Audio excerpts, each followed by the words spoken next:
Good afternoon and welcome back. The Board of County Commissioners here in Seminole County, November 10th, is back in session. We've got some business to finish up from this morning's session, then we'll get into the afternoon public hearing segment of our hearing. First up, we're going to go to our county investment advisor. Tim, have you got Scott all ready to go? Yep. Okay, if you bring Scott in, Clint, make sure we can get him in on the virtual. I'm here, guys. All right, Scott, it's all yours, my friend. Take over.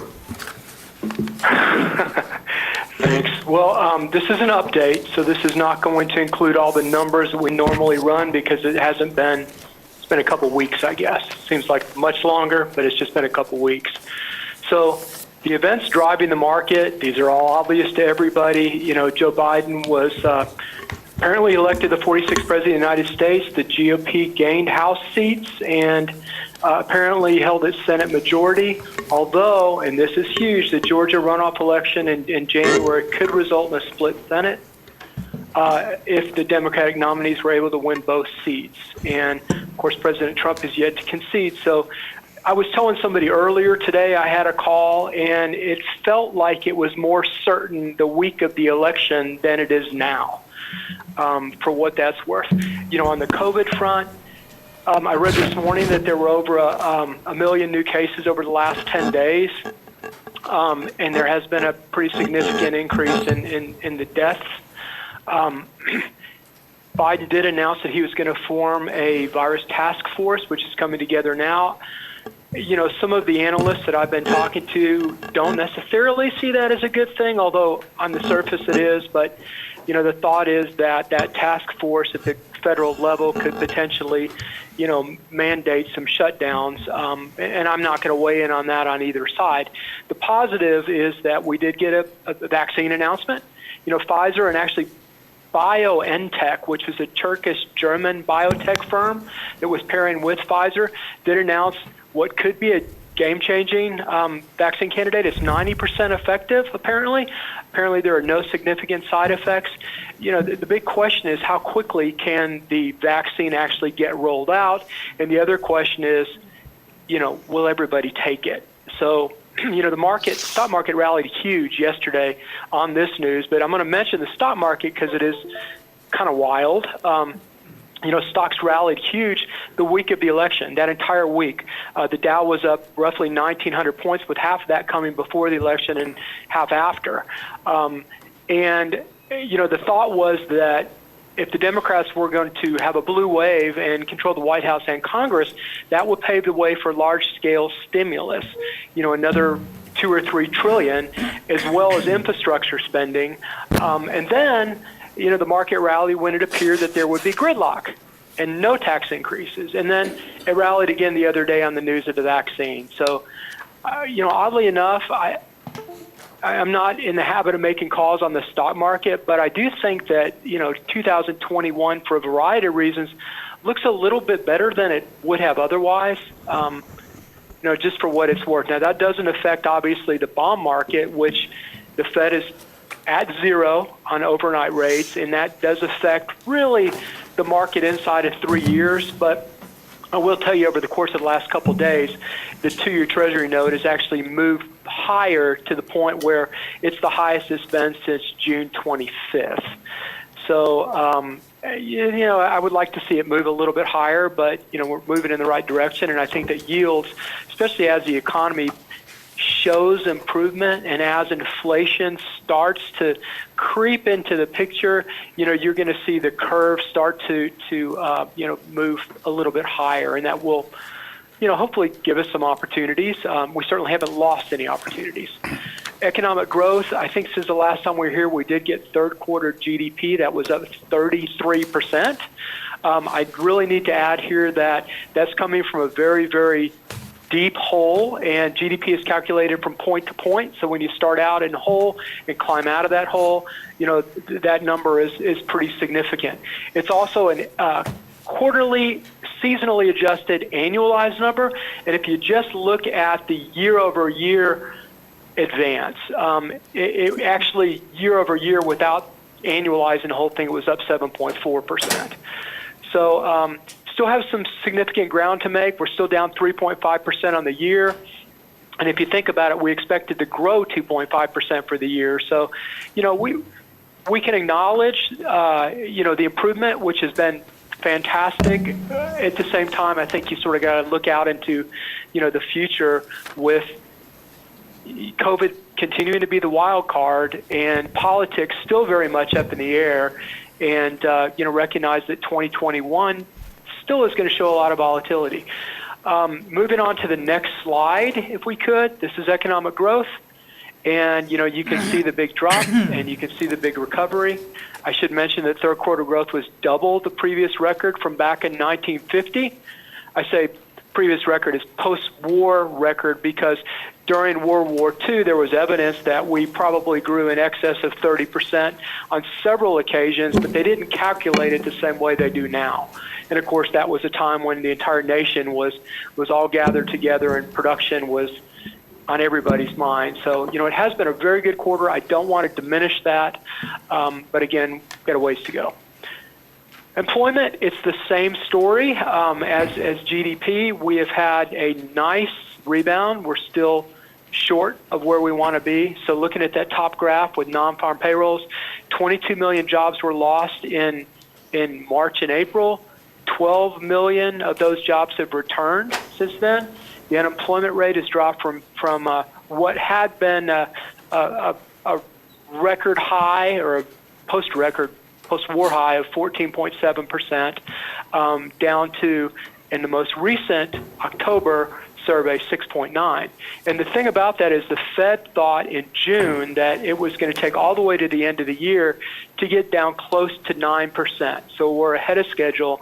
Again, I want to acknowledge that. That's been a big plus for, the government and us as citizens and the Fed and, Congress. They've brought the jobs back quicker than expected, but we still have a ways to go.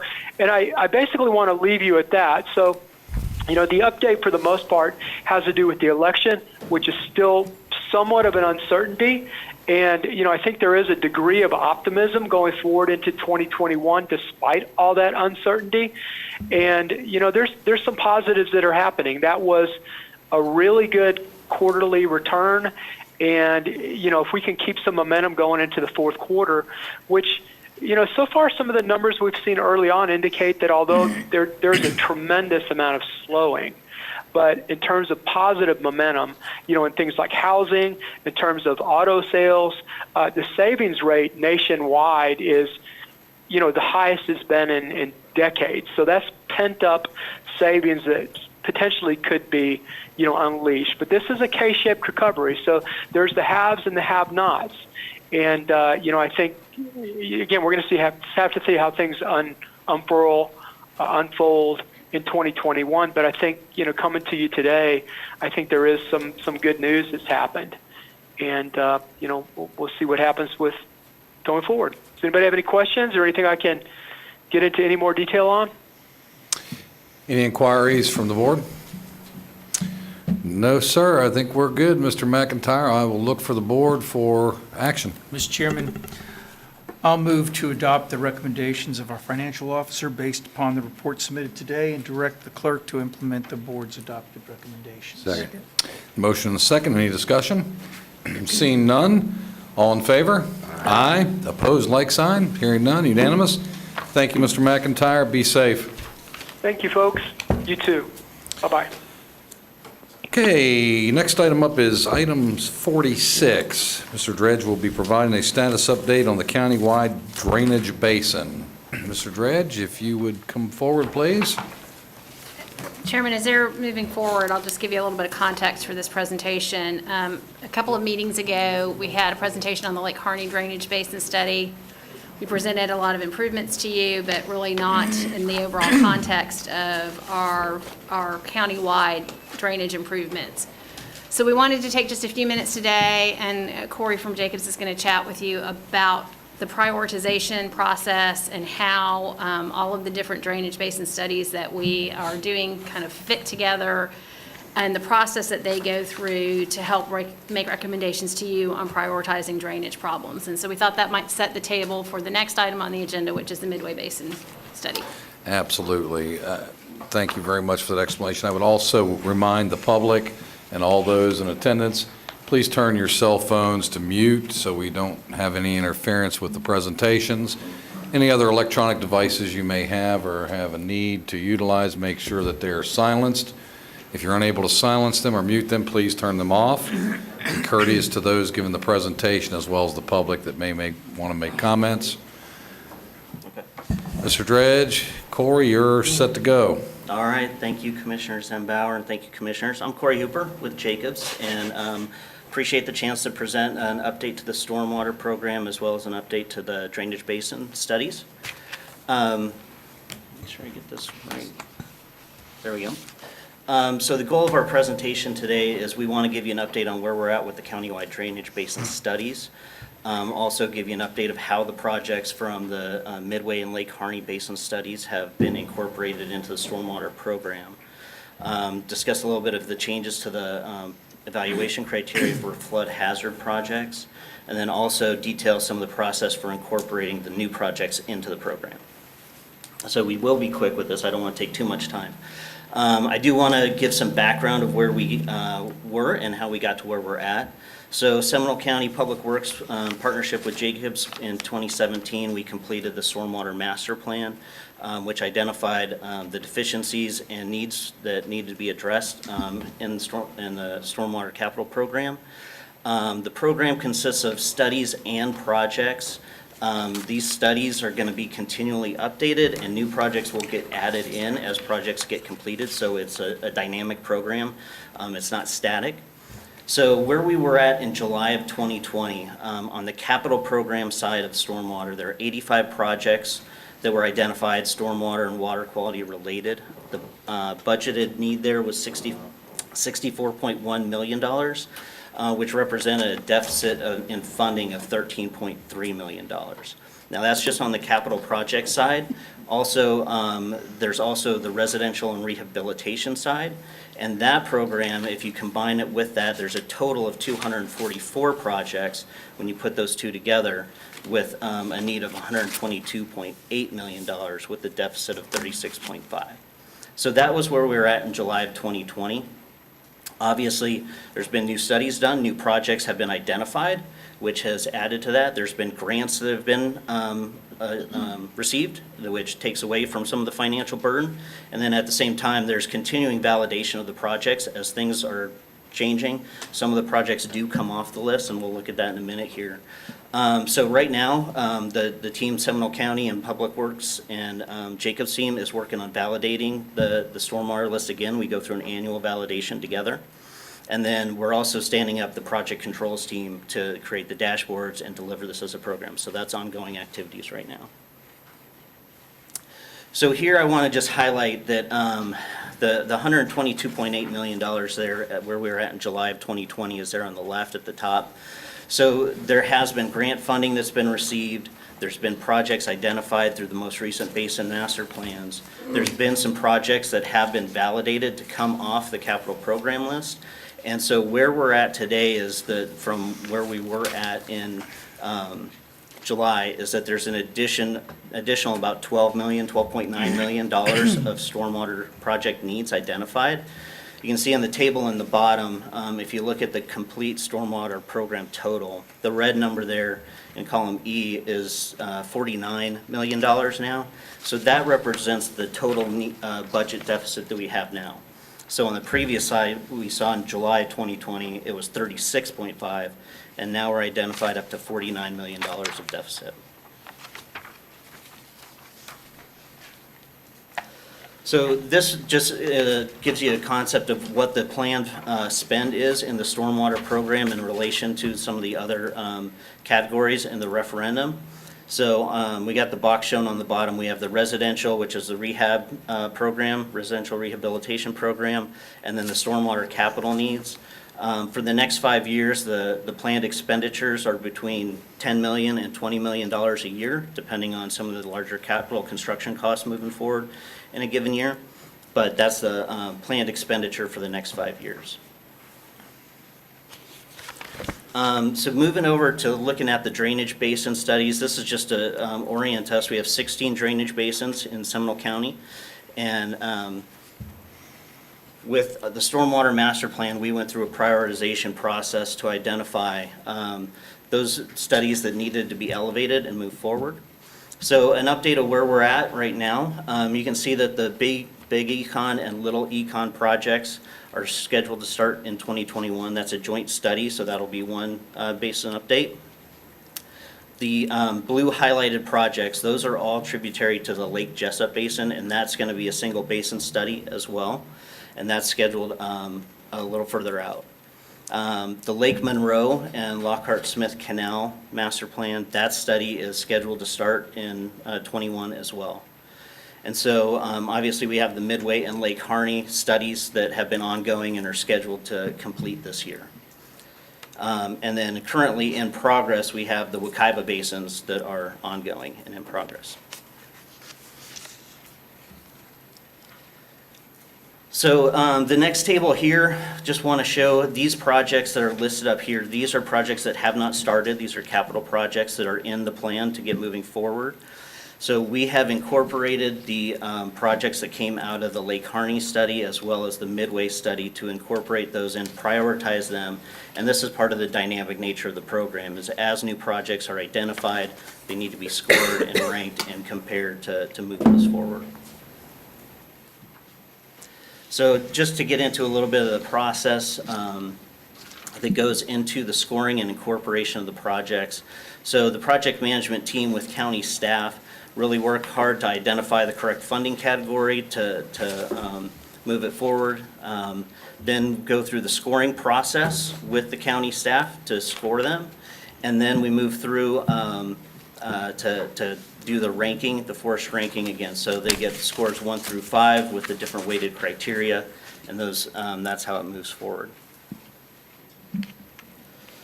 So just to show you the workflow that's being incorporated now to bring new projects into the Stormwater Capital Program.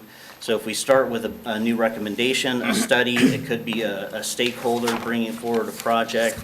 That gets moved forward into a review with the Seminole County program team and county staff. Address questions and clarifications to the point where it's ready to move forward. There's a preliminary impact assessment done to evaluate schedule, cost impact, and do benefit scoring. If the project is then validated, then it goes and moves forward into the forest ranking against the other projects in the program to identify the priority, and then final acceptance and move forward into being implemented as a capital project. So that's a quick update of the program. If you do have questions or comments, I'd love to take those. Very good. Thank you very much. Commissioner Lockhart? I have a question for you about, Yep. Microphone? the guys back there are probably shaking their finger at me because they always remind me to put my microphone up and I forgot. The flood hazard projects on page 8 of your presentation, the breakdown that I would be curious in seeing is flood hazard, only flood hazard versus flood hazard and water quality. I think you have them combined at one point. It would be helpful for me, especially when we're looking at a cash flow forecast, to have water quality as a line item. I noticed on page 5 of the presentation that we've got stormwater, we've got the residential, retrofit, neighborhood retrofit projects, but nowhere on here broken out is water quality specifically. And I think as we look at next year's budget, we haven't even started those conversations yet, but I know water quality is something that this board has talked about repeatedly, but not seeing it broken down makes it a little difficult for us to get our arms around. Okay.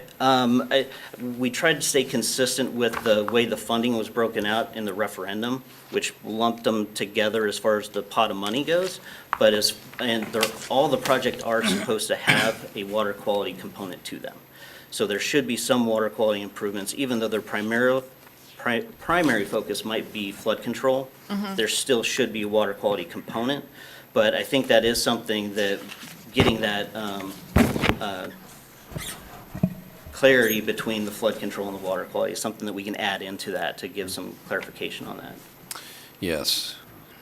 Is that it, Ms. Lockhart?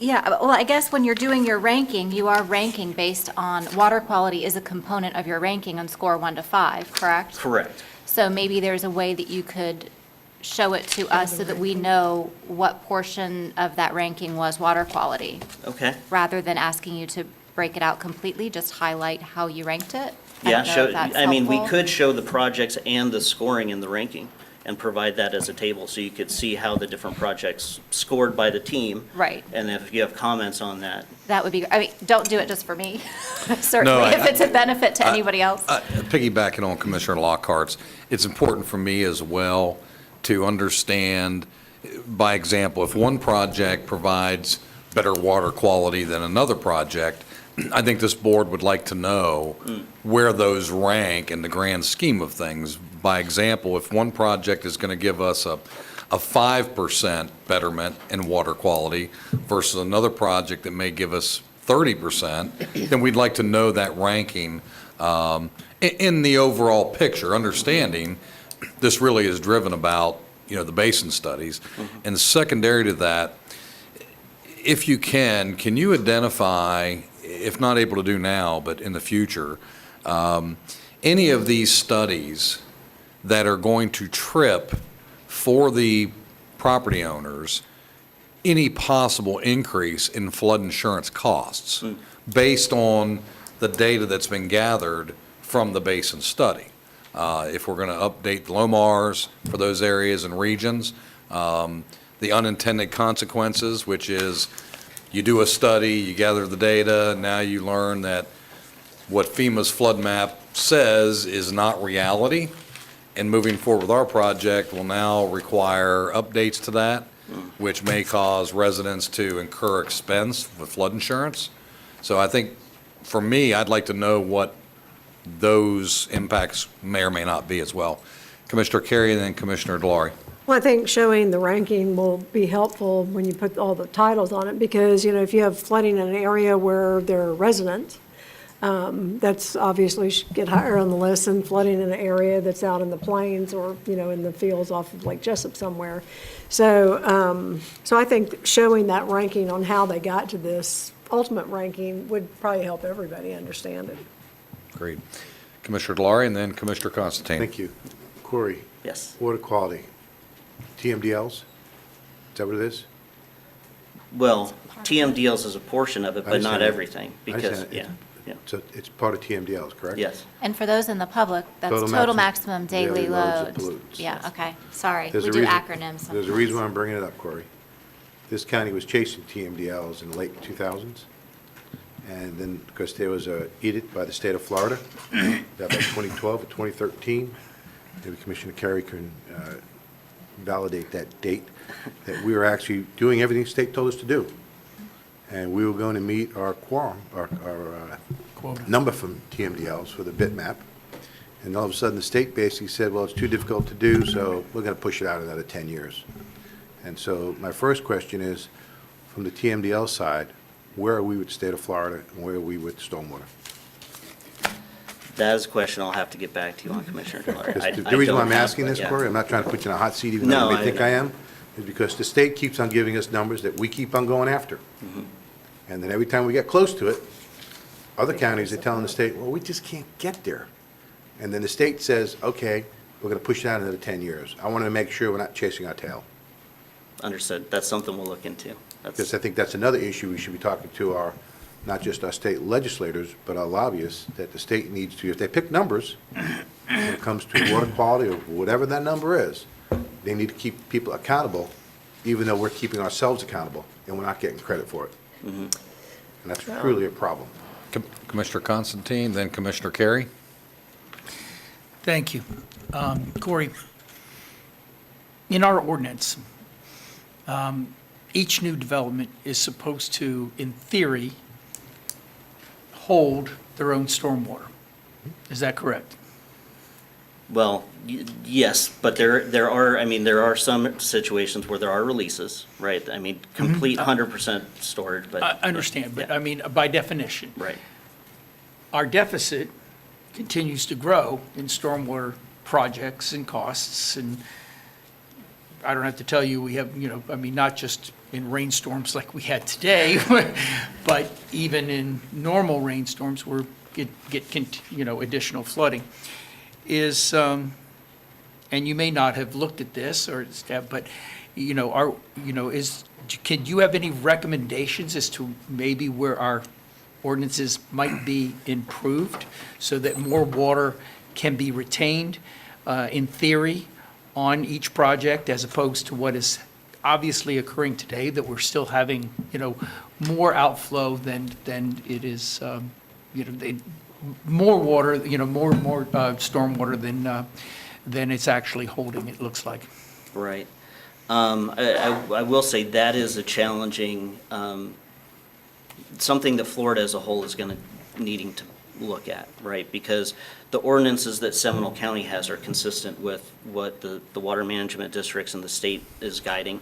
And to kind of go above and beyond that and say, let's look at what we're experiencing now with maybe more frequent storms, more increased intensity of storms, and then set that to a higher standard.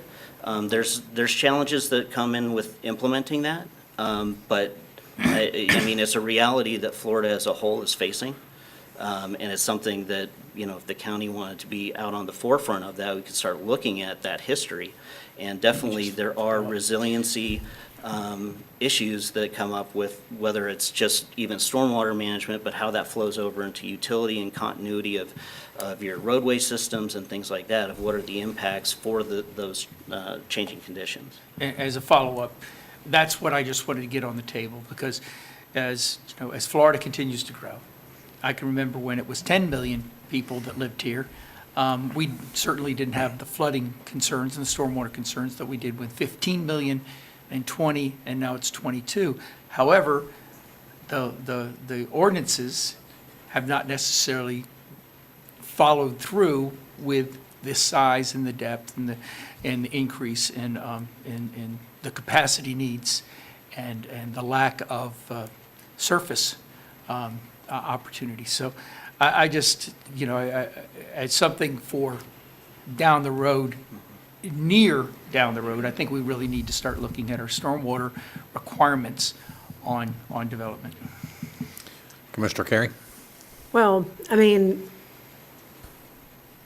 what the design has to be depends on, if it's in an open basin, drainage basin, or a closed drainage basin. What happens when you have rural areas and large areas of no development is typically the water just sheet flows to the lowest point, and it may flow across, my property to yours and on around the table till it gets down to Commissioner Zembauer's. And as development comes along, they not only have to look, pre and post, they have to look at different things. They have to design to a 25-year, 24-hour storm event. If they're in a closed basin, they got to design for a 100-year, 24-hour storm event, which we haven't had many of those, thank God. But, the only time we really have stormwater flooding issues is when we're in a situation like this. We've had a lot of rain, the water table's high. 7 years ago when we were in a drought, everybody that is docks underwater today was calling to say, we can't get to our boat because our dock isn't long enough to get us out to the water. So, it kind of ebbs and flows, and that's just kind of the nature of Florida, I guess, more so than some other states. But, the state, and Commissioner Constantine can attest to this,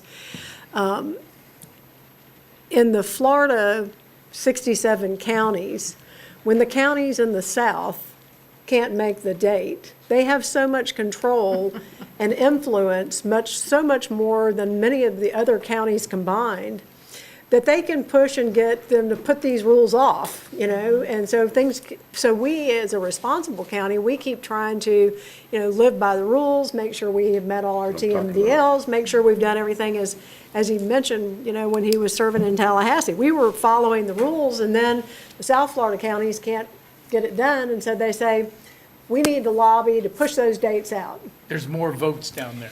Yeah, and so that's what happens, and so it is, I think, always good to go back and look at your ordinances and look at the rules. I think that's a good policy statewide and locally, and certainly people who are licensed professional engineers and have a PE behind their name, every time they sell a set of plans, they're putting their license on the line to say that they've run that model and that they know that it works. So a lot of what we're hearing right now is not really so much about development as, because in many cases, development has improved the situation, but it's sometimes just about the conditions of Mother Nature lay on us, so. And Commissioner, if I could just, Mr. and Constantine? Commissioner, I don't disagree, but, 20 years ago, we were getting a 50-year storm every 50 years. We get 1 or 2 50-year storms every year now, and climate change is part of that. And we need to, as I said, I'm not saying that what we have done is wrong. I'm just simply saying that I think, especially as this continues, and, we continue to increase the amount of projects and the dollars, we should be looking to improve and upgrade our stormwater regulations and needs at the time that people come in to Well, develop. but as you know, the state permits many of these, the Water Management District is the one who issues permits in this category. So for us to have an ordinance that's more stringent than the Water Management District is kind of fruitless. So, the state needs to look at their calculations, and then everyone else needs to look at their calculations and or give examples of where it's impacting, and then try to lobby the state to change theirs. But they're the issuing agency in that particular scenario. So a lot of work to be done. Indeed. Any further inquiries of staff or the consultant? Seeing none, thank you, gentlemen, very kindly. We appreciate it. We'll look forward to the follow-up information. When do you all believe that you could provide the board with the items that have been requested, the additional scoring and ranking datas?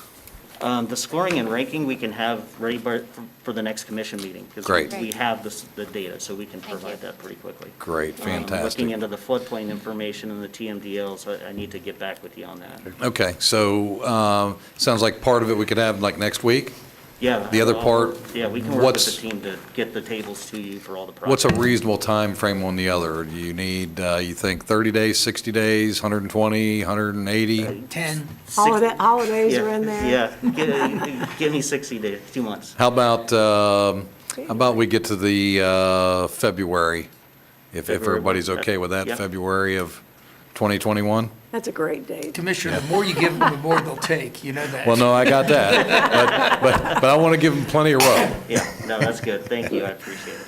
Thank you. And remember, that's the dry season, That's right. okay, so. We hope All right, that's a well, I dry think some of you are going to be back Climate up there change. again on item 47. This is going to be the Midway Basin Study Project. So we are going to have John Dredge and Ben Pernesny You got it. up here. Good afternoon, sir. Feel free to remove your mask as long as you're in that cubicle so we can hear you well.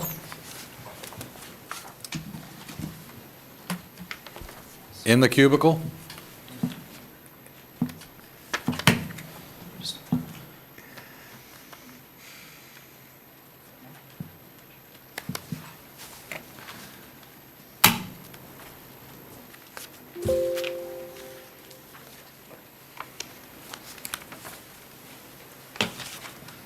All right.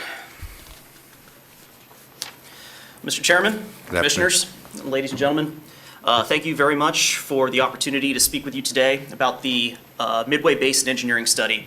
For the past 18 months, it has been my pleasure, on behalf of my firm, CDM Smith, to work with Seminole County Public Works and the Engineering Division to perform a study of this basin, which was identified in the countywide master plan that was just discussed by Jacobs, as being flood-prone and in need of some further evaluation. The presentation for you today, I'm going to try to make it about as short as I can, being cognizant of your time. I'm going to give you a little rundown of the various tasks that we performed, from data collection, a significant data collection effort, into building hydraulic models of the Midway Basin. We're going to talk about some conceptual flood improvement projects that we've identified to help remedy some of the flooding issues that have been identified out there in the Midway Basin.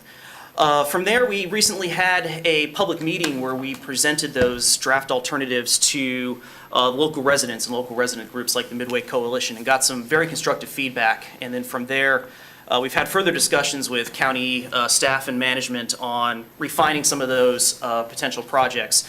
And I'm going to give you a look today at what those look like. And then discuss ongoing evaluation then, and then the next steps as we close out this project. To give you a little background about the Midway Basin, it's generally bounded by Mellonville Avenue on the west, the Orlando Sanford International Airport, and State Road 46 to the south, St. Johns River to the east, and Lake Monroe to the north, and encompasses an area of approximately about 4.5 square miles. The western 2 square miles or so is within the city of Sanford. And the emphasis of our project was a concentration on looking at the unincorporated areas of the Midway Basin. Again, this has been an area that has been identified and has experienced significant flooding throughout the years. As you can see in this map here, all of these various green and yellow indicated areas have been previously reported by residents or by county staff as being prone to flooding. So the purpose of our study here of this updated Midway Basin, which is the first time that this basin has been studied since 1997, was to provide the county with a planning tool with which it can, again, implement flood control projects and provide a basis for which, further development here in the basin can be gauged for its contributions or its assistance then with flood control in the basin.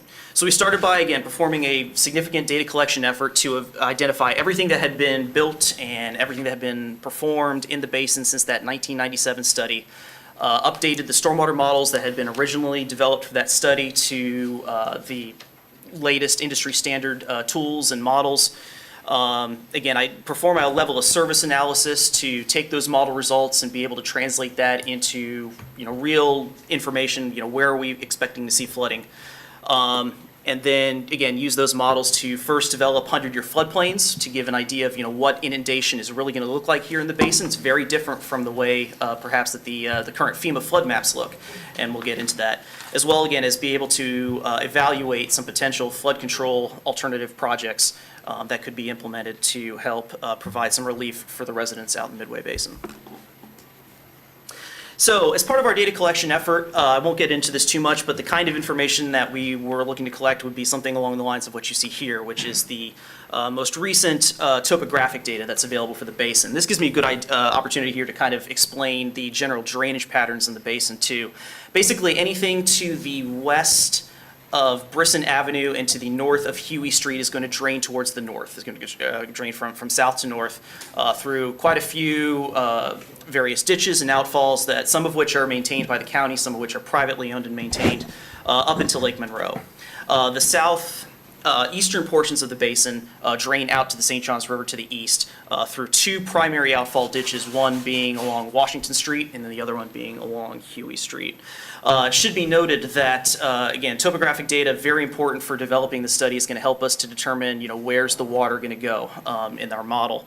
And it should be noted that the state is performing a statewide LIDAR digital elevation model development project going on through the Department of Emergency Management, which that data should start becoming available to the county hopefully next year.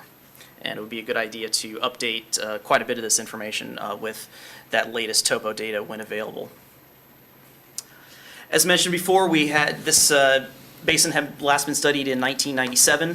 One of the first things we did was to kind of rebuild the stormwater models that had been developed for that basin, or for that study, which were again in some older models that can't be run anymore, but we were able to take those and update those into the latest model software, and then start updating that with all of the data that we collected. To supplement data that we could not find through the search of your records and through search of records available from the Water Management District and others, we performed a significant field verification effort where we got boots on the ground to go out and truth test, what the major drainage systems are in the basin and their condition.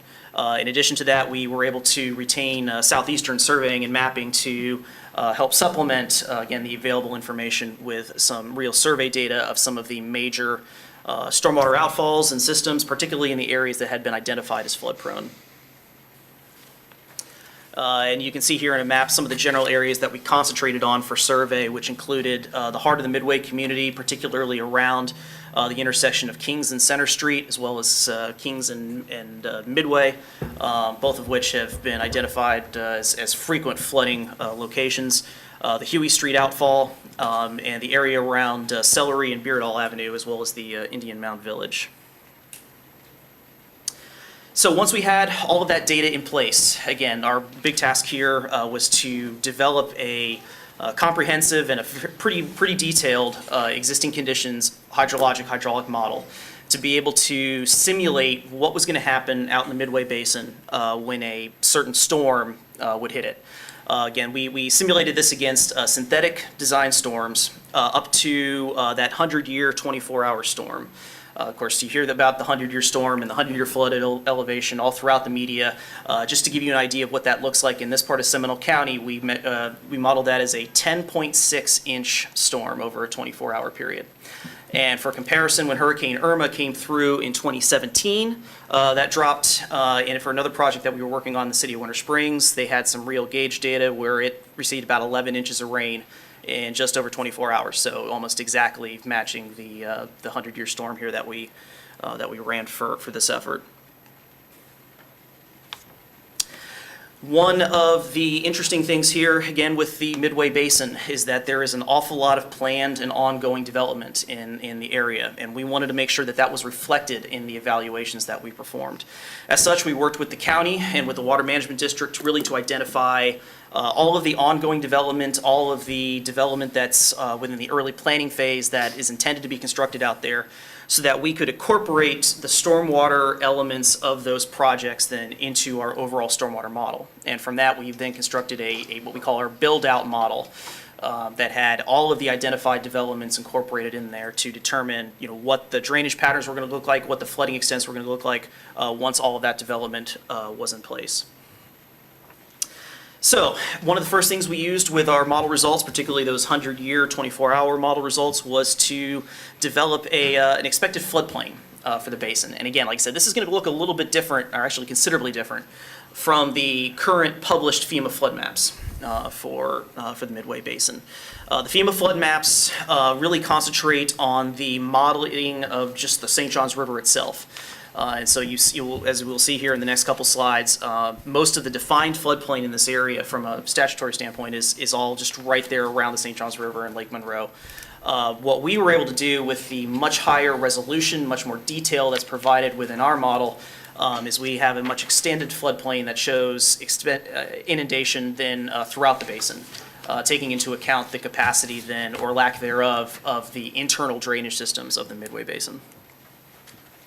So we'll start here by taking a look at the current FEMA flood maps. As noted here, you can see primarily it's the highlighted areas here in blue, the light blue, is the areas there around St. Johns River and Lake Monroe where there's a defined 100-year flood elevation of 8 feet. And also there is some floodplain around the Club 2 pond on the west side of Brisson Avenue, for which there is no base flood elevation established. Contrast that with our existing condition floodplain. So this right now does not, this floodplain that you see in front of you here, this is just based on existing construction as of the end of 2018, around the time when we started to plan and develop the project. One big thing that should be noted, one big caveat when taking a look at these floodplains, particularly, say, in the areas to the eastern portion of the basin where you see a lot of inundation in areas that are about to be developed. The existing topo that we have for this area, again, is not necessarily reflective of what's actually out there right now. This is based on LiDAR that was shot back in 2009. All of this development that's going on out there, again, they're building their own stormwater ponds, they're bringing in fill, they're regrading this whole area. So look at these floodplains, take it with a grain of salt, and we highly recommend, we include in the report, to refine those floodplains once the 2019-2020 LIDAR is made available for this area, which will better reflect the existing grading and topography out there. So, having looked at our flood stages for the various different design storms, from the smaller storms, the mean annual storm, up to the 100-year storm, we were able to identify areas that had level of service deficiencies, where the existing drainage infrastructure is not meeting the desired goal for, for the ability of that system to collect and convey stormwater without flooding adjacent structures or roads. Just to give you an idea, we talked about the 100-year storm. The vast majority of the areas that we did this analysis for, we looked at the 10-year and the 25-year storm, which are more appropriate for, say, a small storm sewer system for a subdivision, or for an outfall ditch there, say like the one there on Huey Street or Washington Street. But we found quite a few areas where we found level of service deficiencies then that allowed us to focus our efforts in terms of developing some conceptual alternatives, some conceptual flood control projects to address particular areas where there were high concentrations of level of service deficiencies. When looking at these potential projects, we evaluated them, we built a ranking matrix. But very interesting to see actually when we compare our report to that, what's being done by Jacobs in the presentation you just heard, how the various differences in our particular ranking matrices. But we evaluated based on some of the parameters that you see here on your screen, including, again, concentrating on areas where there has been observed and reported flooding, and where we were able to validate that with our model results. We looked at projects that, again, were easily constructible, could be done, without significant or overly expensive construction methods, projects that would be permittable. Everything that we want to do here is going to have to go through environmental resource permitting through the St. Johns River Water Management District, and so we wanted to verify that anything we proposed could be permitted. Additionally, we looked for opportunities for water quality improvement. There are, of course, water quality concerns with the Middle St. Johns River and Lake Monroe itself. And we also took a look again at overall costs, both capital costs as well as long-term maintenance, and then the overall public benefit and impact that some of these proposed projects could provide. As mentioned there in the bottom, almost all the improvements that we're about to see are proposed within county rights-of-way or within county-owned parcels, with a couple of exceptions, and are intended to improve the level of service of those county-maintained systems within the county rights-of-way. We talked a little bit about level of service here, and this maybe is an easier way to describe it. This system here was originally developed for the countywide master plan as a way to basically grade the existing conditions of the stormwater management systems. Anything from a level A, which is again what we would love to see, where all the stormwater is going to be able to be contained within storm sewers and storm pipes and ditches, all the way to a level of service D, where those systems are overwhelmed and we start to see flooding encroaching into properties and potentially into structures. So the projects that we looked at, the alternatives that we looked at, particularly emphasize on the areas that saw levels C and D from our existing conditions analysis. So the first area that we looked at for developing conceptual projects was the heart of the Midway community. This is an area, again, that's experienced frequent street flooding, particularly in the area of Kings and Center Street, and really throughout the community, as was reported in our initial public meeting that we held on this project back in June of 2019. The current community is served by a system of drainage ditches and stormwater pipes, which we feel are undersized. And have identified 4 phases worth of improvements that we could implement here to improve level of service and quality of life then for the residents in this community.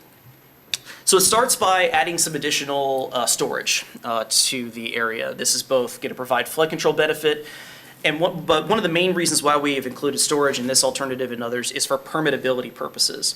If we're going to be taking water off the streets of Midway and we're going to be trying to move it more efficiently down through the system to get it out to St. Johns River and to Lake Monroe, we need to make sure that we're not simply moving the flooding problem downstream, and that we're also not increasing pollutant loads to the receiving waters. And so that's one of the main reasons why we started here by looking at expanding storage in the basin, really to kind of support all the other improvements then that would follow. This would be followed by some improvements then to the Childers Ditch, which is the major outfall through this area. Part of it is piped, and other parts of it are open channel ditches, and we'd be looking to do some upsizing and some improving of that ditch to improve the ability to get the water then to the existing and then expanded pond. And then phases 3 and 4 would be looking to do some significant local drainage improvements throughout the Midway community. Would be replacing a lot of the existing storm sewer system, undersized storm sewer system, as well as putting in additional inlets to allow for better access to those systems. Again, to try to get the water off the right of way, off the streets, get it into the system, and then get it down to the pond. So phase 3 concentrates on the area east of Sipes Avenue, and then area 4 on the west side of Sipes Avenue. We had estimated that those 4 phases together was an overall project cost of about $7.4 million. And in September, the county started the process of pursuing community development block grant funding to help implement these projects. Our second alternative area was along Lincoln Street, north of Main Street, between Sipes Avenue and Beardall Avenue. This was an area that when we had our public meeting back in June of 2019, we had quite a few residents on this street come to tell us about the flooding issues that they are experiencing on a regular basis. And we took a look out there. There's really very little drainage infrastructure, particularly on the west side of Lincoln Street, west of Deepwater Avenue. So we looked at a proposed improvement that would add some new storm sewer and upgrade some existing drainage on the east side of Deepwater. Again, the inclusion of some storage on what is currently private property on the south side of Lincoln Street in order to be able to, again, offset the increased flows then coming off of this basin before it goes downstream. And the overall cost of this project was estimated about $2 million. The third area we took a look at was around 21st Street and Sipes Avenue. Again, this was an area that county staff in particular had taken us to when we were doing our field verification exercises. This was an area that they have to go and visit frequently with flooding issues. And also the existing stormwater pond on the north side of 21st Street, on the south side of Jack Court, was identified as being kind of undersized for the amount of water that's discharging to it. So we looked at an opportunity here to expand the storage again on some vacant, undeveloped property on the south side of 21st Street to be able then to connect it then to the existing storage to help alleviate this issue, as well as providing some, again, new local drainage along 21st Street, Dixon Avenue, and on Sipes. And that was about a $2.1 million project. And the last area that we took a look at originally here was along the Washington Street outfall. As mentioned, this is one of the major outfalls for this community and for this basin to get water out to the east to the St. Johns River. And again, quite a few residents living along Washington Street had come to our public meeting in June 2019 and identified these areas as prone to frequent flooding. So we proposed, again, some additional local drainage improvements, some upsizing and some improvements then to the Washington Street ditch itself, and the inclusion then of some storage just upstream of the crossing then of State Road 415, Lake Mary Boulevard, again, as much as anything to provide mitigation then for increased flows and pollutant loads before it would go out to the St. Johns River. About a $1.6 million project. So these were the 4 original alternatives that we recommended in our draft report in September of this year. Again, totaled about $13 million. And again, at this point in mid-September, the county started the process of applying for community development block grant funding in order to fund the implementation of these proposed projects. Now, around the same time, we held, again, our second public meeting on this project. We set up a website on Seminole County Engineering on their website that provided all the draft report and all the information on this project to local residents and other interested parties. Then on the 15th, we had a Zoom public meeting where we were able to solicit feedback then from the local residents, and Chairman Zembauer attended that meeting. And before I go any further, Mr. Chairman, thank you for your attendance on that. In so many of these cases, the engineering only goes so far, and you get a lot of questions on policy. So I do appreciate your assistance in being able to address those. Certainly. In the feedback that we received, again, we had proposed a lot of county acquisition of private properties within the Midway community. And the reason that we had recommended that is from an engineering standpoint, those were really the areas that made the most sense to put additional storage, again, to be able to improve flood control as well as, again, improve the permeability then of the conveyance improvements that were being identified. But there was some significant concern raised, and legitimately, by the residents of the community in terms of, why are you taking our, why are you proposing to acquire our property for drainage improvements? Are there other options that could be looked at that would maximize the use of public property? And so we had some subsequent discussions. Commissioner Delary was involved in those. And we went back and reviewed a couple of the alternatives where we had recommended more acquisition of private property to see if they could be tweaked in such a manner that would reduce that dependence on private property, but still provide about the same degree of flood control and benefit that we were anticipating originally. So we kind of went back to the drawing board. It's a little difficult to read here. It's probably easier to see on your personal copies there. But we were able to take a look at alternatives 1, 2, and 4 in particular and do some revisions that, again, like I said, maximize the use of available public land or public land that could potentially be made available. So in one instance, say for alternative 1, rather than the original pond expansion location onto private property, which was identified, we looked at potentially using the old Midway Elementary School. Midway Elementary has been relocated to a new campus to the west. There is the potential that the school board may be willing to part with or all of, or at least a portion of the old Midway Elementary property. And there's the potential that we could use particularly the undeveloped side of it, the old playing fields, to put in a storage pond instead.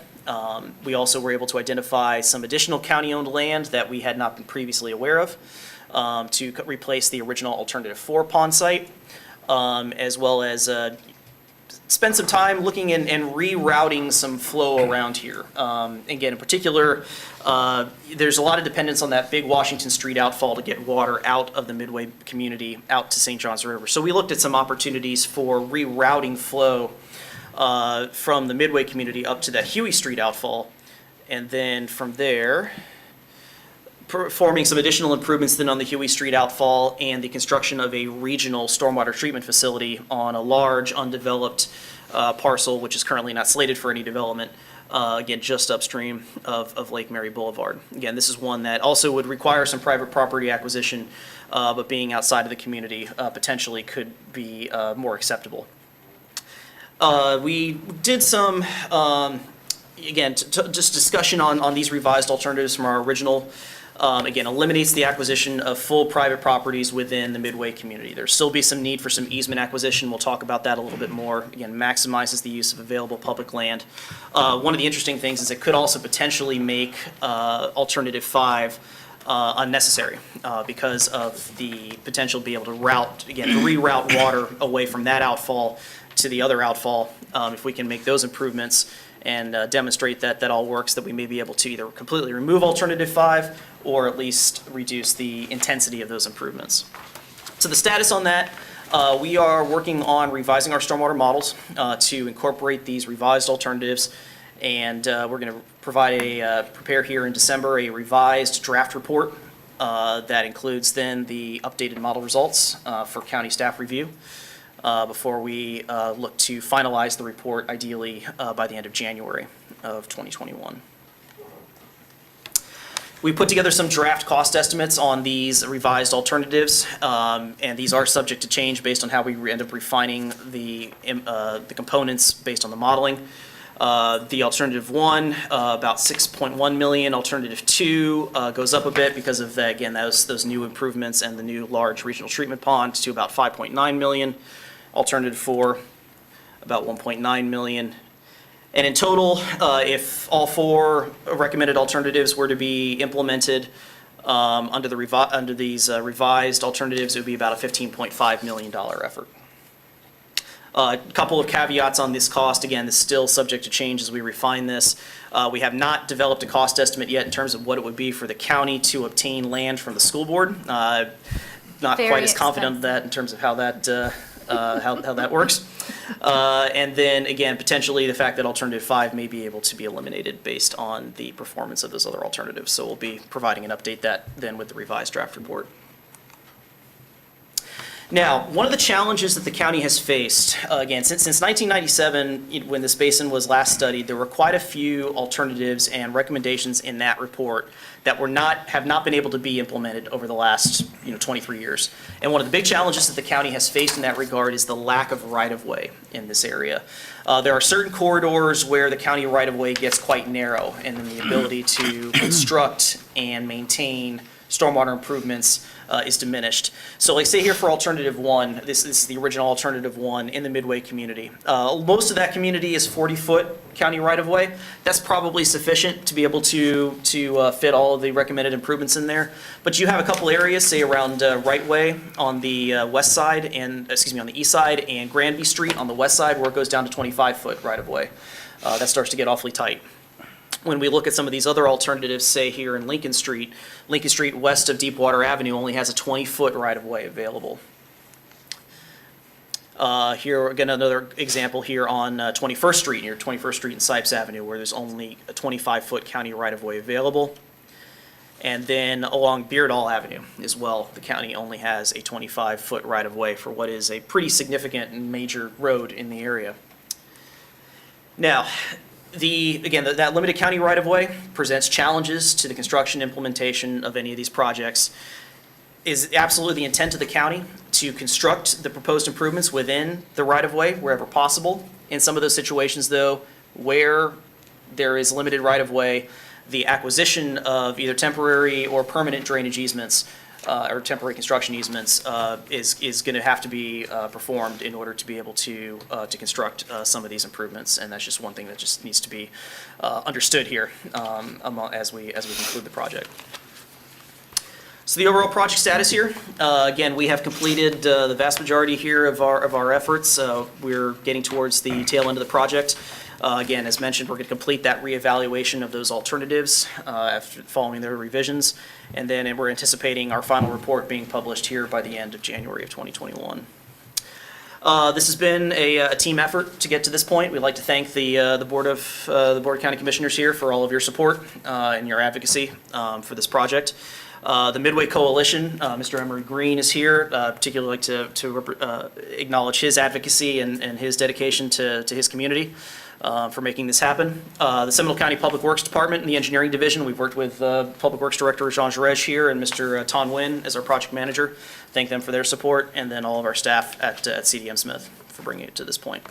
So with that, if you need to have any further questions beyond that which you may come up with today, please feel free to reach out to myself or to Ton, and we'd be happy to answer any questions that you may have. And with that, I thank you for your attention and open it up for any questions. Thank you, Ben. Any inquiries from the commission? Commissioner Carey, this is your district. Yeah. With Cameron Heights development out there, Cameron Avenue and Beardall both will have an opportunity as developments come through to make it a requirement to get additional right-of-way on those particular roads. One of the issues that we've had in trying to do some improvements in the Midway community has been the lack of willingness for the landowners to give us even an easement. I'll use our water project as an example. We spent millions of dollars to put in new water lines for the Midway Canaan Water Group, which is a privately owned water concern. But it's the water provider to the community. And we still have a phase of that we haven't finished because we can't get the residents to give us an easement to install a new water line to their own benefit, So I think that and remembering some of the conversations, not as an elected official, but as somebody who was involved back in the 90s, when they did that study, again, a lot of what they ran into was being able to get additional right-of-ways, kind of like widening the roads. The same thing we were running into with sidewalks out in the community. So I think that having community advocates who can help assist the county in talking to the people and having everyone understand that it only benefits the community when infrastructure improvements are made. And so I'm glad that Mr. Green's been involved, and hopefully he can influence some of them. We haven't been very successful at it in the water part, but, hopefully just getting the community to understand what's required on their part to make it really affordable. I mean, you're up to $15 million and, you haven't really solved it yet. You don't even know what the cost of the school board property would be. So I think that's just something I wanted to put out there. Also, when we talk about storm events, everybody thinks, oh, well, at least we didn't have a hurricane. Well, hurricanes sometimes are water-driven and sometimes they're wind-driven. And I'll use Tropical Storm Faye as an example, where it never was a hurricane, but we had 18 inches of rain in that storm event. 10 in a 24-hour period. So it was more rain than Hurricane Irma was, but yet it was just a tropical storm. And so, we have low-lying areas in our county. We still have a lot of this county that is, ditch drainage. And again, it's just by the lay of the land, how it's been. Normally, improvements come as development and redevelopment comes, which is where our retrofit comes into play for our subdivisions. So, it didn't get broke in a day, and it's not going to get fixed in a day. I'm glad that this report got reported before I left office. And I'm sure that with all the interest that my colleagues have had out there, that they also will make sure that this continues to move forward with some solutions. But as developments do come, I want to make sure that our staff is looking big picture overall, because like the Club 2 pond out there, you got the IFAS property out there. At the school board, while you've got the school property there, you've also got some contamination issues, so it isn't like you can just go buy every piece of property and do something with it, because there's a lot of environmental cleanup that will have to happen on some of that, because a lot of it was old farming land. So a lot more complex scenario than just going out there and buying a piece of property and digging a hole, because water's going to go to the lowest point. We all know that. So, thank you. Commissioner Lockhart? What is the time frame on the potential grant award? Do we know? I believe in January, the one we applied, we should know sometime in January 2021. Is that the one that we approved at our board meeting in September? Or are you talking about this additional one that we approved today? No, the one you approved previously. Okay, September. And Okay. we applied for another one we approved today. right, So hopefully, at least one of the two. okay. All right, as far as the old Midway Elementary School, I know that the school board was leasing it to Galileo while they're building their Skyway campus. I don't know how much longer they expect to do that, but as a former school board member, I will tell you that, we're always interested in property swaps or cash. I think property swaps are good. I mean, there's We got a certainly. piece of swampland we can trade. Yeah, you. right. That's I think, there's probably an opportunity to work out some type of. Yeah, and swap of I think there are some some discussions going on. I think we're following up with some of the county's, real estate folks to at least see if we can come up with an estimate then that we can include then within the final report. But as for now, we haven't developed an estimate yet, because I think there's too much uncertainty there. But hopefully that's something that we at least can, put some sort of estimate in there for the Right. final report. Okay. Any other inquiries from the board? That being said, Mr. Green, do you wish to address the commission on behalf of the Midway Canyon Coalition? Thank you, Ben. Thank you, John. Thank you. Stand by just in case there's some additional questions and inquiries after Mr. Green has spoken. Good afternoon, sir. Good afternoon. Let me first give Benjamin and his team a praise report, because it's been 3 years in the making since September the 11th, 2018, when our residents came to this body and spoke about the issues relative to our stormwater flooding in certain areas and issues regarding the open flow channels of ditches and swales and so on and so forth. So thank you so much for your diligent work. Mr. John Dredge, you and your team have been very helpful. Ton has been absolutely amazing in communicating the issues that we need to know to get to the residents in Midway Canaan City. And I can say by affirmative action that the Midway Canaan community and the residents stand firm in wanting to ensure that our legacy is preserved and that there's equitable investment for our community to be sustainable for the long haul.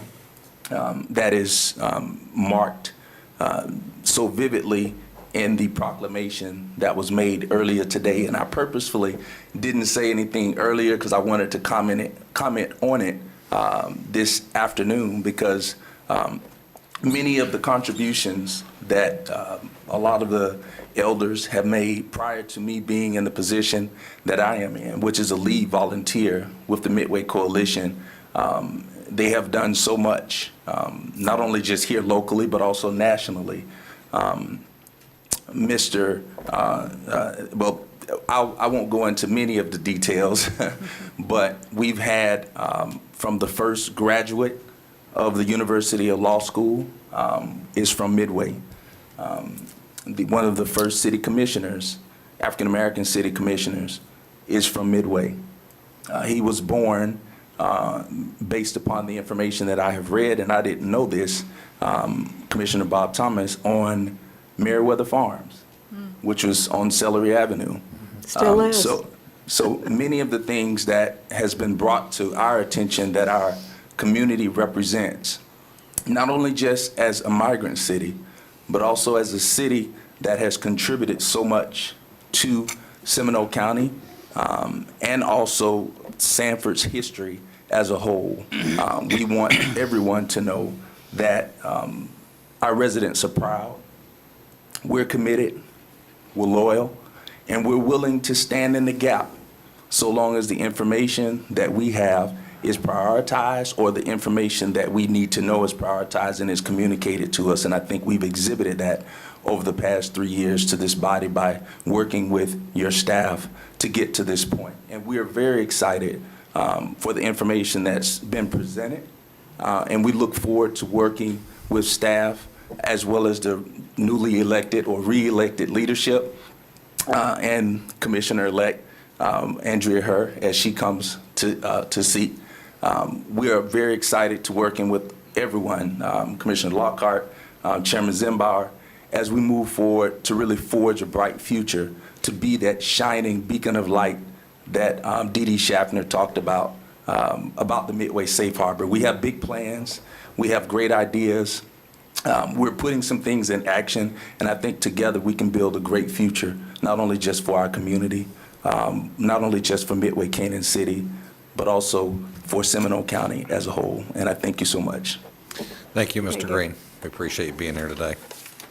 Mr. Chairman, Yes. one of Commissioner the Lockhart? words that I think Mr. Green used was equity. And I think that's a word certainly coming from my school board days that we use a lot. And it's become a very important thread and fiber in the fabric of the school district in Seminole County. Equity is by far one of the most important things that we have embraced in this county. And I think that that same framework translates very well into this discussion. Very well. Any other input, comments? Very well. Thank you all very much. We appreciate you all being patient as we continue to finish up the morning's business. Now we'll move into our afternoon segment, which is our public hearing agenda. Chairman, can we take a 2-minute recess? I'll tell you what. Give me 1 second. Yes, we can. Just look at a couple things. Looks like we have speakers on item 48. We have one form.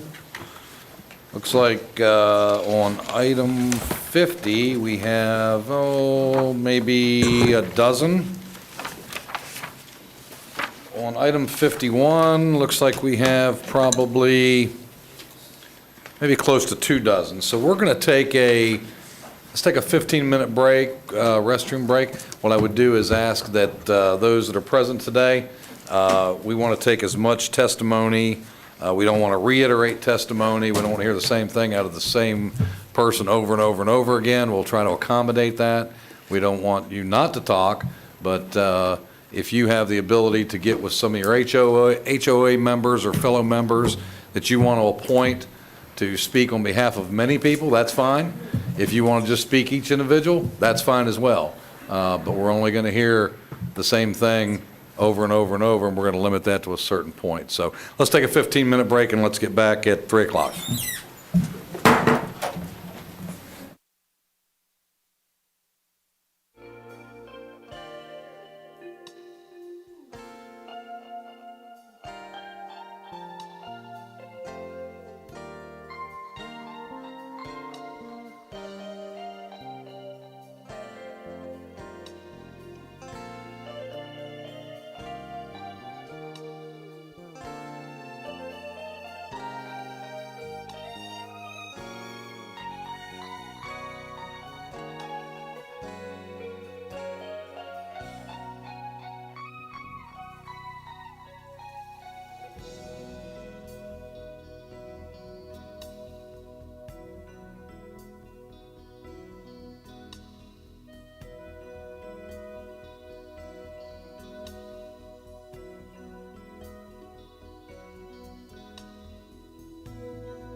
It's 3 o'clock. We're going to now move on with our afternoon session here at the Board of County Commissions meeting here on November 10th, 2020.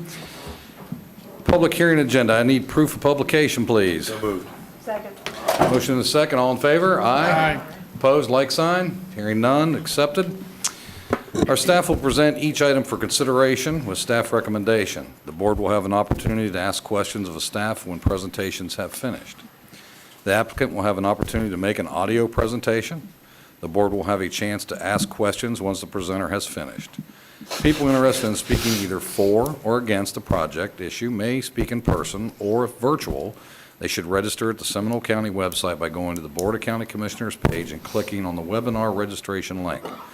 If you're unable to join via computer or online, interested parties should call 407-665-0808, 407-665-0808 for additional information. If you'd like to make a comment and are attending the meeting using a computer or iPad, click on the raise hand feature. If you've called in on a telephone, you can raise your hand by pressing *9. You'll be called on in the order that you've raised your hand. You'll only be allowed to give comment once per item. Speakers should state their name and address clearly for the record and whether you are for or against an item. Speakers will be given 3 minutes to speak unless they are official spokesperson for an HOA or a legally organized group. Then you will be given 6 minutes. If a board member has questions regarding the speaker's comments, an opportunity will be given once the speaker's time has expired. Speakers should limit their comments to pertinent information regarding the agenda item under discussion, keeping your comments brief. Once all speakers are heard, the applicant will have the opportunity for rebuttal if necessary. We will close the public hearing and put the matter in the hands of the commission for discussion, recommendation, or motion. Following a motion, a second, there will be board discussion, and a vote will be taken. With that said, I just want to remind everybody, while you're in the chambers, you must wear a mask. Please be respectful of our staff as well as your fellow citizens. We'd appreciate that very kindly. I'll be the first one to tell you I'm not a big fan of them, but it is the time that we're living in, so please respect, wear your mask. Next item is number 48, was continued from February 11th, 2020 BCC meeting. Order to declare the existence of a public nuisance at 2330 Church Street, Sanford. Ms. Parkhurst is the presentator. Ms. Parkhurst, you're ready to go.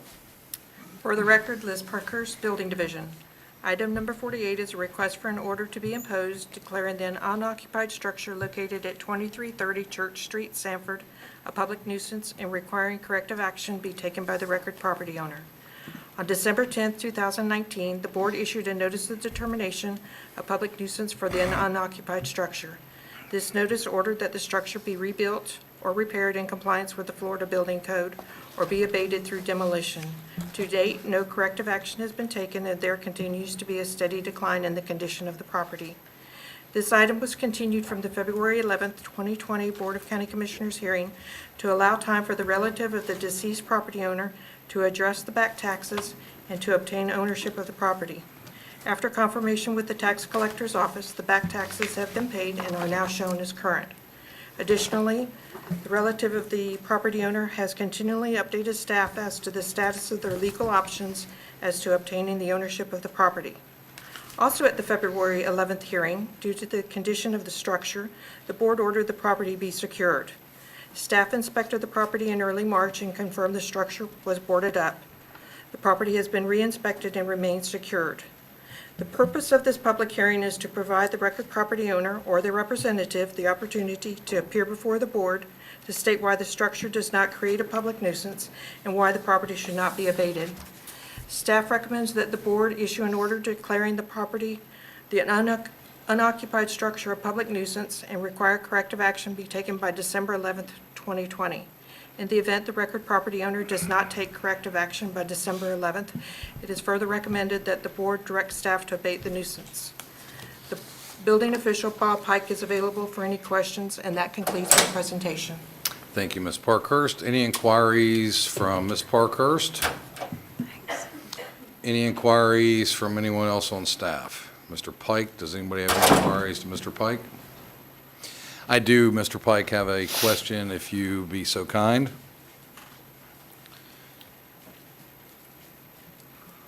Sir, Mr. Chairman. As of today, and compared to when we last had this before us, Give us a more detailed, what has transpired? What kind of condition is the property in now, as compared to the last time we were here discussing this matter? As you can see in the pictures, the house is in very disrepair. It's boarded up.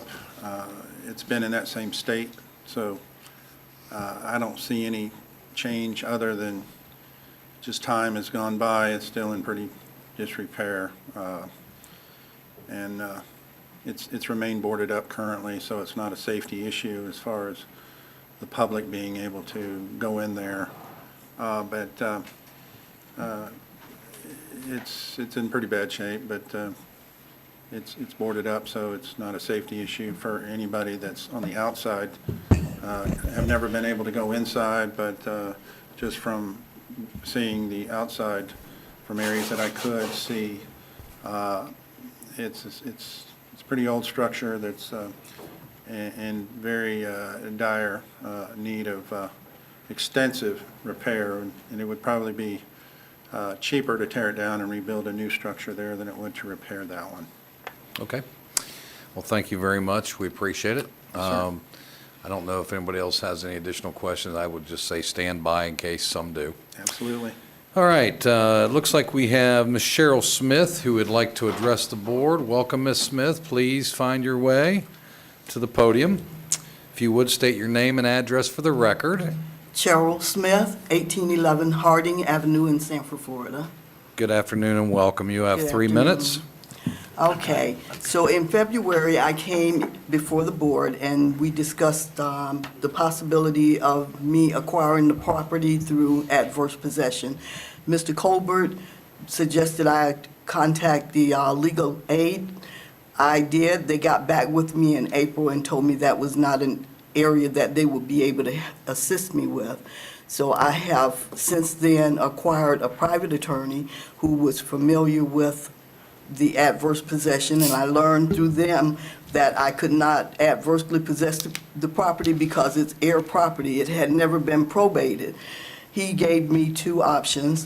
One was to open the probate, which could be a lengthy process, and also it would open it up for other family members to come in and to try and assume the properties. And the other option he gave me was, with homework, was to locate the heirs, as many heirs as I could find. I am 70% complete with that process. We still have some heirs that are entitled to, direct heirs to get that property that are located in California and Texas and New Jersey and a couple of other places that we have lost contact with, but I'm still trying to track them down. I am here today to ask for a continuance to allow me to contact these people and get the letter of consent for me to have the property, which is what his suggestion was, that they sign off on the property. Okay. And you're a granddaughter of the owner? Great-grand. Great-granddaughter? Okay. All right. Any questions for Ms. Smith? Ms. Lockhart? Ms. Smith, how long of a continuance are you seeking? How many months or? 3 months, Okay. because I'm almost 70%, I am 70% complete with tracking down the heirs. Okay. The direct heirs. There's still some grandchildren because her children are deceased, but then their children, there's some of them that are elderly. They live in the area, but it's the younger people that, of some of the grands and great-grands that have moved away from the area, I'm having trouble contacting. Understood. And I've managed to get in contact with some of them over social media, and I'm hoping I'm able to track down the rest of them. Something good from social media these days. That's great. Very well. Any other inquiries? Mr. Chairman. Commissioner Carey? So once you track them all down and they sign off, let's say they all just agree to sign off, then what's the process for you to obtain it? You still have to go through some type of court-ordered process, I'm sure, for you to get a clear title. Once they sign off on the property, quitclaim, Quitclaim, okay. then it would be presented to the judge for, I guess, final disposition. Right. And then I can register the property under my name. Okay, so just getting a date these days, a court date with COVID is a little bit of a challenge. We have the holidays right here before us. We've got COVID still going on, our numbers starting to climb. Who knows when we get back to normal? That may make it a little more challenging for her to find some of these relatives. And as long as the property is secured, the building itself is secured, and the lawn is being maintained, I would suggest that maybe we look at 6 months and, Sure. you know, because that only gets you through till April of next year. Yeah. Let's make sure we have nobody else that wants to weigh in, and Yeah. we'll get to that. I'm not making a motion yet, I'm just Sure. thinking out loud, so. Yeah. Okay. Okay. All right, if you would just stand by, we'll see if we have any other folks, then I assume we're going to have some discussion here on the board. Clint, do we have anybody that may be online waiting to speak in this matter? No, sir. Thank you very much. Is there anyone else in the audience here to speak on item number 48 that may not have filled out a form thus far? Seeing none, we'll close the public hearing portion, and we will move to board action. Commissioner Carey, this is your district. Yes. I heard your comments. I would concur and agree that with the court systems and the current climate, and understanding what Mr. Pike has told us, that he does not believe it's a hazard, safety to anybody outside of the home. And notwithstanding, we've not had any complaints I'm aware of from sheriff of any crime issues or somebody trying to access the interior of the home. I would go along with Commissioner Carey's statement if she's willing to make a motion. Yeah, so not knowing what the calendar will look like for 2021, sometimes when a typical board day would fall right after a holiday, I think the second meeting will be right after a holiday, you may not do that. So I would just make the motion, just give that extra time, the first meeting in June. I would continue Second. this to the first meeting in June. Got a motion and a second? Yeah, I absolutely would support that.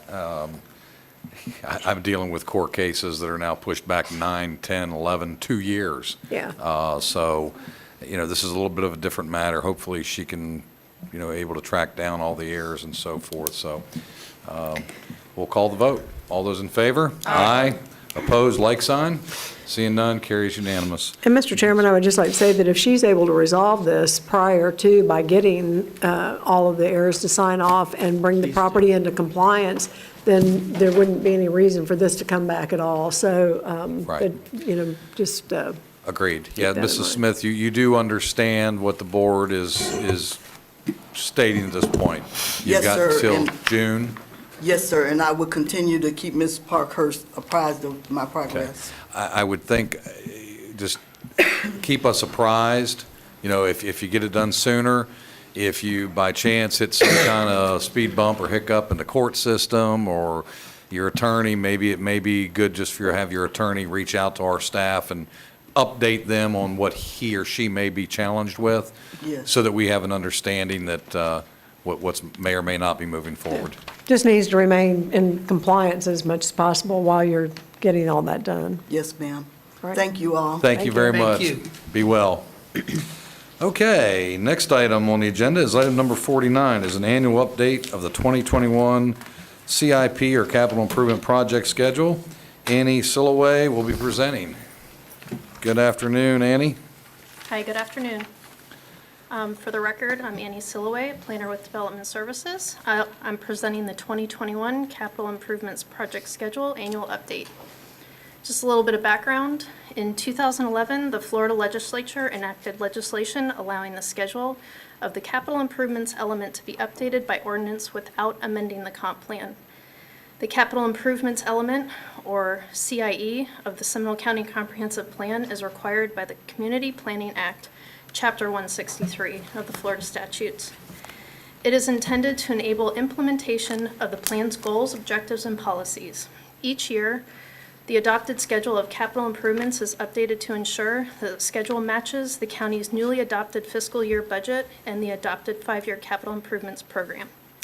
Recommendation is that staff recommends the Board of County Commissioners to adopt the ordinance containing the 2021 capital improvements project schedule annual update for the Seminole County Comprehensive Plan. This concludes my presentation. Staff is available to answer any questions you may have. Thank you very much. Any questions for staff? Commissioner Carey? Yes, in the 2020 budget year, which we're currently in, you've got 3 projects on here that are out in the Oregon, Michigan, Nebraska, Smith Canal drainage. Can you or someone speak to when you think the completion, when those projects will actually be completed? I can't speak on that, but I can reach out to the department that has it in the capital improvements. Okay, thank you. Mr. Chairman. Commissioner Constantine, then Commissioner Lockhart. Just as a hope, we've gone through a number of projects that as citizens start hearing about sidewalks, they come up and start having concerns about them. I saw in 2021, we have a number of sidewalk projects coming up. Just as we talked about before, Ms. County Manager, just if we can just inform them that we've got them coming out. One of them is an area near or in my district along Palm Springs that I know some of those are older neighborhoods that will have, they would at least like to know what's happening and everything. So as we go through these sidewalks, and we've talked about this before, this is nothing new, but we should at least reach out as it's starting to come up and let the community know that those sidewalks projects are coming up. I thought we addressed We're that. developing a I'm notification just process. making sure that, because I saw a number of them coming up. I want to make sure that I mean, we're doing. you don't want to have our sidewalk project on the agenda and then everybody say, we don't want that? Staff doesn't want that either, so. The day it comes up, yeah. Oh, my.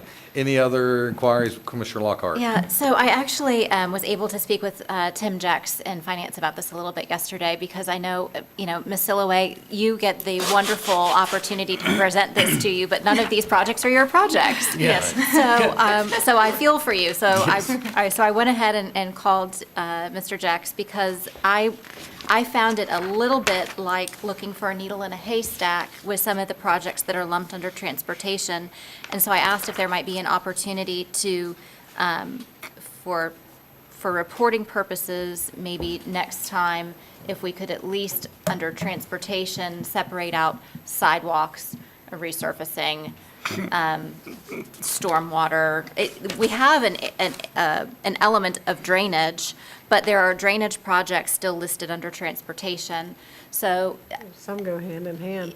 Yeah, They a lot of also them go. used to break that out by district. Right. So it's very easy for them, I think, to break it out by district as well. So usually when you're seeing it by district, it's something you're familiar with because you know those particular things Right. in your district, so. right, just, yeah. And he was great, and I don't know if I can't tell if he's in here or not, but if And he then I is, guess- thank you, Tim, for enduring my Yes, he- conversation yesterday. He was great to work with. Okay, And it's- fantastic. Thank and you. of Okay, thank you. Of course, it's going to drill, how far we want to drill down to Commissioner Carey's point, I think she was about to make, which is many times by default, the sidewalk and drainage projects go hand in hand with a road enhancement, improvement, change, those types of things that are best done, of course, at the same time. That would not be wise, although we want to know about it, it would not be wise to separate part of that project out, or may not be able to do that. Well, but stormwater many times goes under a road, so, if you're going to tear up the road, that's when you want to put in the other infrastructure. And of course, for many of our locations that don't have sidewalks, we're trying to fill in the gaps, especially around the schools. We had that commitment as well, and, and so just Well- making the public aware, Yeah, that's the right. main thing. Most major road projects they're aware of, but when they're, coming in the communities, and I heard some of the residents in one of the subdivisions in my district recently said, well, we didn't know y'all were coming out to pave the road until like 2 days before, and they got notice that, hey, we're coming to pave the roads, and so, Indeed. advance notice is always good. Absolutely. Any other inquiries? So Commissioner Mary Moskowitz, Planning Manager, I just want to remind the board that this is just the adoption of the already adopted CIP into the comprehensive plan. So we're definitely going to take everything that you've mentioned and make sure we reiterate that with all the other departments. But this is something you've already adopted when you adopted the budget in September. This is just putting it into the comprehensive plan. I don't think we're concerned about the projects. We just want to make sure that people are aware that they're coming. Yeah, absolutely. Well, I mean, so I'll be honest, I was looking for specific things that I knew we'd approved, and I was, was a little harder to find them. So, I mean, yes, I trust the process, and it was something we'd already adopted, but if this is coming to us to make sure that it's a part of the plan, I kind of want to be able to find it a little more easily next time. Absolutely, and we will continue to work with the finance department to make sure the reporting is in an Thanks. appropriate manner. Yeah. Thank you. We've got time before we start budget in the next CIP to restructure that. So Great. I think they're all great suggestions. Thank you. All right, no other inquiries of staff. Is there anyone here in the public that desires to speak on item number 49? Move approval. Clint, oh, wait a minute, we're not quite there yet. Clint, do we have anybody on the line or anybody in the virtual room waiting? No, sir. Okay, all right, Now I'll Commissioner. move approval. Second. Motion and a second, any further discussion? All in favor? Aye. Aye. Opposed, like sign? Seeing none, it moves forward unanimously. Mr. Chairman?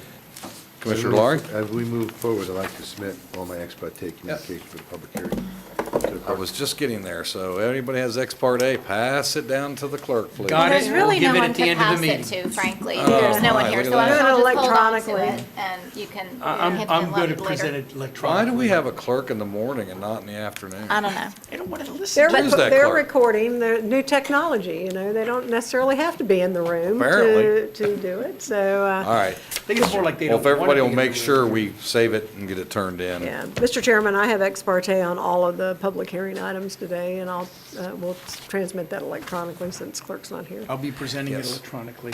Ditto. have it in I as well. copy. On 50 and 51. All right, next item up is item 50, was continued from the October 27, 2020 BCC meeting. Dana Lee Pettit will present the Novell Parkway Large-Scale Future Land Use Map Amendment and PD rezone. The consultant, Mr. Charlie Madden of Madden Engineering, will present for the applicant. Ms. Pettit, you're set. Good afternoon, Dana Lee Pettit, Planning and Development Division. This request is for a large-scale future land use map amendment from higher intensity plan development target industry to plan development and a rezone from A1 agriculture to PD plan development for a multifamily residential and commercial mixed-use development on approximately 14.75 acres located southwest of the Wilson Road and International Parkway intersection. The applicant's development program includes approximately 12 acres of multifamily residential and 3 acres of commercial uses, which includes 325 apartment units with a density of 27.3 dwelling units per acre, commercial and target industry uses with a floor area ratio of 0.35, and self-storage at a maximum of 120,000 square feet. The Planning and Zoning Commission met on August 5th, 2020, and voted to recommend approval of this request. The Board of County Commissioners met on August 25th, 2020, and voted to transmit the future land use request to state and regional review agencies and to adopt the associated rezone with additional conditions limiting the height of self-storage to 50 feet, requiring a 6-foot wall along Wilson Road if self-storage is constructed instead of the required fence, and allowing a full intersection onto International Parkway unless a future traffic study indicates safety issues with a full intersection. These conditions have been added to the proposed development order. The state and regional review agencies completed their review of the request on October 8th, 2020. Florida Fish and Wildlife had no objections to the amendment, but offered recommendations related to potential conflicts with the gopher tortoise, Florida black bear, and Florida sandhill cranes. Staff has included Condition Q in the development order requiring compliance with the county's urban bear management area. Additionally, staff will include a condition requiring compliance with FWC's gopher tortoise permitting regulations with any future site plan approvals. The other agencies had no objections to the project. Therefore, staff recommends the Board of County Commissioners adopt the proposed ordinance enacting a large-scale future land use map amendment from higher intensity plan development target industry to plan development, and adopt the associated ordinance enacting a rezone from A1 agriculture to PD plan development, and approve the associated development order and master development plan for approximately 14.75 acres located southwest of the Wilson Road and International Parkway intersection. Thank you. Thank you, Ms. Pettit. Any inquiries to Ms. Pettit? Seeing none, Mr. Madden, are you going to give a presentation today? And folks, I need to remind y'all, please, you need to wear your mask. If you can't wear your mask properly, that means over your nose and mouth, we'll have to have you removed. So please be respectful of everybody in the room and wear your mask appropriately. Yeah. Let's start with this.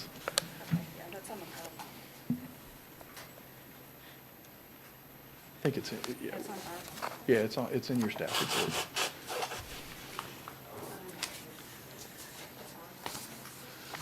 Good afternoon, Commissioners. My name is Charlie Madden. I'm with Madden, Moorhead, and Stokes. Be representing the contract purchaser, Crescent Communities. Tim Graff with Crescent Communities is in the audience, as well as my partner, Chad Moorhead. I'm going to start off today and go through, as we did, as you're called, the continuance. We were to have a Zoom meeting with the folks that participated in the last meeting, and we did do that, which is what I'll cover last. But I just want to go through a few things before we get to that. As you all recall, this exhibit was done by staff. Our project is on the west side of International Parkway, and this request is consistent with all of the projects that are on the west side of International Parkway. The trend of development is clear along that side of the road. There are no HIP TI properties left on the west side. They have all gone to a PD land use, with the exception of our property and the Ballatray apartments, which are immediately on the south side of the expressway. And it's only still HIP TI because it was an existing apartment complex when the HIP TI land use came into existence. Otherwise, that would be a PD as well. But if you look up and down the road, you start at 46A there on the west side. You got the Lake Mary Weston, and then the Colonial Grand, and then the Allure Apartments, which just opened in September and are like 40 to 50% pre-lease the day they opened, which is a great sign for the market. But that's a mixed-use project with office and commercial. And then the Ballatray Apartments, our proposed mixed-use project. Then you have Savannah Park, which is mixed-use. And then Broadstone Parkway, which is also a mixed-use up on the corner of 46 and International Parkway. So clearly, we are proposing something that is consistent with everything on the west side of International Parkway. Go ahead and go to the concept plan, please.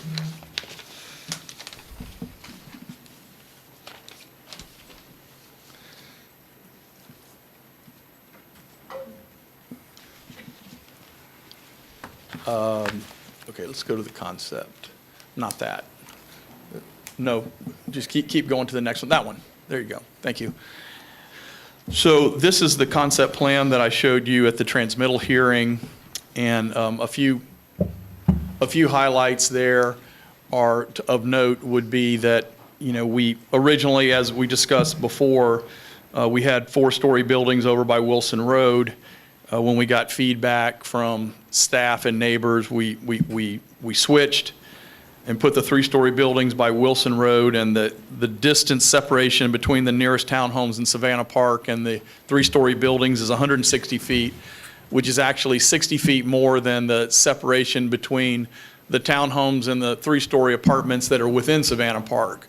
So we have the Wilson Road right-of-way in between, and we're exceeding the separation that's within their own development. We feel that it's also, it's an appropriate use. We did, have, of course, the expressway's coming right through there, so we feel like it's an appropriate use by the expressway. The other thing of note is that we are intermingling it's going to be, the parking will be shared between the commercial up on the corner and the multifamily. Now, what's not, okay, I thought so. Did everybody just miss the last 5 minutes or what? No, we got it. Okay. Okay, I'm a loud talker, I guess. Yep. So we can move on to the next one. Any questions, feel free to, as we go. This is the cross-section of Wilson Road, and on the left side of the slide, you will see the townhomes in Savannah Park and what they have there, which was, they have a buffer of their own and a 6-foot wall, masonry wall on their side of Wilson. And on our side, as we discussed last time, we are proposing a 6-foot aluminum picket-style fence with landscaping because we feel it's going to be aesthetically a better look than having walls on both sides of the road. So that was the main issue for this slide. If anybody have any questions on that.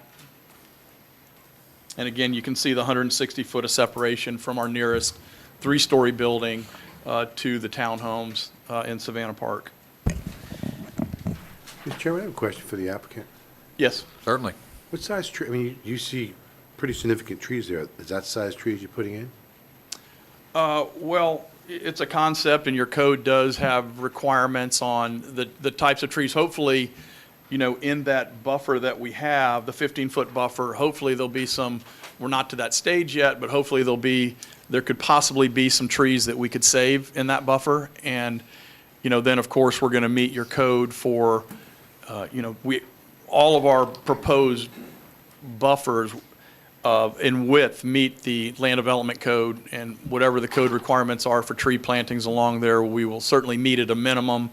And typically what happens in a project like this, and especially with a developer like Crescent Communities, is that they'll exceed the code.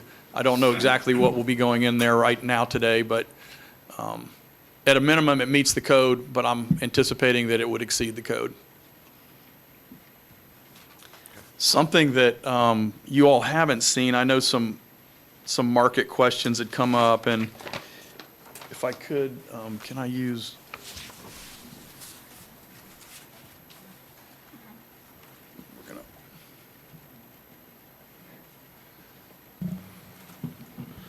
Crescent does, whenever they look at a project, they do a lot of market analysis to look at an area, and they had a market analysis done for the Sanford Lake Mary area. So this is basically, the project is right here west of I-4. This is I-4 running right through here. So they obviously covered a large area to look at all of the apartments in the area, and then they hire a company that gives them the data, which is, I'm going to see if I can.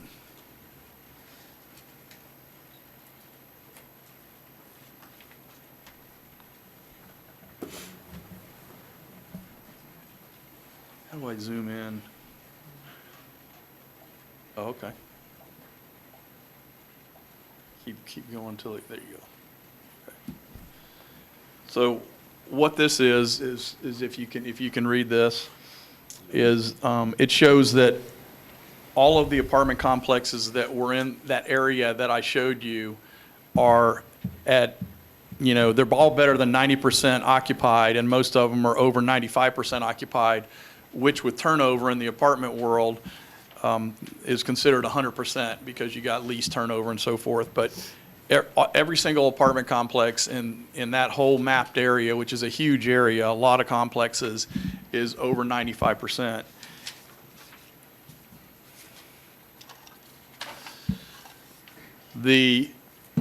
And here's a look at the direct competition. This is the pro forma that Crescent did that shows the lease up, the anticipated lease up, which typically for a new complex, like I said, Allure just came out of the ground in September, and they were 40 to 50% pre-lease the day they opened up for people to move in, which far exceeds this. but as a rule of thumb, they use a lease per day, which would be 30 per month as an absorption, but in this case, he used 25.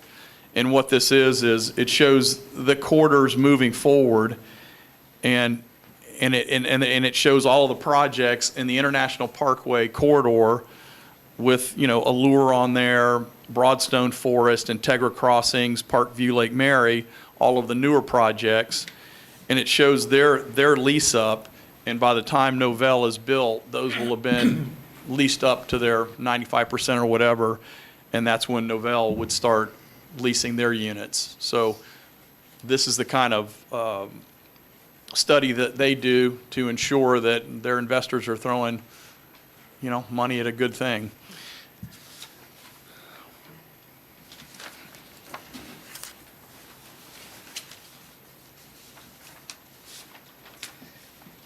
We did have a Zoom meeting, as discussed when we did the continuance. And the Zoom meeting, the invitees, obviously we couldn't do a mailer, but for the folks that either spoke at the hearing or had turned in a speaker form or had called in, staff gave us, their contact information, and we invited those folks, which was as many as we could, to a Zoom meeting, and we did have that, and several of the people that were on the call were from the Tall Tree subdivision, which is directly across Wilson Road. If you could put up the MDP.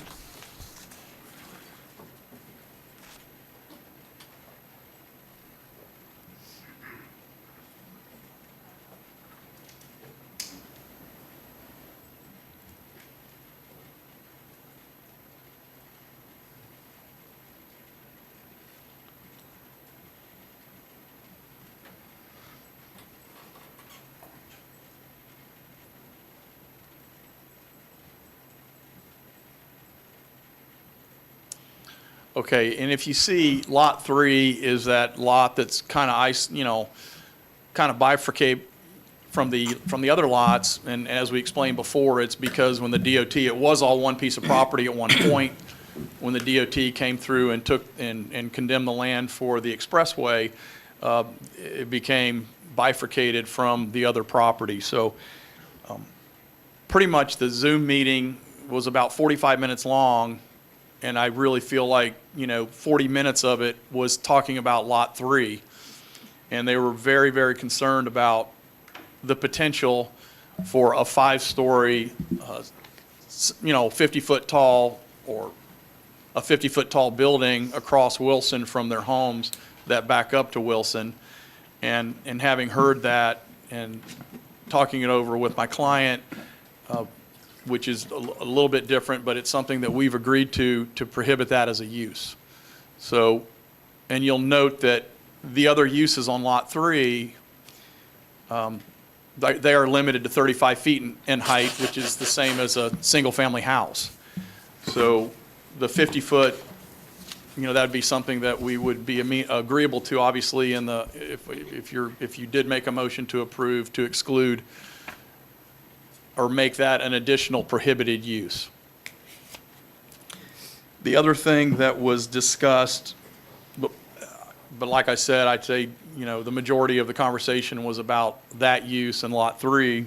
And we're trying to be a good neighbor and prohibit that use. But the other thing that was discussed is traffic on Wilson, and a couple of things. In the report that came back from the Department of Economic Opportunity, in DOT, they did note that, from the existing HIP TI land use to what we're proposing, the traffic impact to area roads is being reduced. The other thing is that one of the things that we were required to do was a traffic light warrant study. It was supposed to be done prior to final engineering, but we had the warrant study has been done. And if this gets approved, it will be submitted to the county, but our traffic consultant has said that, when this property is developed, a traffic light will be warranted at that intersection. And the way that that works is that everybody around that intersection that hasn't developed yet, as they develop, they'll have to pay their pro rata share for the cost of that traffic light. So that was, how traffic was being addressed. So with that, we are glad to answer any questions that you may have. Okay, any questions from the board? I do have a question. Anyone else have any inquiries? So, Mr. Madden, going back to Site 3, just want to verify, make sure I'm understanding this. What you're saying is you've agreed to not have a storage use on Lot 3? That is correct. Okay. And what about height restriction? Well, it's already right now, it's set at 35 feet for all other uses. The only use that was allowed at 50 feet was the self-storage. Sure. So I just want to make sure that we're clear for the record. You're committing no storage facility on Lot 3 or anything else that would exceed 35 feet? Correct. Okay. Just want to make sure I was clear on that. Yes. Okay. Any other inquiries? Mr. Commissioner Carey? Just a clarification for staff to be looking at this. So it's item J in the development order under permitted uses. It says self-storage permitted on Lot 3 only, and so that would just be struck from, it's on page 927. So I just want staff to confirm that that is where the only place that it's spoken to. Okay. Yeah, I just want to make sure that the public is clear on a height. The public doesn't always completely understand use versus height and all that. Right. I just want to make sure that that's on the record. Okay. I mean, one other informational item is that my client has been given, and whether this works out or not, I don't know, but as we suspected that it might be a good, like, medical office use, he's been offered a contract on Lot 3 for that very thing, for a medical doctor, for a medical office use. And, whether that works out or not, I don't know, but that's a contract that he's going to consider, and we'll see where it goes, but obviously he wasn't going to respond to that until he actually had a project. Sure. Okay. No other Thank you. inquiries? Thank you, Mr. Madden. Is there anyone else in the public here that desires to comment in favor of this project? Clint, do we have anyone on the phone who desires to speak in favor of this project, item number 50? No, sir. Okay, thank you. All right, I will start with the first written comment form. This comes in from Emily Turner at 1797 Tangled Oaks Court, Lake Mary, Florida, who is opposed. And the written comment is opposed to Novell rezone, keep as is. Growth in Seminole County should be according to future land use. Changes need to be planned overall for the best of Seminole County and its residents. That is the only written comment I have. I will call your name, and if you would, please, come down one at a time. Just a friendly reminder, there's no yelling out, no grunting, screaming, clapping. We're here to collect valid information. Although we know that many people are passionate, we would ask that you be respectful of your fellow citizens' time as well as the commission's time. If you're going to say the same thing, we're here to hear new evidence. We want to take all the evidence in. We want to give everybody a chance to speak. But by the time that the fourth or fifth person gets up and says, too much traffic, I think we've already gotten it. So what I will offer you all in lieu of that is, if one of your fellow citizens is speaking and says something, you support that, just simply raise your hand. We'll all acknowledge that, but we will ask and bring each of you down to speak. We just ask that you not keep reiterating the same thing. We get it. So the first person to come down is Paul Milchison. Michelson? Okay. Come on down, sir. I struggle sometimes with printing and That's okay, sir. following all the letters. So please, your name and address for the record. It's Paul Michelson, Michelson, 5363 Factors Walk Drive, Sanford, Florida. Are you going to count me down for 3 minutes? No, go ahead, we got you. Didn't expect to speak first, but I did send an email to the commissioners earlier this year, and I apologize for not giving the exact date. So anywhere you see the other apartment complex on 46 in International, just substitute Novell in there for that particular apartment complex. Yes, we are, and Mr. Madden talks about consistency when it comes to International Parkway. I want to talk a little about excessiveness. We are being consumed by all these projects going on around the Wilson International Parkway area. I've been a resident of Seminole County for about 35 years. I've been at Savannah Park for a little over 9 years. And this particular project faces my front door. When I look out there, I see trees. And I'm not against growth. I'm not against any of that. But I do believe number 6 apartment complex between 46 and 46A, not even including any of the project, the 46 project that's being conducted. I think it's a little excessive. I'm not convinced on these apartment studies. I mean, if we have 90% occupancy in one particular apartment on the road, we have 3, they're not even built yet. So I think we've kind of exceeded the quota on how many clowns we can fit into a small car. I would like to see something that would entice living in that area. I'd be lying to you if I didn't say that I am concerned about property values, but I'm also concerned about quality of life. I don't want this to be a 436, just consumed with anything that somebody decides to build a project on. Height restrictions, yeah, you can put a nice buffer up there, but right now we got I-4 road noise, we got International Parkway road noise, we're gonna have 429 going through people's backyards. People have moved out of the area because of this, people have lost their homes because of this. Not to say they weren't compensated, but I just think that we're going a little bit too fast, a little bit, maybe a little more thought into what can be utilized in that land. Like I said, office buildings, something a little less dense, even turn it into a cemetery. I mean, we got to find somewhere to put all these people that are moving in here, right? Eventually.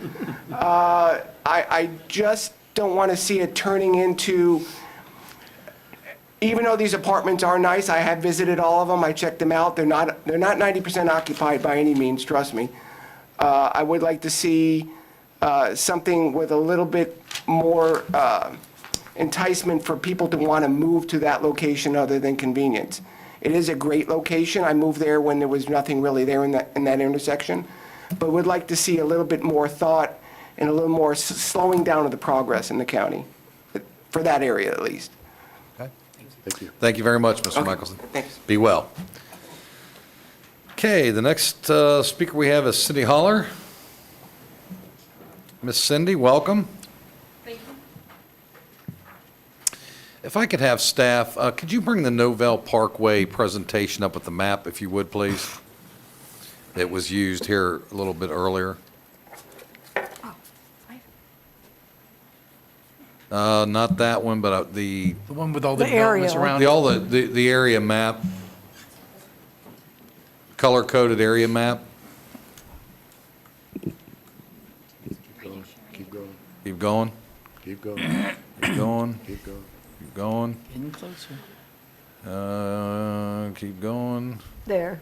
No, No. that wasn't it. There you go. There it is. Right there. Can you Keep blow that that up there. a little bit? Probably Without not. taking people out of the Zoom?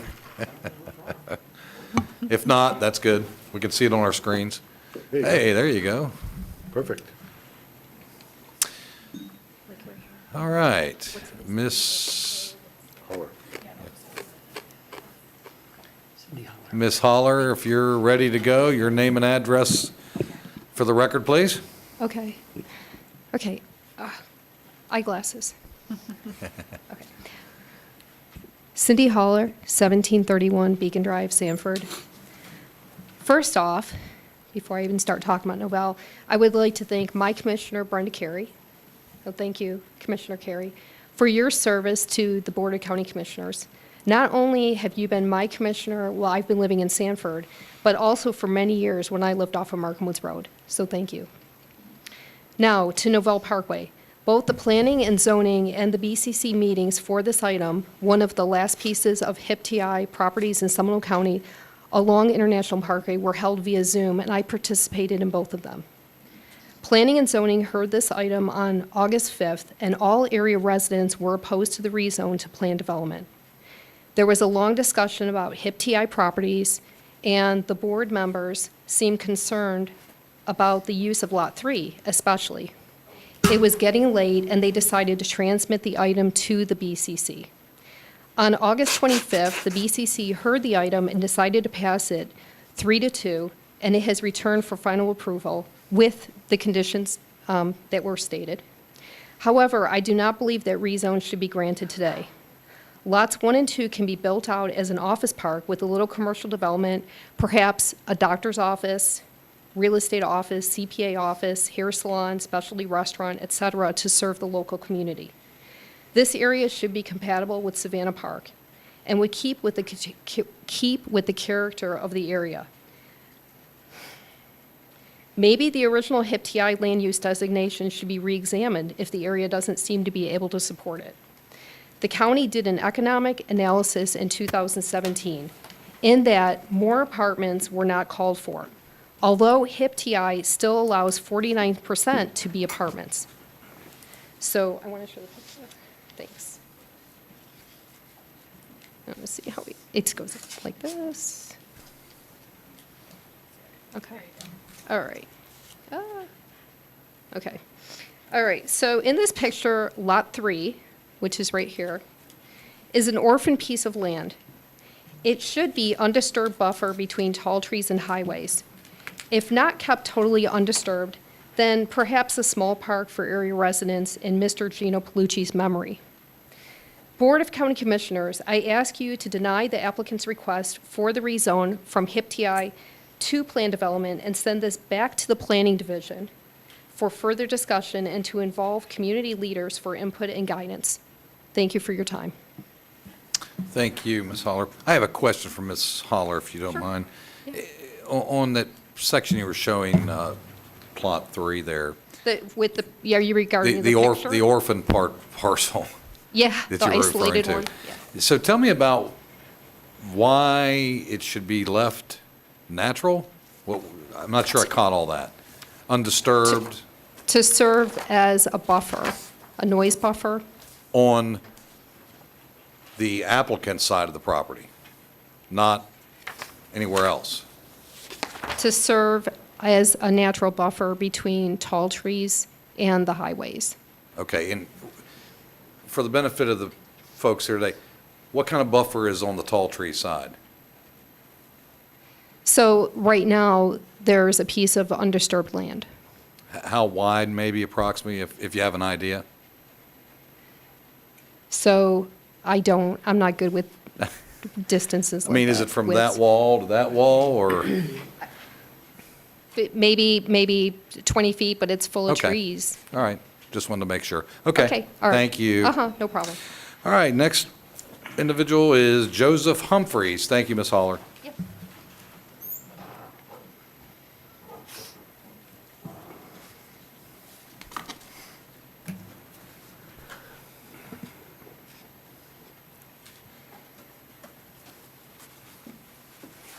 I feel like a guppy. You've been here with us all Well, day. we feel like we're looking at guppies.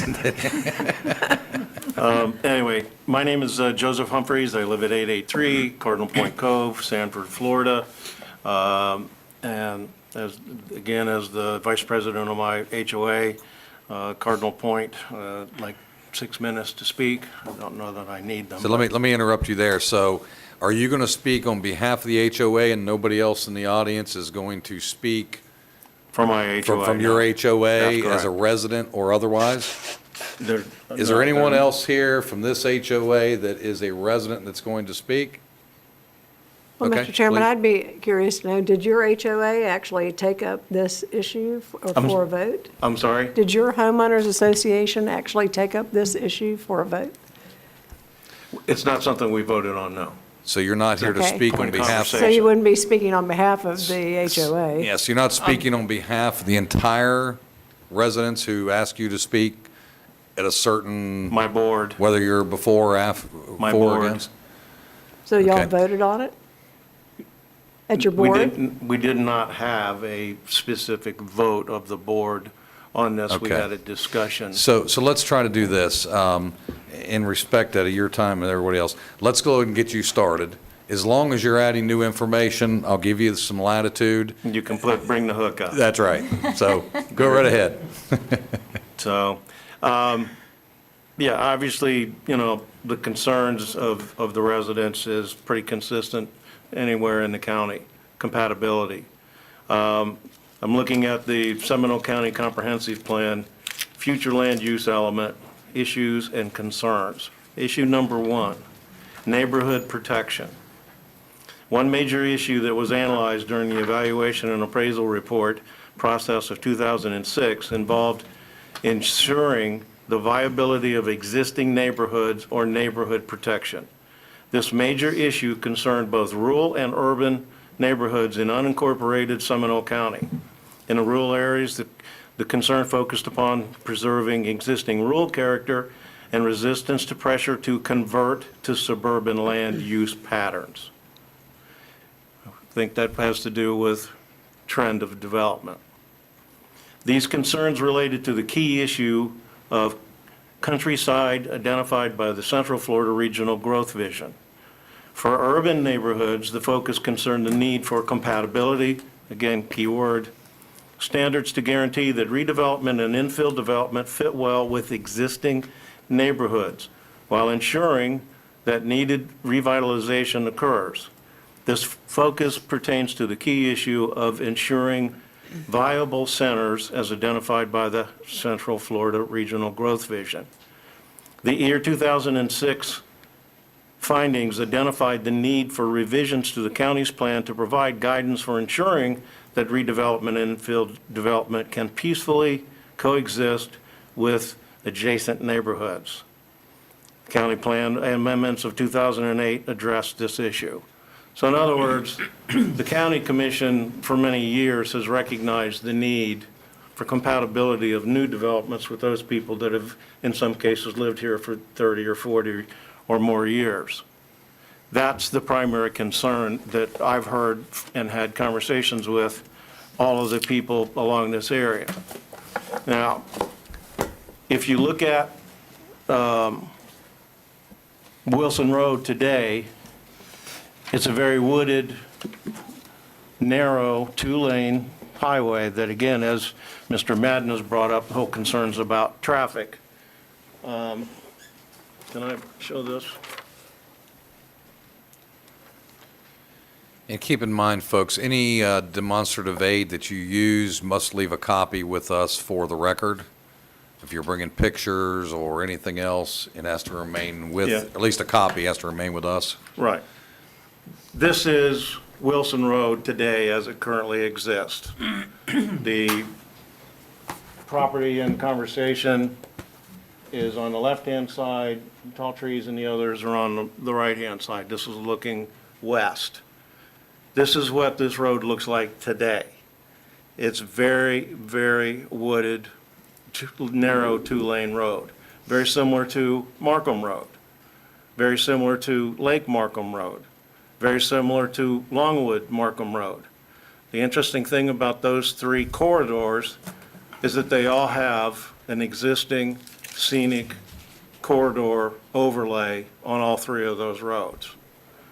So in the effort of trying to find a compromise for whatever happens on that side of the property, I'd like to suggest that the county consider making this the Wilson Road scenic corridor.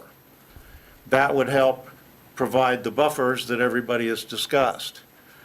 If somebody's been through this process, tearing down existing native vegetation, which is being talked about in the code revisions, is something that you need to very seriously look at.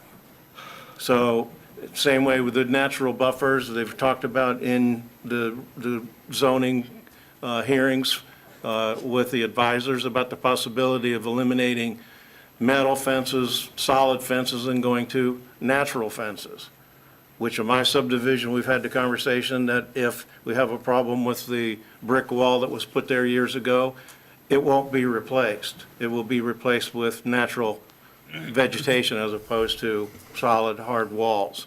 Because as this area has been shown, there's a lot of wildlife still, ironically enough, in this area. Okay, Mr. So- Humphreys, we're coming up on about 5 minutes, so try to wrap it up if you would, please. So my suggestion again is, first of all, I don't know that you can approve a PUD that includes a piece of property that's completely disconnected from the other property. The other thing that hasn't been brought up is and maybe this has changed, the original conversation about retail on the corner.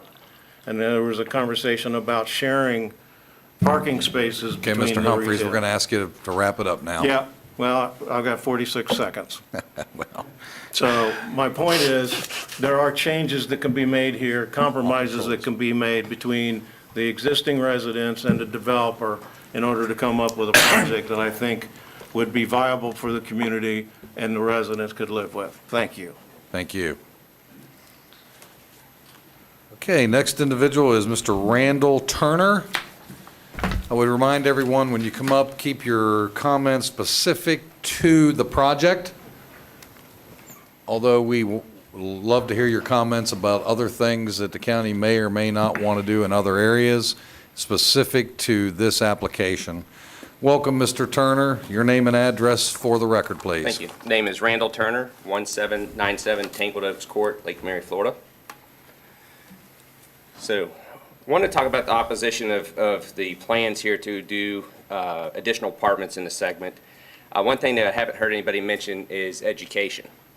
And Seminole County is ranked the number 4th county in the state because of education, which is the main reason a lot of people move to Seminole County. Or, We got down, I'm going to throw down over Take 4. that up with Google, not me. we got downgraded somehow. Give him back his time, I'm sorry. Well, and that's my concern is do we want to continue to get downgraded? And as we overdevelop and we put too many kids in our schools, we haven't taken in consideration of what coronavirus has done, how many people have lost jobs and are going to have to pull kids out of private schools, put them into public schools, even crowding them more, and then adding all these additional apartments. Wilson Elementary already has all the 5th graders in portable units. So I just feel like we're outgrowing our schools, and I haven't seen enough dedication from the county to multiply the classrooms and to build additional schools, and that's an expense that the taxpayers have to take up while the developers build the apartments and move out. So we're left footing the bill. So just wanted to bring that up and be glad to take any questions. Thank you. Real quick, could we have the map back up that we had there earlier? Well, Mr. Chairman, I will go ahead and address the education. The school- the Yeah, the school school ranking? issue. Yeah, no, not the ranking. I'm Google's, whatever, Google. But I think, education is certainly a topic that people have brought up, and so I'll go ahead and share now if that's okay, because it may allay some future comments regarding school capacity. I serve representing this board on the Public School Facilities Planning Committee, which is made up of all of the 7 cities, the county, and the school district. And one of the things that we are charged with is the modification of our interlocal agreements that addresses that capacity, and how do we in our comprehensive plans and in plan for that, because we know certainly in Seminole County, our schools are They are the goose that lays the golden egg for us here. And so there's nothing that this board wants to do to ever compromise that. Up until now, our interlocal agreement with the school district has prohibited any elected body from using capacity as a reason to deny a development request. The PSFPC just met this last week, and unanimously with all of the cities and the county and the school board members represented, agreed to modify the language to give us more flexibility so that we can consider school capacity. But that's in the future, that's not now. But I think that it's important to know, particularly in this area of the county, you have what's called a region. So while Wilson may be your closest school, you're zoned to a region which is comprised of 3 different schools. So we can't even really look at just one school's capacity in determining that anyway. And I know that's a mouthful. But I think the fact that the modifications to the interlocal agreement will do a lot to help this board and other elected boards in this county support the school district, where we don't have that ability right now. And I guess if I could comment on that that Wilson may not be the only school, but if a family buys a house in a particular area because it's zoned for a certain school, and then you have to change zoning because of overpopulation, now that family's got to pay the price because of that. And it's something to consider, working parents trying to get to the school events and trying to pick kids up and things like that. And not to mention the decrease in value of houses. A house is usually somebody's largest investment as they're paying it off and working towards retirement, and then putting apartments next to a house just drives the value of the house down. Who's going to make up that for that family? Right. Well, as far as zoning for schools, that's the school board's bailiwick. But until and unless this interlocal agreement changes, we are not allowed, this board is not allowed to consider school capacity in this decision. That's just important for folks to know, I think. Sure. Thank you very much. All right, our next requested speaker is Dennis West. Mr. West, if you would come down, please.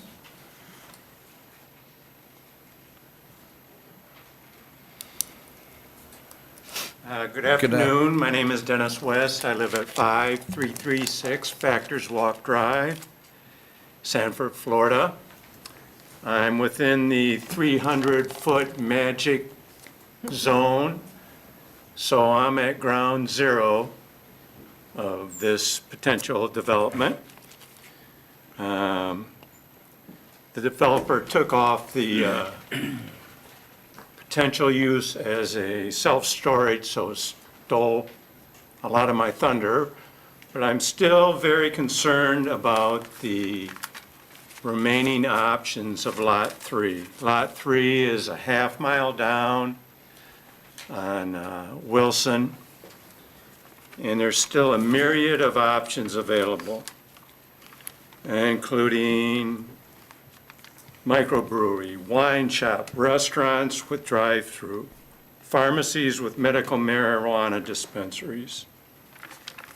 I believe that it is too many options for Wilson. Wilson is a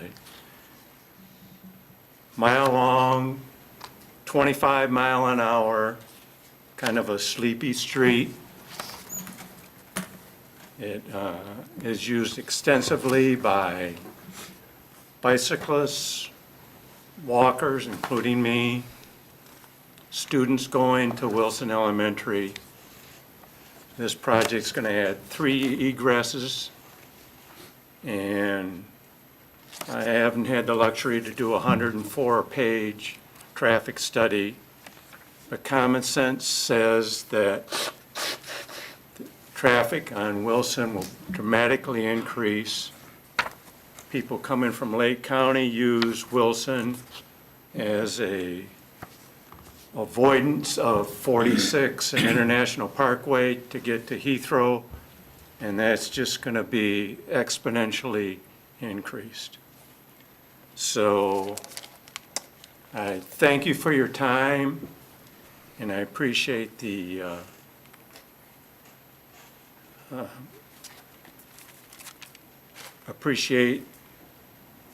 being able to express my thoughts and opinions on this project.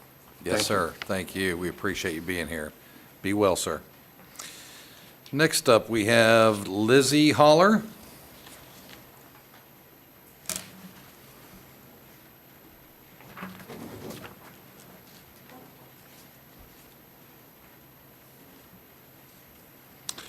Right after that, we are going to have, and forgive me if I don't get the first name because I can't make out the handwriting. Looks like Wafra Esposito will be next. Good afternoon, Ms. Holler. Hello. Hi, my name is Lizzie Howell, and I live at 1731 Beacon Drive in Sanford. I had emailed the county a letter stating my disagreement with the rezone away from from HIP TI because I'm a college student and I want there to be jobs in the area for me. Businesses that offer local residents jobs are a good thing. Looking at this chopped up proposal, lots 1 and 2 should be local businesses which hire and serve local residents. Lot 3 should be left undeveloped. This piece of land needs a new plan. I even heard of a petition that over 1,000 people signed after the board passed the rezone a couple months ago. Please deny this from going forward. Thank you. Thank you, Ms. Holler. Wafra Esposito. Can I use that microphone? Because I have some pictures. Reminder she needs to leave the pictures there. I'm sorry? Just remind her she'll need to leave the Yes, pictures. Ms. Esposito, just a reminder, all those pictures you're going to need to leave here with us. I'll get you copies, sure. Well, we're going to need copies before you leave. Okay, I'll do that. Thank you. I can, yeah, I guess. They become part of the record, ma'am, so we have to keep those for legal reasons. Okay, good, thank you. So Wafra Esposito, 5040 Hawks Hammock Way, and I'm here to oppose the change, this project. I have few questions came up from other comments. How many apartments would be in how many radius in that area, and what is their first outlet as a green space? Now knowing that so many people like to walk, especially with the onset of the corona. And there was a study for apartments. I was wondering the study for homes. My first-hand experience that homes are being flying. So I was wondering if you could consider development of houses just to be incompatible with the neighborhood, as everybody been mentioning. So anyhow, developing Novel Park by keeping in line with the existing neighborhood residential character would be a smart choice. Developing this area with multifamily residential commercial mixed use would negatively impact the current quality of life, which everybody been saying. What really concerns me here more is the closeness of this to the school. It's still a neighborhood school in the sense I see a lot of people walking with their kids, with a lot of noise and traffic that would impact the quality of the walk, which will increase the citizens taking their cars and going to pick up or drop off their kids instead of walking.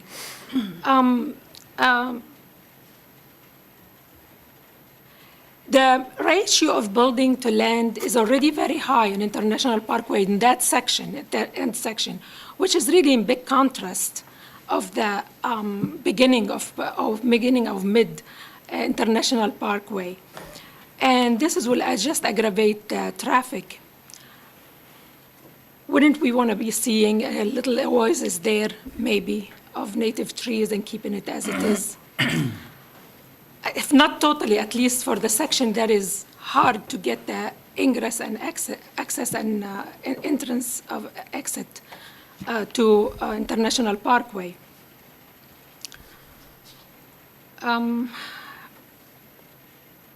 Okay. Mr. Zembrower, when you talked about last April about homes for the people in the area needing apartments, wouldn't those apartment dweller be needing transportation? I mean, there isn't even across from this site, the new site that's being built, they don't even have parking. So people would need, presuming that if they don't have cars, they would need to have transportation. However, I still, in concordance with my neighbors, that HEPTI is very prized, and if we would keep some of it that way and have a good buffer zone so it doesn't affect the dwellers who've been there. Ms. Esposito, you're out of time. If you could wrap it Sure. up, please. So the pictures here, I mean, I don't think we want to see any more like this, hopefully. All right, it's not it's not in character with International Parkway. And I was wondering if the county has the program for Pershing's land for green use. If that's the case, would it be too much to have that land green and leave it for those dwellers? It would be depending on how many thousands of people are living in now with all the Ms. new. Ms. So that's Esposito, what it we're is. going to have to ask you to wrap it up, ma'am. So that's it. Thank you so much. Thank you. I have a And if I question. could I get a staff member to get Ms. Esposito's information? And if we could have somebody spend a little time, help her understand what the green space requirements are in the county, what we're currently doing, maybe help her with some information that would be helpful for her. Commissioner Lockhart, do you have a question? I did. Ms. Esposito, where was that parking garage? This is the Allure. Allure, okay. Yeah. All right. And you know, I haven't seen something like this in the last 30 years. Nowadays, they have green screens to them, like in Winter Park on the Well, highway. there's a parking garage just like that, similar to that for Deloitte, and so I didn't know if that was further down International No, this Parkway. is the newest one, which I expect to be nowadays different.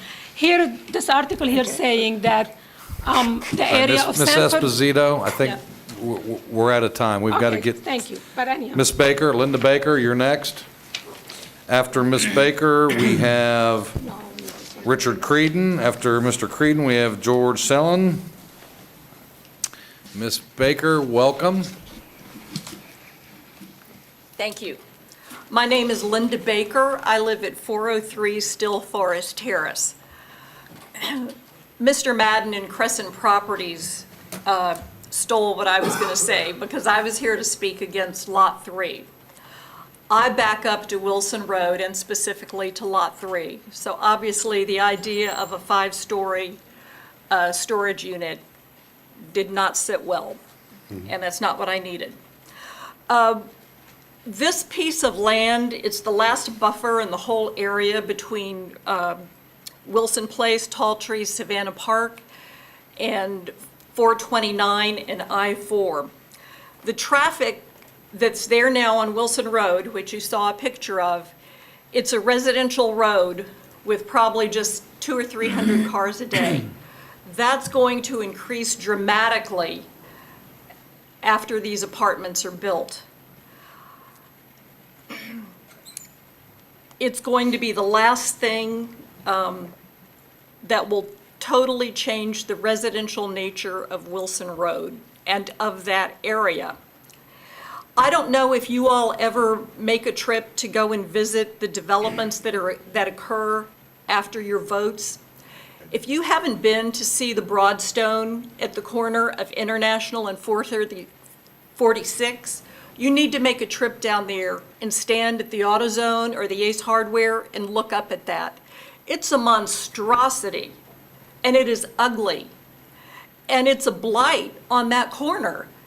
And it's probably going to be repeated again with this development. Even though Crescent Properties is known for doing high-end things and good things, there's no way we're going to know that. The Broadstone is the same thing. It's 4 stories, it's got some outbuildings that are commercial and some 2- and 3-story buildings.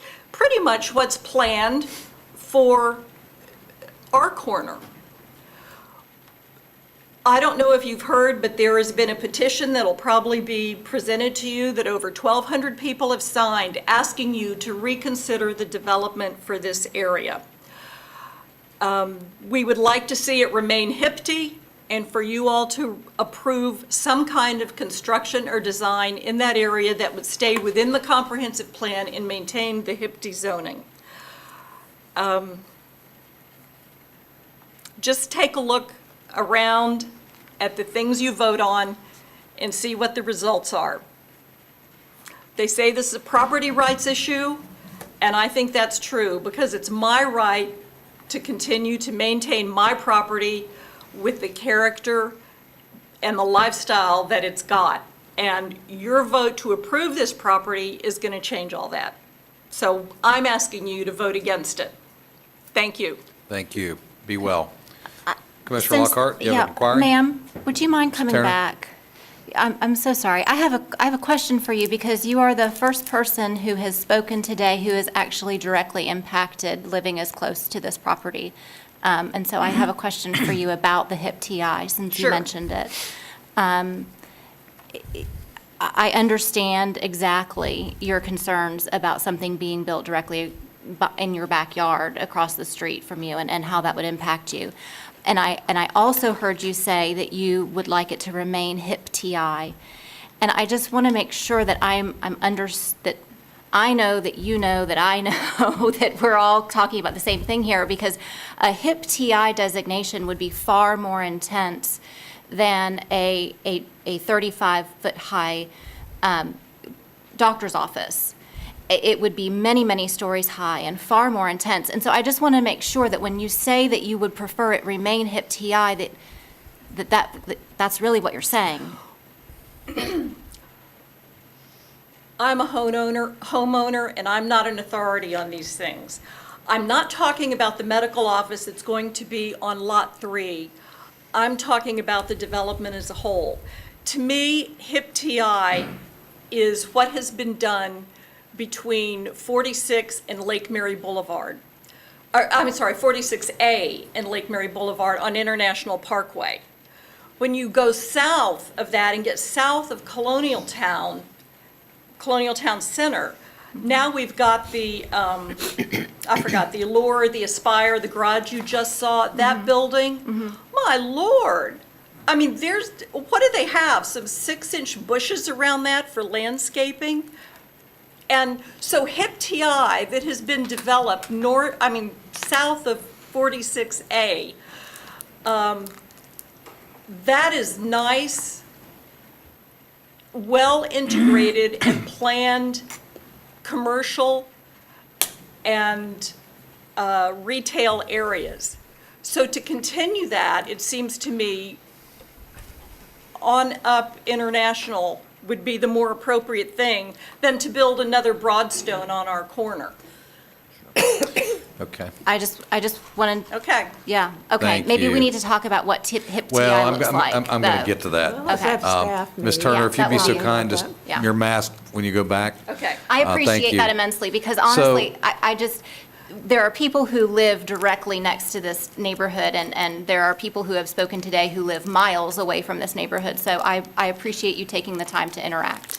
Yeah, it's over my back fence. Agreed. I looked it She's up in on the tall map. trees. I know, I've been looking everybody up on the map where they live, and so thank you for being here. So, can we have a staff member come up real quick? This is probably a good juncture. Maybe after, well, I was going to say, maybe after all the comments, Well, because there may be more questions for staff. Well, yeah, okay. Well, let's, you're probably correct. Mr. Creedon, you're up.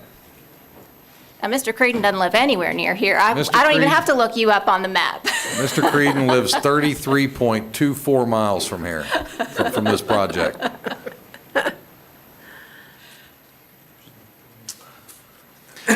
Good evening, everyone. Good afternoon. My name is Richard Creedon. I live at 1172 Apache Drive, Geneva, Florida. You all know of my long-term association with the Geneva Citizens Association. So why am I here? The controversy over the proposed swap of the Econ Wilderness property for the Clayton River Cross property made us realize that we do not live in a bubble in the eastern rural area. What diminishes the quality of life and open space anywhere in the county affects all of us.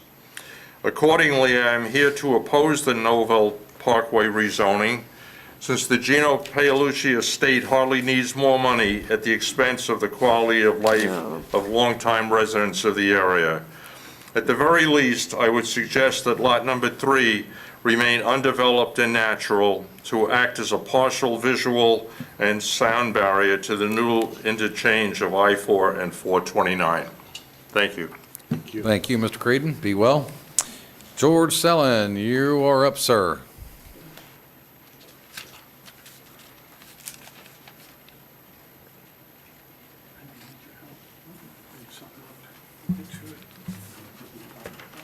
Yeah, I may need to have, I'm not sure how this works, so. You're in good company, because neither do we. He I said, you're in knows, good though. company. We don't know how to work it either. Can you hear me? We can. Okay. My name is George Sellery. I live at 5231 Shoreline Circle in Sanford. And I also want to comment and say, Commissioner Carey, we have not always agreed, but I've always respected your opinions, and you've done a lot of great accomplishments over your career with Seminole County, and I thank you for that, especially all the work you did with us in the Sheriff's Office. I just wanted to point out a couple things really quickly. The development order, the proposed one, says HIP TI or apartments. There's no HIP TI, it's apartments. Charlie's presentation showed that.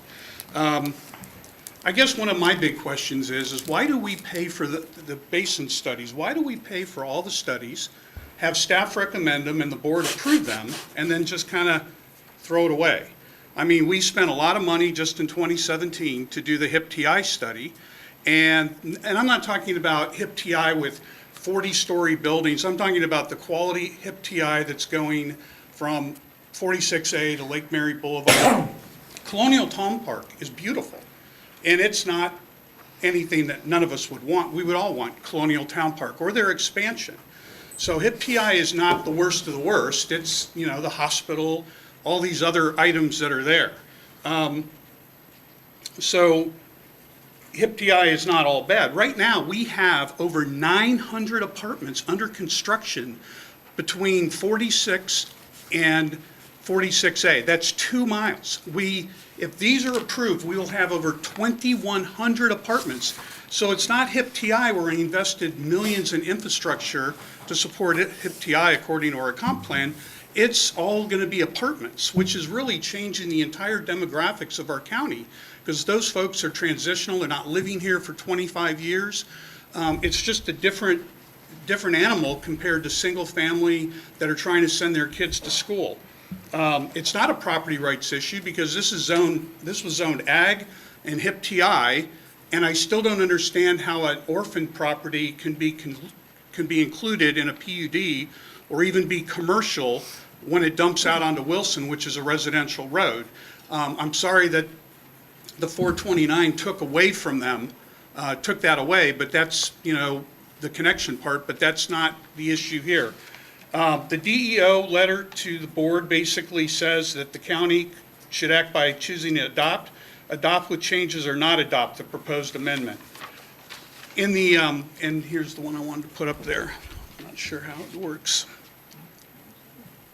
Anyway, while he's trying to get that up, the traffic study that was out there is in error. There's the figures right there. This is the FDOT one that came back. If you look at that, it shows they're comparing it to HIP TI commercial, and that commercial, I've got the code here, is for a full-fledged shopping center, 963,000 square feet. That equals 22 acres. So they're comparing traffic for a 22-acre parcel, this is only 14, comparing it to 181, 13, and 29, which is what the true square footages are of those parcels. So there's a lot of things. I mean, you're always using the developer studies and not county studies or the public, but I just wanted to point that out. That's totally an error, what was attached as far as in what they're referring to as far less trips. They're looking at the most intense build out and comparing it to a lot smaller square footage that comes out to about 220-something thousand.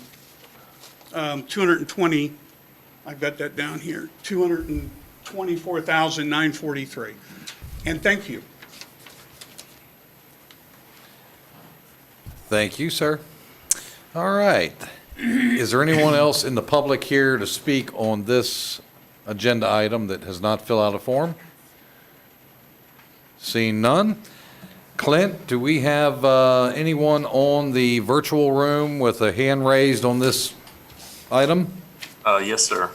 Okay, I'll have to have my screen back momentarily so I can track that. There we go. Thank you. All right, Clint, if you'd be kind enough to bring them in. Looks like we have Eve Walden. Eve Walden, if you'll unmute yourself, state your name and address for the record.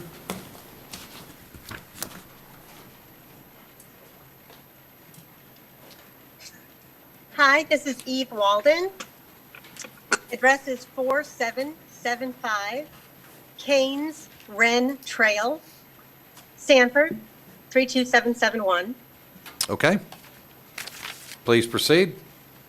Yeah, I just wanted to mention, Amy, you had mentioned you were looking at the map as people were giving their addresses and thanked the woman who lived directly behind the property being developed. And I just want you to know, just because we don't live right behind it, it doesn't mean that we're not impacted. We drive past that every single day. We see nature. We see the eagles. I don't know if you've done any studies of nature, any of the wildlife that lives there, the bears that have gone in and out of that property for years. I just want to bring up a couple of points. I don't understand how such a heavily wooded lot with mature trees can just be mowed down. So in Tallahassee, they allow about 20 foot of easement where they keep the mature trees that line the street. So at least you have shade for the people who are walking in the sidewalk along that path, but you can still have all the development behind the trees. So I guess I'm just wondering, is there a reason why all of the wooded area has to be demolished in order to put up these buildings? We are not anti-development. We are actually, because of development, we get to live here. So someone developed, a farm so that I could live here. But we are just asking that you maintain some of the beauty that this area of the county was known for prior to all this development. Put up the big buildings, that's fine. But can you keep some of the nature that it's known for instead of putting the 6-inch bushes or the sapling in place of the 80-year-old oak tree?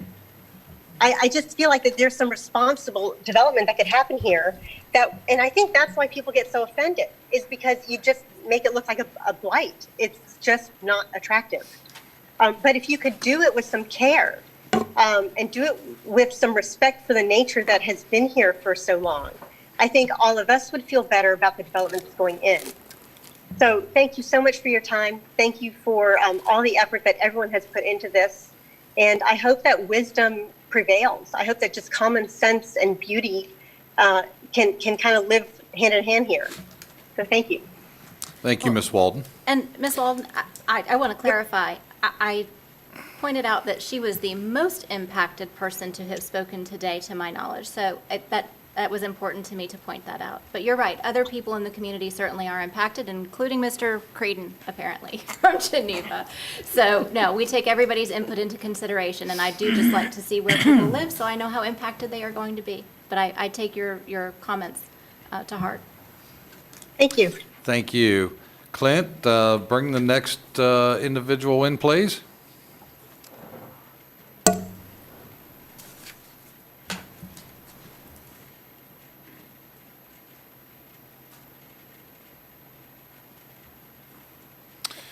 We have Nancy Harmon. Good afternoon, Ms. Harmon. Your name and address for the record. Make sure that you unmute yourself. I did, and I hope not to be disconnected. My computer went nuts. Thank you very much. Nancy Harmon, 752 Pioneer Way, Geneva, Florida. And like Richard and others, my concern is that, and I have, just so you know, I've had a lot of conversation with this group. We've really come to know each other. And I understand from their point of view what they feel is being impacted. And I feel it's important as a citizen of Seminole County to provide my support and concern directly to you. Because we all live here, we all pay taxes here, and we're all a part of what happens here. If it hurts you, it hurts me. You might not think it does, but it does. So when looking at this project, I get the dilemma between HIP, TI, and PD, but we're talking about the opportunity to create jobs in the economy, and these communities around that area are aware of this. There's a great opportunity right now to develop this out so that it could be a high target industry. It could bring in more of the medical and more of the research, possibly pharmacies and things of that nature. and provide houses and provide things that the local community could get a benefit from. I mean, I've looked at this Crescent Developers. I've looked on their webpage. They have created some phenomenal places. They have the ability to do that. They have the ability to bring in development for that kind of atmosphere. What they don't have is the ability to bring in the business. They don't have the ability to bring in the jobs. That's the part about the economic development portion of Seminole County that really could do a great service to the community, to all of us, by getting a facility prepared and available for industry to come in. I mean, my gosh, we're getting a lot of medical stuff. We're getting a lot of simulation stuff still. And after COVID and as things change, we're not going to stop growing and thinking. We're going to continue to grow. There's people there that could get jobs. They could actually get jobs close to their home that isn't making $8.50 an hour. They could get health insurance, which is part of what HIP-TI is about, is jobs where you can get health insurance and jobs where you can have retirement benefits. I mean, I really think that that's what a lot of the concern is let's not throw away the opportunity to encourage growth in the economy side for the purpose of more apartments. And with regards to apartments, I did go online and I checked a lot of the apartments that were referenced. And because of COVID, I'm sure, they are vacant. They have a lot of vacancies right now. I also checked the rent. And I also looked at the development order to some of the conversation that was had during the planning and zoning. I see nowhere in the development order where there's going to be any condition placed on that developer to provide workforce housing, which they said they were going to do. It's not in there. So I really believe there needs to be a conversation, bring the community back in. I respect Mr. Madden and the fact that he held a meeting with all of us, because I was a part of it. Ms. Harmon, your time has expired. If you could wrap it up, please. Yep, I just want to say I appreciate that, but I really believe the community, along with Seminole County Commissioners, you guys can make something happen here that would be good for everybody. Thank you for your time. And Commissioner Carey, I wanted to say to you, you know what? We've passed ways back and forth time and time again, and I can say one thing, that it's past my lips to Katrina's lips and other folks' lips. One thing we appreciate about you is you never mumble. You speak your mind. You know what you're talking about. And while we may not agree with you, we absolutely respect you for the positions that you've taken and for the knowledge that you've provided to defend whatever it was that you felt needed defending, or to support whatever you believe needed to be supported.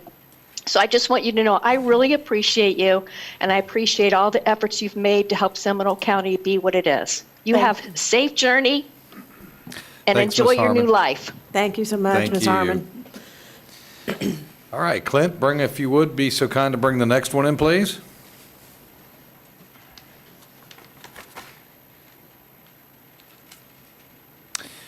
William Wills, you are in. Your name and address for the record, please. William Wills, 495 Still Forest Terrace, over there in Tall Trees. I wanted to share a screen, but I'm not sure exactly how to do that. I have a picture I wanted to share with you guys. Well, if we can't do that, we could switch to one of the ones you have there. Which do you think is most, is there like a share? Oh, here's a share screen, sorry. It's right in front of me, that button that says share screen. Okay, See if they let you. how about that? Let me know when you guys can see that. Good job. Great. I should work in IT. I was going to say, he's an IT guy. He should know what to do. I am actually. So it's kind of embarrassing. And I hope I'm not eating in my 6 minutes. Okay, I want to make sure people have said a lot of the things, right, that they need to be covered. So a couple of things I wanted to reinforce, specifically with the drawing and all that, because it's really difficult to tell what the impact is on this. And to be clear, I don't think anyone is against, I'm sure no one's against development in this area here, but just again, if you haven't picked this up, it's like, let's work on something that makes a little more sense for this very odd situation. If you went to the planning, if you saw the planning and zoning board discussion, I was on the call. It's that property, see where it says house, or looks like mouse, I guess. It's a house, that property to the top there, that lot 3, I'm calling it, it's off by itself. And the reason it is because all the way to the left, that was all acquired for the interstate, for the 429. So the owner was compensated for that property, but it left the property in an odd situation where when the developer came in, they really didn't know what to do with it. They didn't have a good explanation on how to handle it. They were talking about dumping traffic onto commercial traffic onto a residential road, which is a no-no. They had challenges in figuring out a good solution for this. So there's a lot of, well, this and that. Finally, the Planning and Zoning Board said, we don't really know what to do with this. So we're just going to say, fine, give it to congratulations, give it to the commissioners and have them figure out what to possibly do with this. So in the meantime, we've put a petition out there. You've probably seen it. We have about 1,218 people who oppose. And there's a lot of people. This is causing a lot of stress across a lot of people. One of the things I wanted to point out, if you look at the photo I'm sharing here, the letter W at Wilson Road there on the road, all the way up, that whole area right now is green. It's actually green all the way out to International Parkway. But basically those two homes there, you have a house and you have a lot below it and you have a lot below it. Those are relatively, there's a small house there. There's a lot of trees. It's a buffer. There's trees above in lot 3 up there at the top. So for those residents along the backside of Stillforest, and even myself, I live one street over, it provides a sound buffer, you know, with I-4 and the 429 and all of that going in. It's very loud. All the construction, the Savannah Park made it louder, but it's a very nice development. You're down to 30 seconds, Mr. Wills, just giving you a point. Well, I'm sorry, I represent the HOA. I apologize. Well, wait a minute. You got 25 seconds. Go ahead and continue. Okay, that was really it. We're not requesting, I do represent the HOA at Tall Tree, so hopefully it'll give me a little more time to discuss. What we're proposing is to not develop Lot 3, leave it as is. Don't just throw it in there and try to figure out something to do, but instead develop the other lots per HIPTE. We understand this a little more dense, make it more like Savannah Park. It has stores, it has apartments, it's something you can walk to. There is no transportation plans for any sort of commercial development there. There's no bus stops on the road. There's nothing like that in the area. So it seems like this was all pressed very quickly to get an approval in front of this board versus really thinking out a decent plan. And the last thing I'll say is, because a lot of the items are covered, yes, they'll have buffers and all that. If you look at the plans, some of the buffers are 1.87 plants per 100 linear square feet. That's basically one plant per 100 square feet. There's no buffer. This is all minimal. It's the very beautiful pictures they show you with the apartments and people with balloons and happy and smiling. Those are just renditions that are not going to be the ultimate what this is going to look like. So it's a tight fit for what they're proposing, and so they're cutting all the buffers down, very skinny. They're going to the minimums across the entire property to make this work, and that's the problem. They're trying to make this work. We would rather this not get approved, and we can meet with the developer. We do appreciate Charlie and all the rest of the folks meeting with us, but actually work with them to come up with a solution that makes sense, that gets the owner the proper money for the property and all that, but build something that's a lot more appropriate for this transitional area. It is the only green on this side of the National Parkway from 46 to 46A. There's no other property like this. This is the last one, and when this is chopped down, and all the trees are marked for chopping down at this point, there'll be nothing like this anymore. So I think those are, I went over, even though I went over a little bit here. I think that was really the big thing. Just a recommendation to leave Lot 3 alone. Leave it as a buffer. You can see how far in that would go into the houses or across the houses across Wilson Road. That's a very small 2-lane highway. So there's not a lot of space between the back of the property at Stillforest and across the street where Lot 3 is. That's it. Thank you for your time. Thank you. Clint, if you would bring the next participant in, please.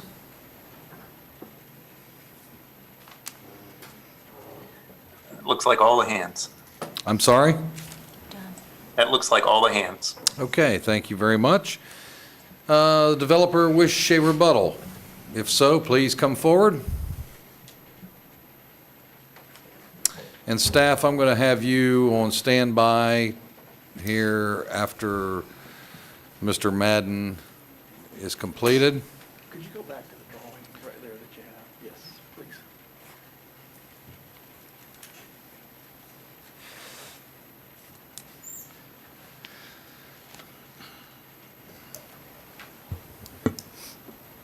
A lot of the comments that we heard, again, went back to Lot 3. And again, referring to this map and looking at that west side of International Parkway, we are consistent with everything the county has approved on the west side of International Parkway. This entire property has been HIP TI since, I guess HIP TI started in 1990. So it's been over 20 years that HIP TI designation has been there. HIP TI allows a lot more intensive development than what we're proposing. And on Lot 3, we feel like we've been reasonable in trying to work with the neighbors in eliminating the potential taller development. And by limiting that to 35 feet, we feel like it's been downzoned from the HIP TI land use that it currently has. So we feel like what we've proposed is reasonable, and we would appreciate your support today. And I'll be glad to answer any questions that you have. Any questions for the applicant? Okay, thank you very much. We will ask the staff member to come. We're going to close the public hearing and go to board action soon as staff comes up and answers a few questions. Just real quickly, Dana Lee, for the benefit of the public. Tell us what could go on this parcel of ground that's being proposed here with no request whatsoever to change anything. What could we have there? Well, it's currently zoned A1 agriculture, so they could have the agricultural uses. We do allow those to be maintained with the HIP TI future land use. The future land use does have a lot of entitlements associated with it, but without rezoning it to PD, they cannot develop as HIP TI. So what would HIP TI allow? I think is his question. Yeah, HIP TI would allow up to 50 dwelling units per acre for residential across from the Savannah Park area and across International Parkway. 20 dwelling units per acre across from the Tall Trees neighborhood, and a floor area ratio of 1.5 for the target industry commercial uses.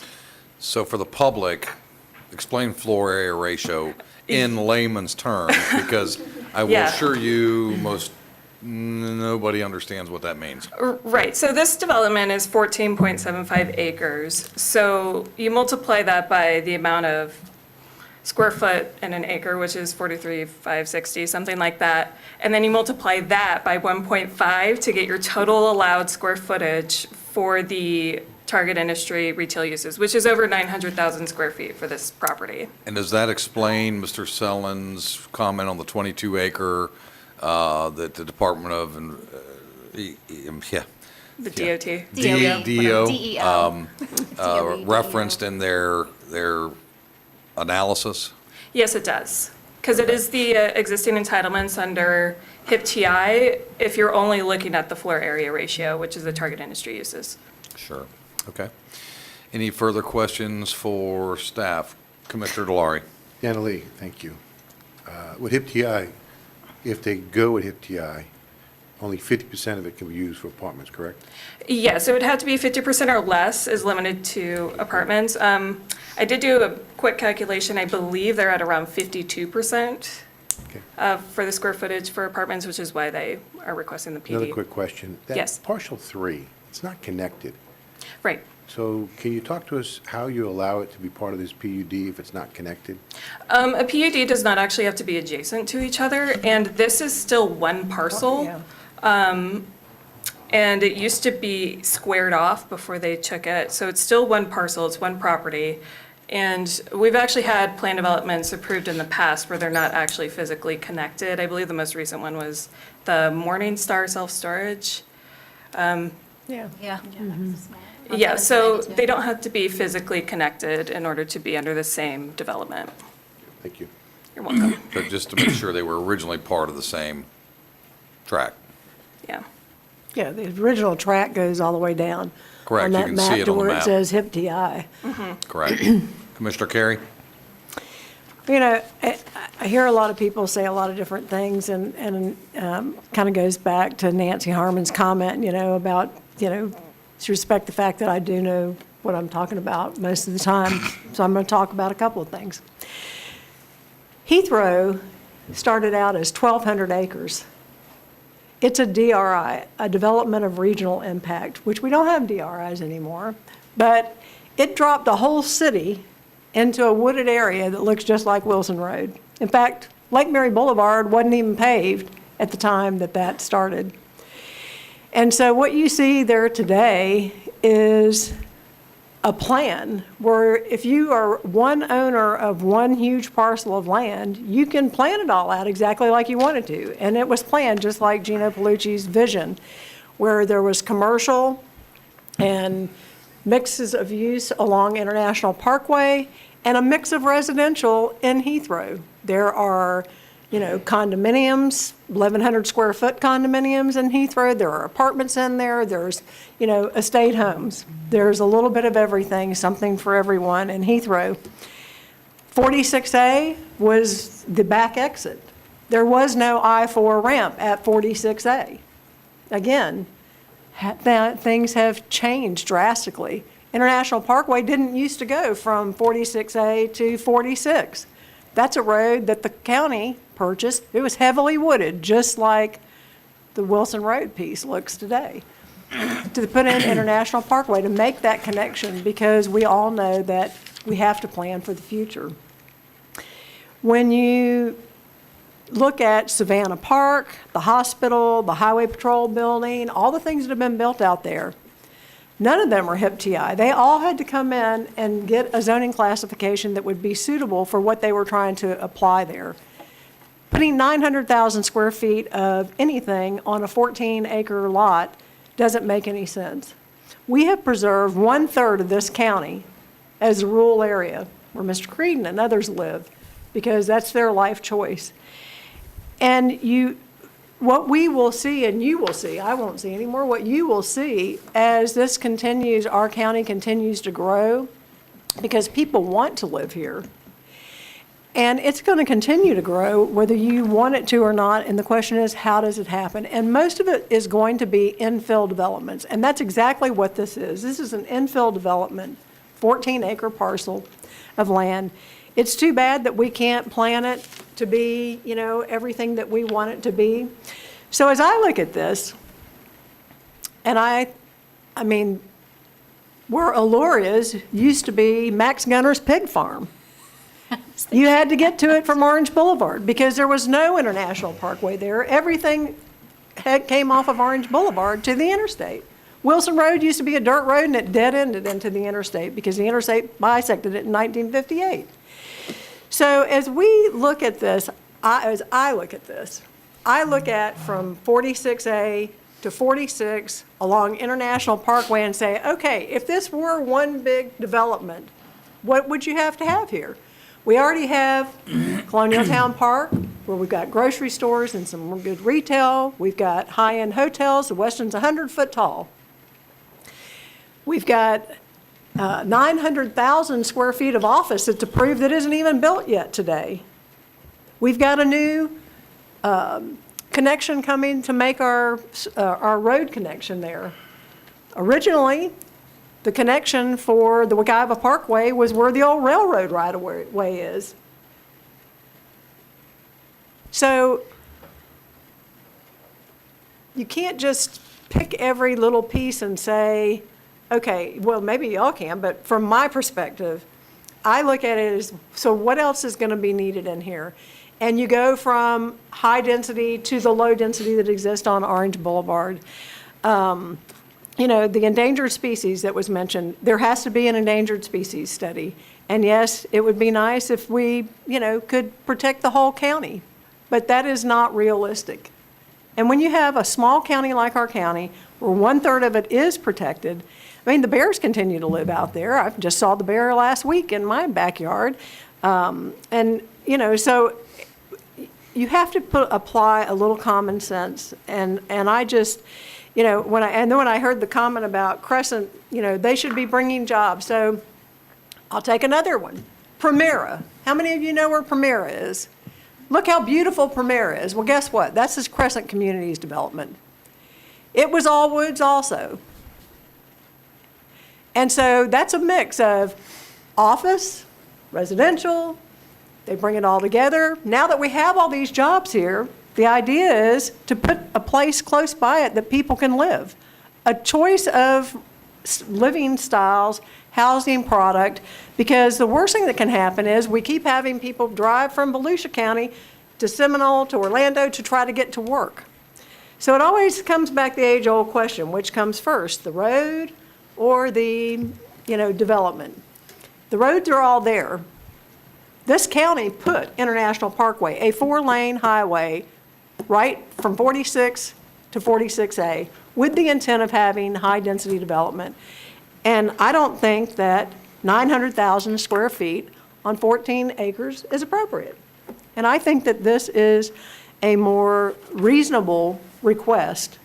And because of that, Mr. Chairman, I'm going to be making a motion, I'll be happy to do it now, to adopt the proposed ordinance enacting a large-scale future land use map amendment for higher intensity plan, from higher intensity plan development, target industry to plan development, and adopt the associated ordinance enacting a rezone from A1 agricultural to PD plan development, and approve the associated development order and master development plan for approximately 14.75 acres located on the southwest corner of Wilson Road and International Parkway, with the amendment to the development order that item J, which is the permitted uses of storage, is struck. Okay, we have a motion. Second? I'll second for discussion. Okay. Got a second from Commissioner Lockhart. Discussion. Do you wish to start the discussion, Commissioner? Yeah, I'd be happy to. Please do. Unless Commissioner Delory has something he'd No, like you to go first, and Okay. I'll go after you. This is such an oddly shaped piece of property, and it is infill, and it's a shame that DOT came through and took that and created what is there now for us to deal with. And I've talked to many folks in the community, and I've talked to Mr. Madden and his team, and I do think that what is being presented now with the modifications today is far more reasonable and palatable if I lived next door than what would have potentially been there. There are some things that I think we could talk about in terms of buffering that could make it even more palatable for the folks that will be driving down Wilson and for the adjacent, or not adjacent, but across the street adjacent property owners. And it's interesting, I did have on my notes before, was it Ms. Walden, Eve Walden, that spoke and talked about, referenced Tallahassee and how they leave that frontage on the road treed so that it is buffered and natural looking. And I actually wrote, I was in Tallahassee this weekend, so it's kind of ironic, and I actually wrote that down in my notes. I think there is an opportunity to perhaps leave some buffering at the front for some tree preservation. So I'd like to talk about that some, if anyone else is interested in talking about that. I'd like to hear from Mr. Madden if that's something that would be contemplated. But I would like to thank Mr. Madden and thank the folks from the community who took the time to talk with me over the course of the last several weeks, because I think what he has proposed today with those changes is much friendlier than what was originally being brought forward. All right. For discussion purposes, I made a few notes of some of the things that were said. Trend of development. It comes back to the old question, who has the say in what should be built? The people that were here originally or the people that live here today? That's always a challenge. I mean, and it's always a challenging one. I can tell you, I used to ride my horses where y'all have houses. There used to be trees there. There wasn't homes there. I used to be able to ride all the way up into Lake County. But unfortunately, I can't do that anymore. So what is the trend? Well, the trend, I think, is that, we live in Central Florida, which is one of the fastest growing places in the state, if not the Southeast, if not the entire country. We also have the benefit of having some of the best schools in the area. We also have the benefit of having one of the highest quality of lives in the state of Florida. And these are always challenging, emotional, because we don't want to see it. I didn't want to see houses built. I didn't want to see the inability of me being able to get on my horse in the eastern part of this county and go to any other counties. But I can't do that now. Is it wrong that you live in a house where I used to do that? I would say probably not. Did I like it at the time? No. But it is what it is. It's reality. We are a small county. We are in a situation where 1/3 of our county is already set aside for 1 per 5, 1 to 10 acre. The entire county is not that way. There's going to be infill projects. This one, for me, is a situation where it could be a lot more dense without the requests that are currently made. So this, to me, is a much better fit than what otherwise could be built there. And I realize nobody likes that, and I realize that not everybody understands, but I would assure you, if HIP-TI were to go in here, this would be a huge impact to the area as compared to what's being proposed right now. I don't necessarily disagree. If there is some additional buffering that this applicant would be willing to afford, I'm happy to have that conversation. I do like the fact that, we've got an agreement that we will not have the storage on Lot 3, and we will not have anything over 35 feet. I think that's a big benefit. I heard people request that this be left in a parcel to buffer. Well, we all have property rights, and I don't know how we can expect the property owner on this side of the fence to make all the buffering when on the other side of the fence, there's not equivalent buffering. I get it. We don't want to see the lights. We don't want to see a neighbor. We don't want to see all these other things. There's places you can go and enjoy that. And with the trend, I just got to say, I don't know how that you get to where many of these people would like to be without just stopping all development. And then we find ourselves in a court litigated decision on property rights where they're going to do whatever they want anyhow, and we get to write the check for the litigation bill. So, I'm going to support the motion. I would like to have conversation if the applicant is willing to discuss any buffering that would further assist some of the comments that have been made. I'm happy to have that, but I'm not going to get hung up on that. Commissioner Carey? Mr. Chairman, I have And a then question for Commissioner Delary. staff. Question for staff. There's a 25-foot buffer from Wilson Road. So there is a 25-foot buffer from Wilson Road already proposed in this plan and in the development order. Is that correct?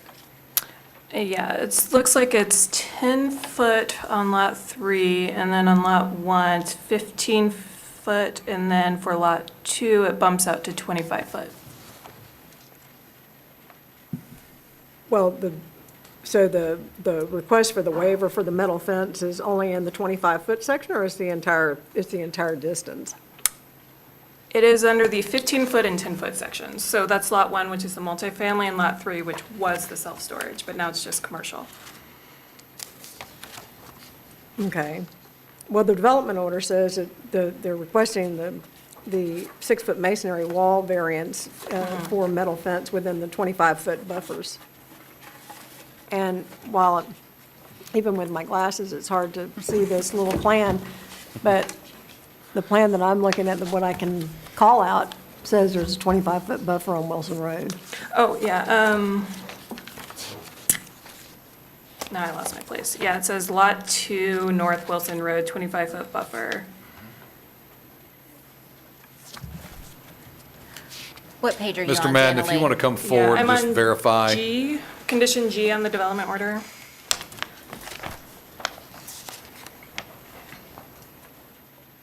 And I guess, Mr. Madden, you're probably going to want to talk about if you're offering not to put and the motion is to not have the storage on Lot 3, are you going to change the fencing on Lot 3 because you won't be doing that, or? We would still, okay, first of all, what's on your code would require a 10-foot, on the MDP, a 10-foot buffer for Lot 3, 15-foot on Lot 1 where the multifamily is, and 25-foot where the commercial piece is on Lot 2, to be clear. So, and I was just talking to my client, and on Lot 3, where it's 10 feet, he would be willing to increase that to 25 foot, not necessarily an undisturbed buffer, but he would be willing to increase that to 25 feet. We would locate the trees, and then you got to go through an engineering process to see where you're tying in utilities, you know, the grading, and how, and you know, if there's mature trees in that 25 feet, then, you know, of course, it benefits the project to keep as many of those as we can. Same thing applies to the 15-foot that's adjacent the multifamily and the 25-foot in the commercial. So we would be doing, I mean, we've already done a tree survey, but obviously we haven't gotten into the final engineering where we get into the grading and, you know, roadway improvements. We're going to have intersection improvements at Wilson Road. And so we got to, you know, get into all those issues. So it couldn't be called undisturbed, but we would certainly make every effort to save as many mature trees in those buffers as possible. So what I just, to summarize, I said we could increase the buffer on Lot 3 to 25. We need to leave the buffer at 15 feet on Lot 1, and then it would still be 25 feet on Lot 2. Okay. Any questions from Mr. Madden, Commissioner Lockhart? Well, I appreciate the struggle that you have with making it an undisturbed buffer, but if there was something between, if there was undisturbed light, I think that's what we're going for. I understand you have utilities and issues like that, but on the tree survey, I heard someone say they saw markers out there and they thought all of the trees that were marked for removal. Is that what those are marked for? Absolutely not. That's what everybody thinks. I tried to explain to them on the Zoom call that the surveyor ties ribbon around all the trees so that he knows what he's located. Otherwise, he'd be locating the same trees 3 times. Right. So those are just for identification. It has, no, of course, we have no idea what tree can stay or go, and we will be using the tree survey. And as you go through the engineering, you got to look at finished grades and so forth. There's a lot of factors that go into whether you can save a tree or not. Look, it's to our benefit. The more trees we can save, Unless you got to put in. the more, that's a Right. benefit to us and the way the project looks. Right. So any trees that we could potentially save in those buffers, we're going to want to save. That's also an advantage to the 6-foot aluminum fence, that there is at least an opportunity. Right. You're not doing footers, you know, wall, there's an yeah. opportunity to perhaps weave that a bit here and there in order to go around a nice tree that we might be able to save, you know, in that buffer. If you build a block wall, you have You to have pour a to- footer, yeah, so you exactly. have to clear that. When you put in a block wall, you're pretty much, you're clearing that buffer. Right. Okay, we're going to go to Commissioner Delory, then Commissioner Constantine, who've been patiently waiting. Thank you, Mr. Chairman. Back in the 80s, when this county was a bedroom community, most of the jobs were in Orlando, and the county commission at that time had to make a conscious effort to actually develop jobs and actually make it where we are not just living, but we're working and raising a family here in Seminole County. And one of the ways they did that was to establish HIP TI. To do the HIP TI, they had to build a road. International Parkway is that investment. This county invested in International Parkway for HIP TI. And that's where a lot of the jobs, Mitsubishi, Deloitte, Verizon, you go down the list, that's where the big jobs are in Seminole County. Not that there's not other jobs in Seminole County, but that's where the big corporations are. That's how Lake Mary does a lot of economic development in and around the I-4 corridor. That's where the big people want to go. Then we actually did an evaluation in 2017 from the Renaissance Planning Group, evaluation HIP TI, to make sure that, what do we do in HIP TI from a strategy standpoint for the further economic development of this county? And there are several pages, pages 1157, 1164, 1169, 1174, 1183, and then it's the conclusion on 1185. And they basically all say that we should not be giving up HIP TI. HIP TI is the future of growth and development of this county. And that's the reason why I cannot support this project. I really wish that we would look at the plans that we have and follow the plans. yes, you can convert HIP TI to apartments, but it clearly says that if we're going to do that, less than 50% has to be apartments, not 100%. And I really believe that we should be looking at that. That's why I will not be supporting this project. Thank you, Mr. Chairman. Before I go, I do want to say that I'm thankful that the developer and some of the folks that had shown concerns when they asked for a postponement did get together. And I am thankful that they came up with an agreement on Lot 3, or at least an agreement not to build a self-storage unit. I've just been through, like Commissioner Delory, an election. And if there's one thing that you hear is that the people of Seminole County love the quality of life, love the schools, love the standard of living that we have here, and want to maintain it. And I've heard from more than one commissioner that we reserve a third of the county for rural. Thank God. Thank God we do. And thank the Lord that the citizens were smart enough to do that back in 2004. We're still the third most densely populated county in the state, even with that. And as Commissioner Delory said, we made a conscious, not me, I didn't either. we made a conscious decision as a commission to establish quality jobs and a HIP TI progress. Now, people are saying, oh, there's going to be more development if allow the HIP TI. Okay. There might be more floor to area ratio. I don't think that there's going to be more disruption of the citizens, however, if you have HIP TI. I think something that's been missing here, and people have not reflected on it, is they say that it's within the trend of the area. Well, I'm reading the HIP TI, and it says 20 units per acre if adjacent to single-family residence. 20 units per acre.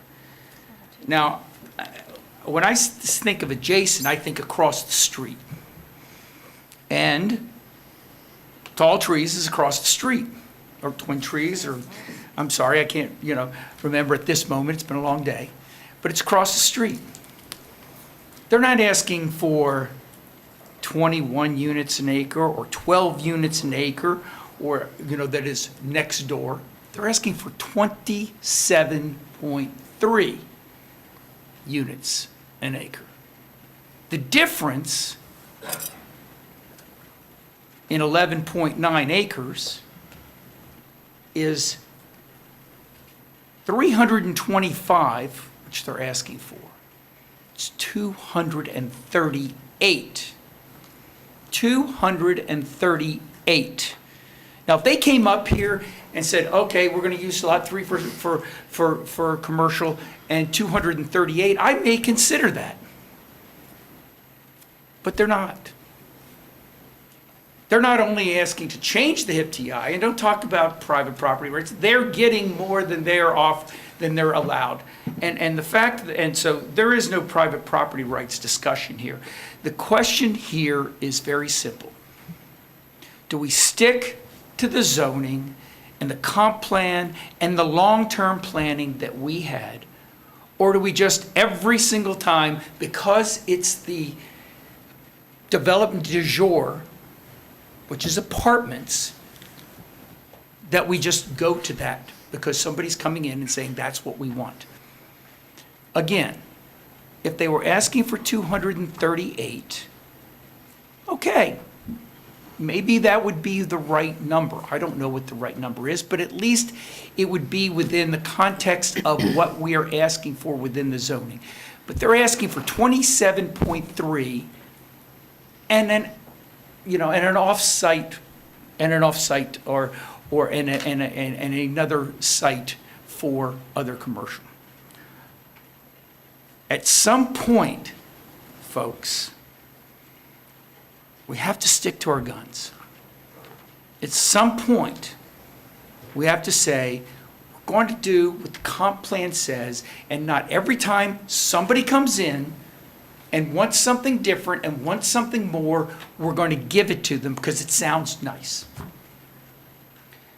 I've been saying this for a long time. I'm going to continue to say it until we get it, because the citizens have already got it. The citizens already know that this is the wrong thing to do, and therefore, I'm going to be against this also. Okay. So we got a Commissioner 3-2 Lockhart? vote.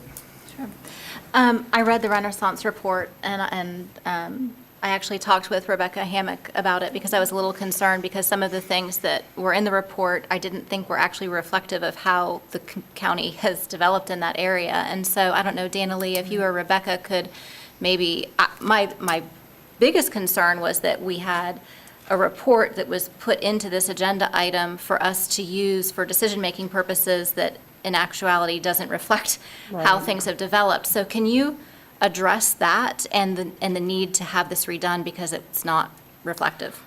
Right, so the report was given to us in 2017, and the data that was used in their analysis is from 2011 to partway through 2016, which is immediately after the recession, during the recession. So a lot of their data is outdated at this point, because they mentioned certain things such as multifamily being more competitive towards downtown Sanford, which hasn't really been the case. It's been along International Parkway, and that's where they said that it would be office developing. So their market studies, they're just out of date, mostly because of the timing that they did them in, which is the post-recession years. And since then, the multifamily developments have increased in Seminole County, and office has kind of stagnated. Like Commissioner Carey said, that there's 800,000 square feet of office that's already entitled that has not been constructed along International Parkway. And as far as I'm aware, there's no desire to construct it anytime soon. So that's why that report is outdated, even though it's only a few years old now. And it was included in the staff report because a different commissioner asked it to be included. I understood that to be the case. Thank you for sharing that. You're welcome. I appreciate it. So I've got a question for staff real quick. Just taking the entire sum of all the parcels, how many apartments could be built or multifamily units could be built on this if it was HIP TI?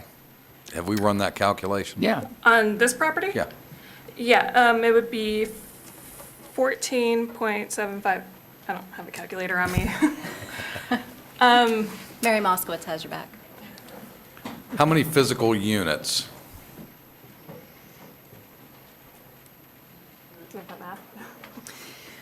Well, and directly across the street from this, why they're looking at it, is Savannah Park, which is, you know, even though it's a mixed use zoning, their density, there's 210 units plus 90,000 square feet of commercial and office over there. There's 60 units apart. So- Yeah, there's 150 townhomes and 60 But apartments. adjacent is across the street, not directly across the street. Savannah define Park is directly adjacent. across the street. Mr. Chairman, could the staff address it, please? Yeah. So for the record, Rebecca Hammock, Development Services Director. In order to determine the number of units, of residential units that could actually be built on the property, we'd have to calculate the total square footage of any target industry uses that were proposed, as well as any supportive retail. And then the residential square footage would have to be less than 50% of the target Exactly. industry uses. Right. Okay. I just wanted to make sure that we had that on the record. And this is We had numbers being discussed and this many and that many, and I'm like, well, I'm not sure how we arrived at that, but I just wanted to be clear on that. Call the question, Mr. Chairman.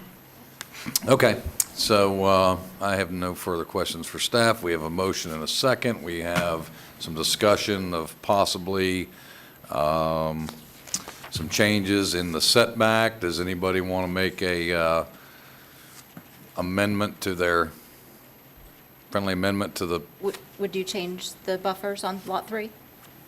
Lot 3, he's already agreed to change to 25 feet. I just didn't know if you'd make that a part of the motion. right. I don't see anything wrong with that. Yeah. So, yeah, I don't have an issue making that part of the, usually when a developer comes up and volunteers something, we usually make that part of the development order, but Yeah, I just want to make I'll include that sure. in my motion, that the buffer on Lot 3 is 25 feet. Okay. The seconder accept? Yes. Okay. Any further discussion? I'll call the vote. All those in favor? Aye. Aye. Those opposed, like sign? No. 3-2. Motion carries. All right, we're going to take a quick, short break, be back here at 5:30. We'll get started on the next application.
Let's try to make our way back to the seats.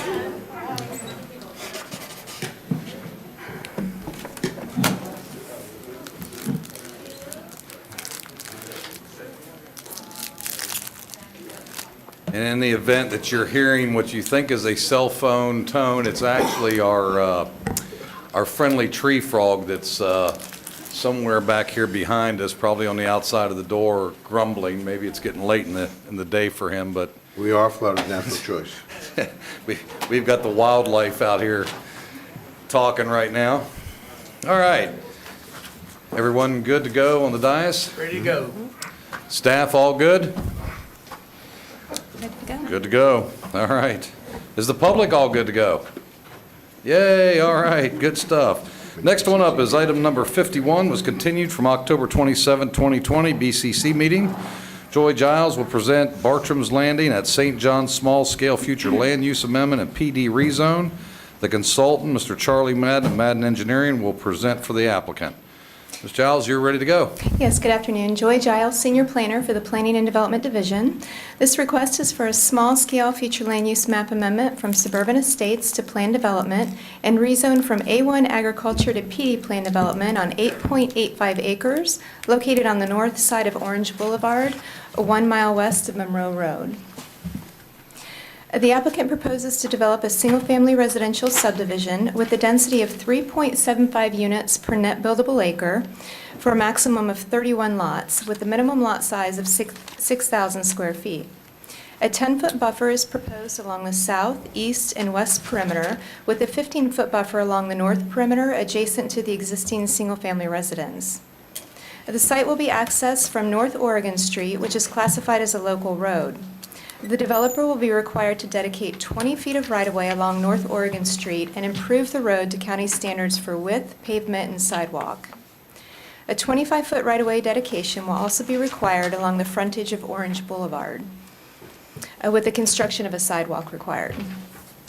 The section of Orange Boulevard lying between State Road 46 and Monroe Road has improvements programmed into the county 5-year capital improvement program. The planned improvements provide for the widening of Orange Boulevard to a divided 2-lane section west of North Oregon Street, a 10-foot shared use path along the south side of Orange Boulevard, a sidewalk along the north side of Orange Boulevard, and left turn lanes to be constructed at major points along the corridor in order to improve traffic flow and locations to allow for U-turn maneuvers. The program also provides improvements to the roadway drainage, including an urban section with curb and gutter, a closed stormwater collection system, and stormwater ponds for treatment and attenuation. The capital improvement project for Orange Boulevard is currently in the design review phase, with plans expected in January of 2021. Staff finds a requested land use amendment and rezone to be consistent with the policy guidelines in the comprehensive plan and the land development code. The future land use element of the comp plan establishes criteria to be used in the evaluation of proposed future land use amendments consistent with the requirements of state law and including individual site compatibility. These criteria include some of the following. Criteria A. Has the character of the surrounding area changed enough to warrant a different land use designation? The suburban estates future land use was assigned in 1989, and since then, as you can see along Orange Boulevard, we've seen a lot of growth in that area. Orange Boulevard to the west ranges in density from 1 unit to 3.99 units per acre. The south side of Orange Boulevard ranges in density from 2.7 units per acre to 5.8 units per acre. And Orange Boulevard to the east ranges in density from 1 to 10 units per acre and also includes industrial development to the far east. Criteria B, will public facilities and services be available concurrent with the impacts of development at adopted levels of service? Seminole County is a utility provider for water and sewer, and capacity is currently available. Seminole County Public Schools provided a school capacity determination based on the concurrency service areas and zoned schools for the subject site. The zoned middle school, Sanford Middle, is currently over capacity. However, per the adopted interlocal agreement, available school capacity is based on the concurrency service area, and capacity is available for the students generated from the proposed development. The traffic impact statement shows that the roadway segments and the intersections are currently operating at adopted levels of service and will continue to do so with the additional trips generated by the project. Criteria E is a proposed future land use compatible with existing development in accordance with the compatible transitional land uses shown in Comp Plan Flu Exhibit 1. Flu Exhibit 1, which is included in your agenda package, provides a table listing compatible transitional land uses based on density and intensity.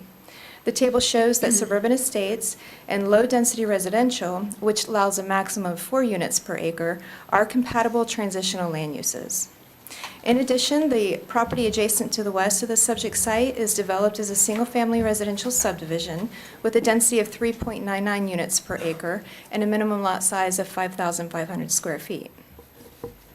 Staff finds a request to be consistent with the Land Development Code under the PD zoning classification by providing the required minimum 25% open space, providing perimeter landscape buffers, and providing a lot size that is comparable to the trend in the growth in the area, the trend of the growth in the area. The Planning and Zoning Commission Board met on October 7th, 2020, and voted unanimously to recommend denial of the request. Staff recommends the Board of County Commissioners adopt the ordinance enacting a small-scale future land use map amendment from suburban estates to planned development and the associated rezone ordinance from A1 to PD as requested. Thank you. Thank you. Any questions of staff? Commissioner Constantine? Joy, if I can, I just want to reiterate the last part that you just went by very quickly.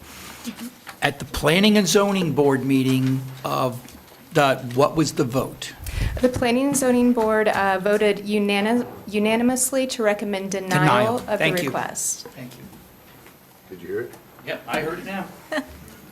Mr. Chair. Commissioner Lockhart? I want to thank you, Joy, very much for adding the single-family residential building permits, because that was something that we had talked about a long time ago, and I think it's helpful for us in determining the trend of development in an area to look at those as well, and this is certainly one of those unique areas, so thank you for adding that. You're welcome. Any other inquiries of staff? Seeing none, the applicant, Mr. Madden, do you desire to make a presentation?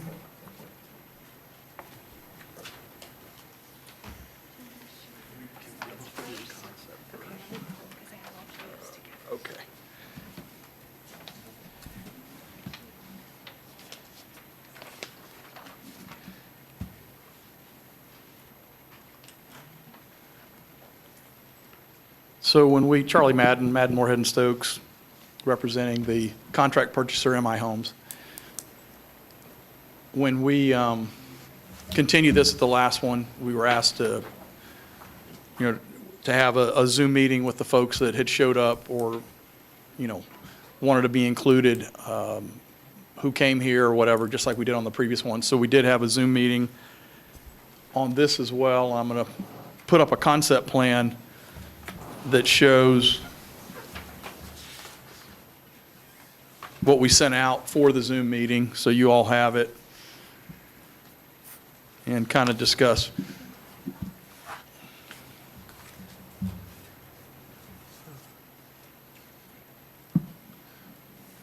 Okay, that's a little bit later, but it's this one first.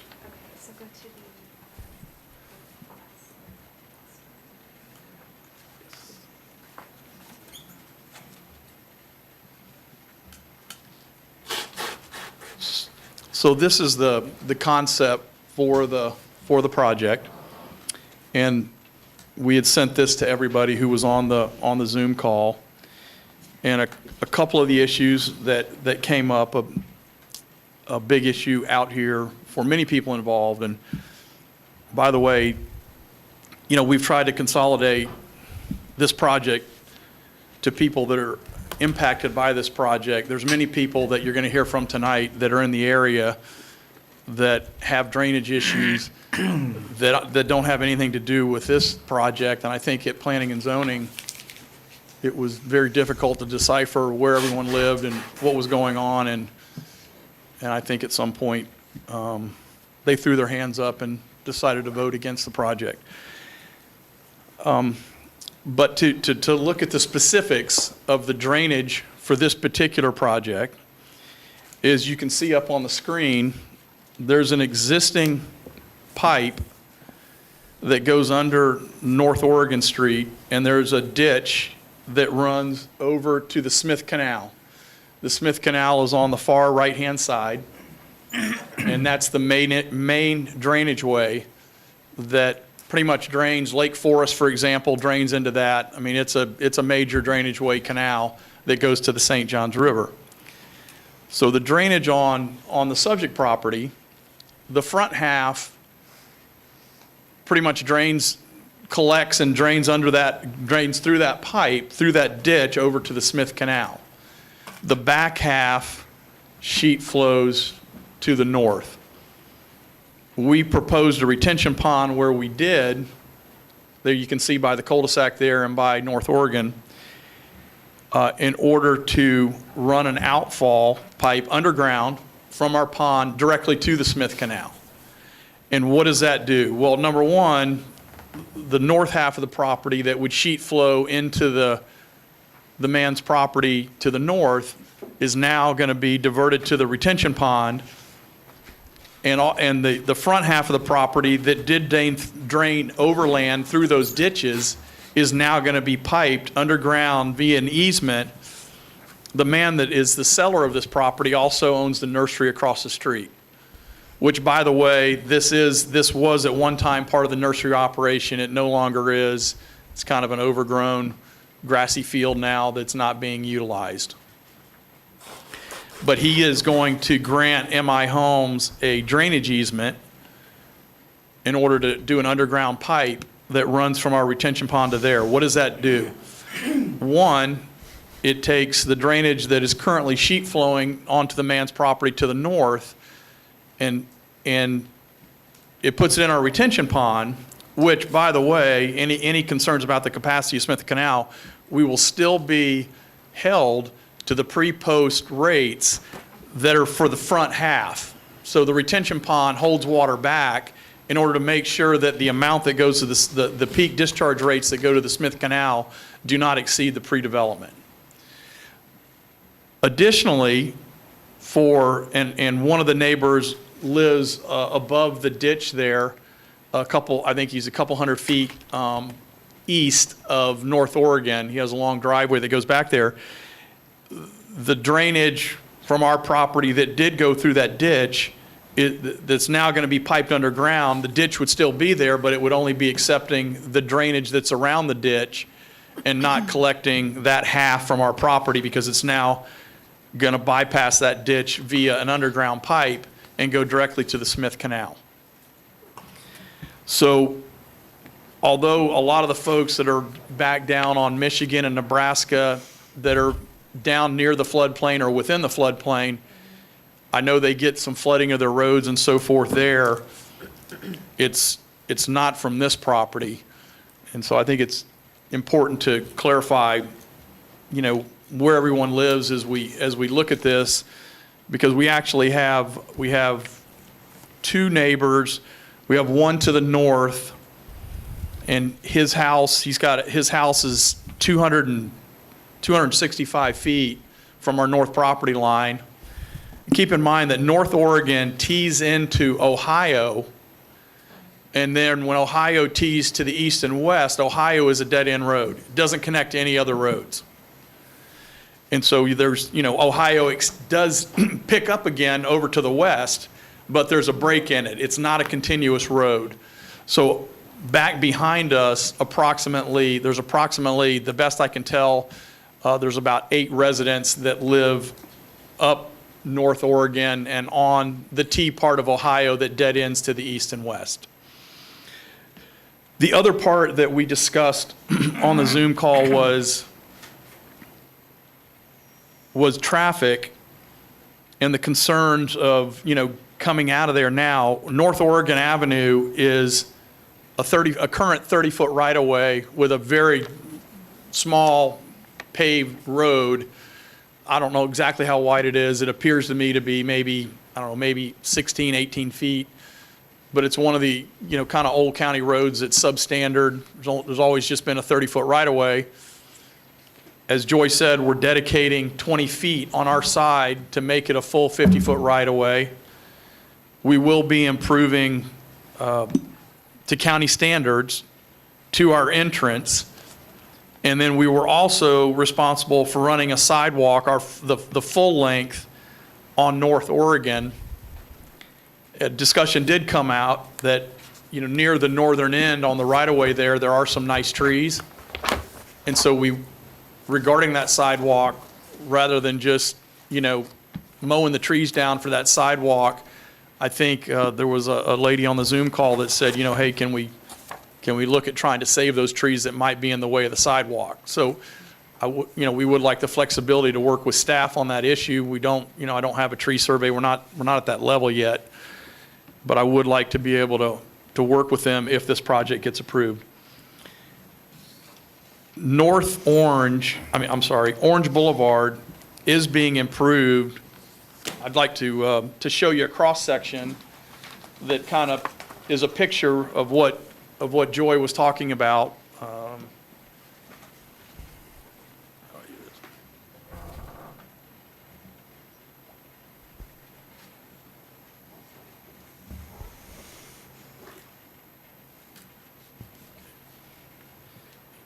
I got it. Thank you. So I wanted you all to see the section that is going to be out there on Orange. Orange, incidentally, even as the 2-lane road it is now, it isn't close to capacity. Right now, where you come out on Orange from North Oregon with that narrow pavement and with very small radius returns coming off of there, when you pull out of there, it does feel cramped, congested, and kind of a little bit harder to see when you look east and west, because I've done it a couple times because I wanted to experience it. First of all, say we were there before these improvements were done to Orange, we're still going to be putting in 35-foot radiuses, which here is the cross-section that Orange would be. So you can see that you have a 5-foot sidewalk, you've got curbs and gutters, you have a median. There's already a left turn lane at North Oregon on Orange today. So in the interim, we would be increasing the pavement width on North Oregon. We'd be increasing the radius returns to 35 feet, which is going to make it, a lot easier to get out of North Oregon than it is today with the narrow pavement and the small radius returns. But there's a 10-foot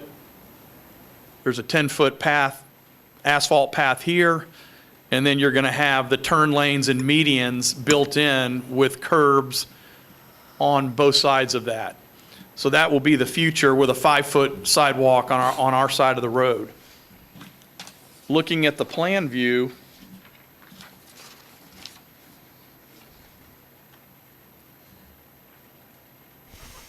so this is South Oregon, here is North Oregon, and you can see there, as I said, there's a left turn lane there today, but of course they're going to continue that.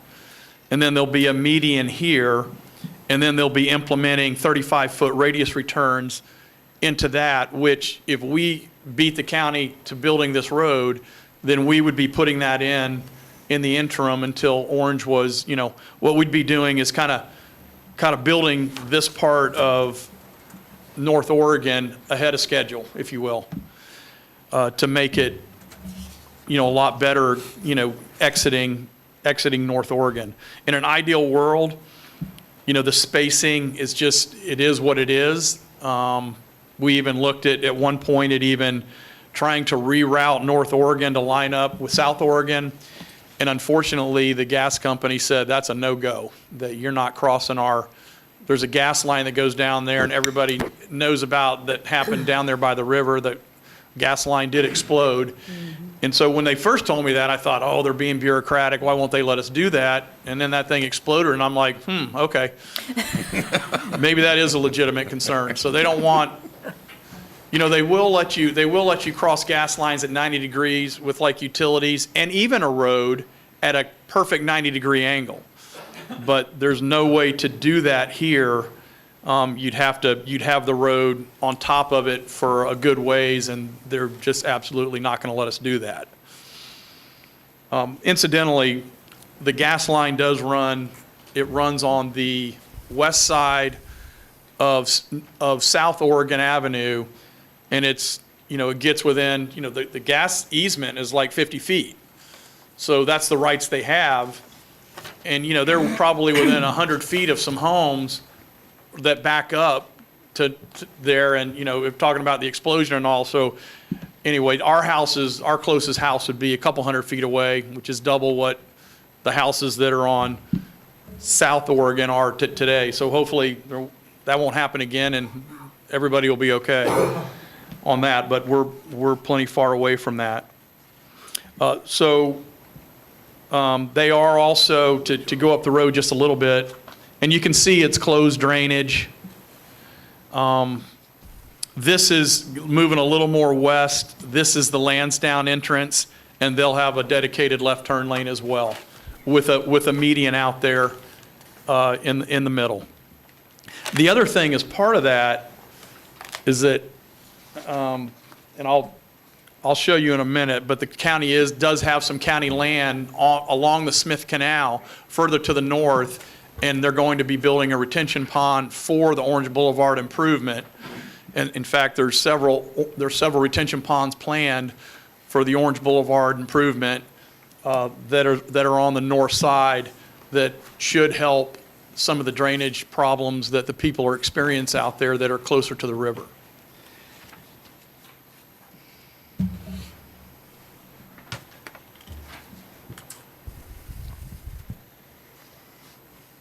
In your packets, you all received a memorandum that was done in 2004, I believe, that was specifically done to analyze this area and the potential development of this area. And if you all can refer to that, there's a couple of pages. I'm not going to sit here and read the whole thing. I'm sure you all have reviewed it. But if we could go to, actually, can you put that on the screen up there so everybody can see it? Or you want me to put it on the overhead? Yeah. Well, okay. And Charlie, just for the benefit of the public, you're referring to the Orange Boulevard Special Area Study. That is correct. Okay. Oh, okay. And to be clear, that was generated originally in 1998? 1998, and then it was updated in 2004. Okay. Okay. So, oops.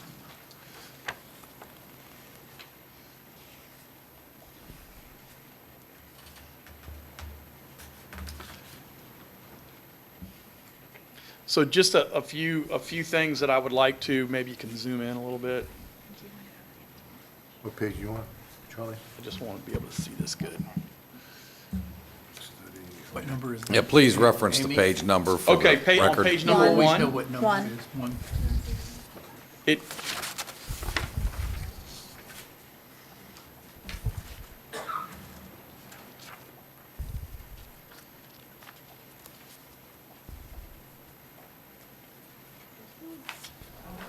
Of the new. that's good.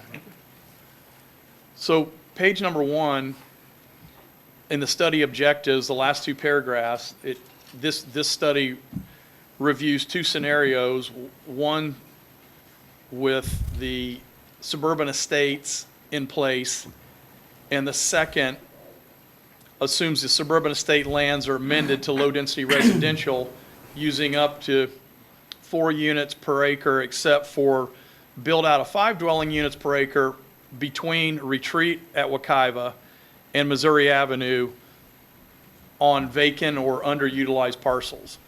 Well, I would tell you that, ours is a defunct nursery, so it certainly qualifies as an underutilized parcel. It's not being used for anything at this point. And we are in that corridor between the Retreat at Wekiva is to our west and Missouri is to our east. So we are in this section of the study area. It's outside the WARPA, correct? Oh, yeah. Yeah. We're not even close to the WARPA, actually. So if you go to page 5,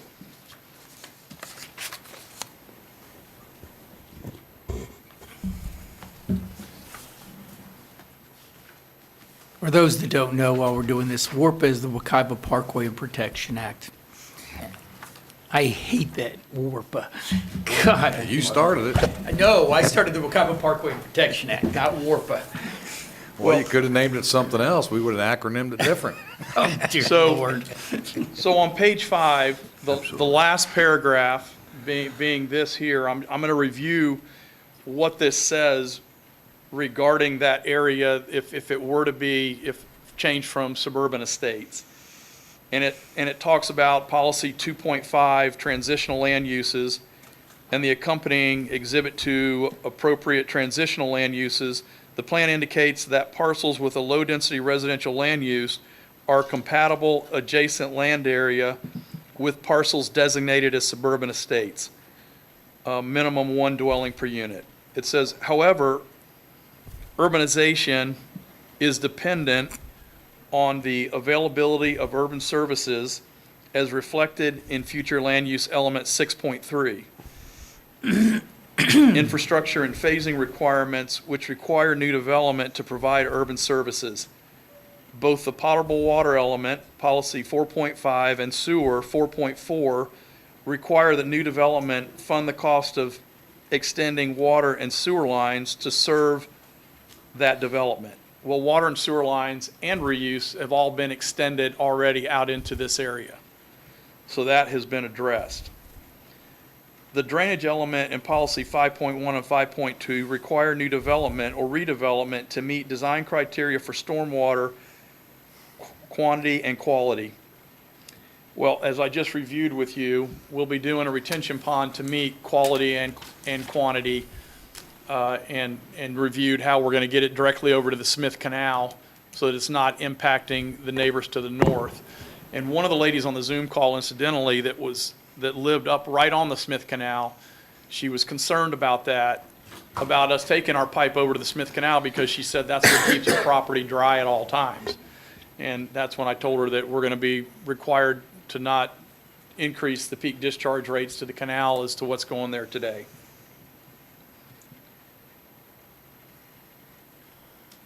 The transportation element in policy 4.8 and 7.6 states the purpose of the concurrency management system is to ensure that adequate public facilities and services are available or scheduled to be available in the manner consistent with state law prior to projects, units receiving their certificates of occupancy. Well, this says available or scheduled. First of all, let me point out to you that Orange Boulevard is still way under capacity as the 2-lane road that it is today.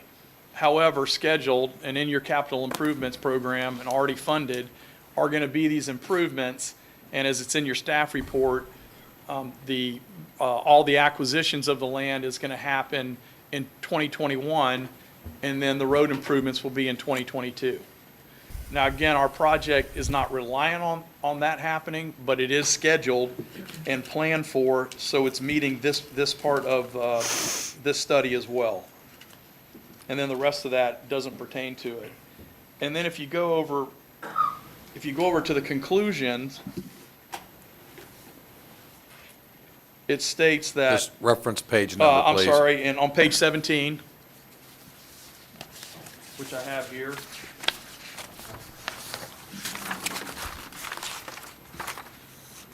It says, in the future land use category, if the future land use category is changed on vacant or underutilized suburban estates parcels, and these parcels are allowed to develop up to 4 units an acre and 5 dwelling units per acre from the retreat to Missouri.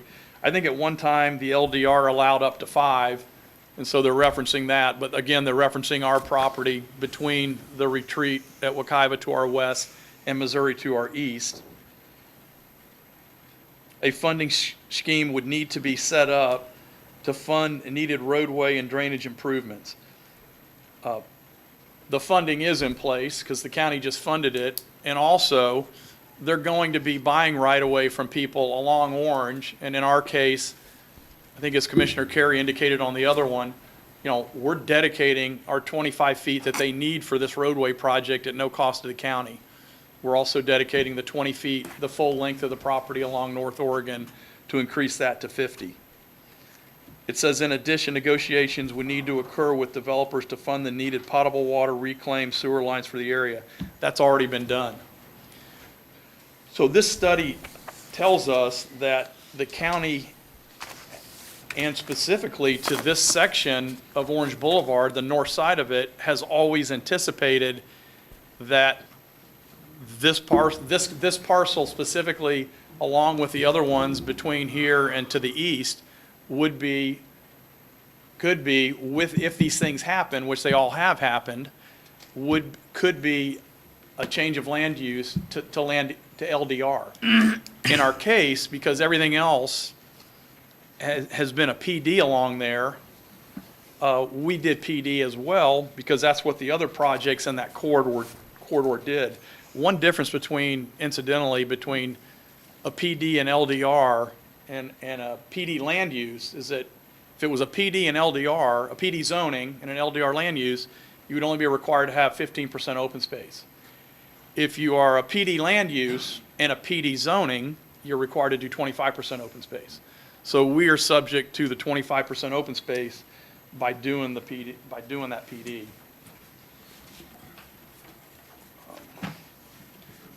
Picture's worth a million words, so let me put my mask, or maybe I can just hand these around. I don't want to leave the plexiglass without it on here. You can just hand them to me and I'll pass them down. But there's an extra one for the county to have, and we can just pass those around to everyone. Oh, I need one. Thank you. Mr. Madden, how much longer do you believe you're going to be? I'm almost done. Okay.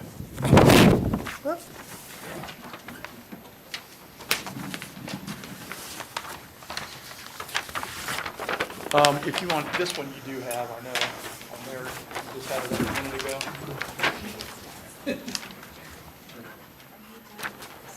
Oh, yeah, yep. Pass these back.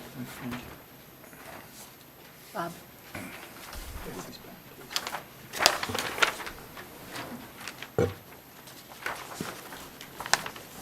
please. This is an exhibit that we did after P&Z, and incidentally, at P&Z, we didn't have the memorandum that I just went over with you, and I didn't have this exhibit either, and I think this is an important exhibit to kind of show the whole area. And here you can see the retreat at Wekiva immediately to our west, and Lansdowne, and that we're in between there and Tesoro Townhomes, which is to the east, which is actually 10 units an acre. And I know in doing all of these with you all over the years, lot size and density is very important in looking at what's around you. So you can see that, you know, our north property line doesn't extend back as far as Lansdowne does next door. And they had 50-foot wide lots with a minimum of 5,500 square feet. And we're proposing the same 50-foot lots, but with a minimum of 6,000 square feet. So we're proposing the same width lot, but bigger lots. And their density was 3.99, we're at 3.75. So we're a lower density. And to our east, again, is the Tesoro Townhomes that are at 10 units an acre. And you can see on the map where we have shown the retention pond outfall, which will be an easement that will be given by the seller of the property to get our outfall directly into the Smith Canal, which goes out to the St. Johns River. This also gives you a good idea, and now you can see what I was talking about, where Ohio dead ends to the east and west. It picks up again to the west on the other side of the retreat. But you can see Michigan Avenue, Nebraska Avenue. You can even see Astor Farms, because at P&Z there was a lot of people that spoke, from all different areas out here, including Astor Farms. The other thing that I put on here for reference is the FEMA flood line for the St. Johns River, which is that blue squiggly line kind of at the top of your the top of the page. You can also see the blow-up view, which shows that 265-foot setback from our north property line to the man's house. He actually faces on Ohio Avenue, the man that lives on that property. But I thought seeing the floodplain, and a picture's worth a million words sometimes. So if you have any questions on this, I'd be glad to answer them. Okay, I do have a question, Mr. Madden. Uh-huh. On the retention pond outfall, underground piping to Smith Canal, what assurances and how would those assurances be done that that will be properly maintained, and who will have the responsibility to do that? The easement will be passed on, well, MI Homes initially will own and maintain the easement, and then the easement will go on to the HOA. So I guess my question more pointed is, who makes sure the pipe flows water properly? Correct. Is that going to be HOA? Yes. And how are you going to assure that once MI rolls it over to the HOA? Well, they'll have to have inspections done periodically to make sure that it's not getting clogged.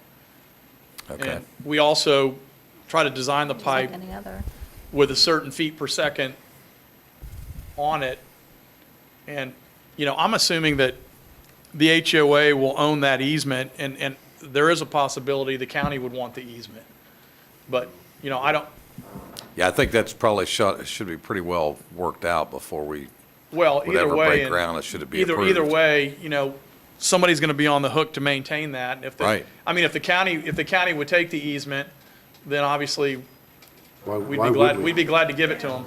Sure. Well, my concern is if this were to be approved, my fear in many of these cases that some of us have dealt with in our own districts, which is all of a sudden we have a flow of water restricted that doesn't belong to the county. The HOA is either defunct or doesn't have the ability or has no knowledge they even own it or should maintain it. And then we have it backing up and causing problems. That's the reason for my question. Yeah, and our experience is that a lot of the pipes that ultimately get clogged are very old. Right. In a case like this, they actually have to do testing on the pipe to make sure that it's free of debris when the CO is, given to the project. Sure. So when it's free of debris, it has to be, and it's at the end of construction after everything's done to make sure that you didn't get some erosion or whatnot. But once the pond's built and stabilized, there's an outfall control box out of the retention pond. It's very difficult for debris to get into that pipe, once everything's in and stabilized. Sure. Understood. Okay. Any other inquiries for Mr. Madden? Seeing none, we will go to the public. Do we have anybody here who desires to speak in favor of this project? Seeing none, the public. Clint, do we have anybody on the virtual waiting room with their hands raised to speak in favor? I'm not sure if they're in favor or opposed. I have one hand up at this point. Okay, let's, if we're not sure, let's put them on hold for a second.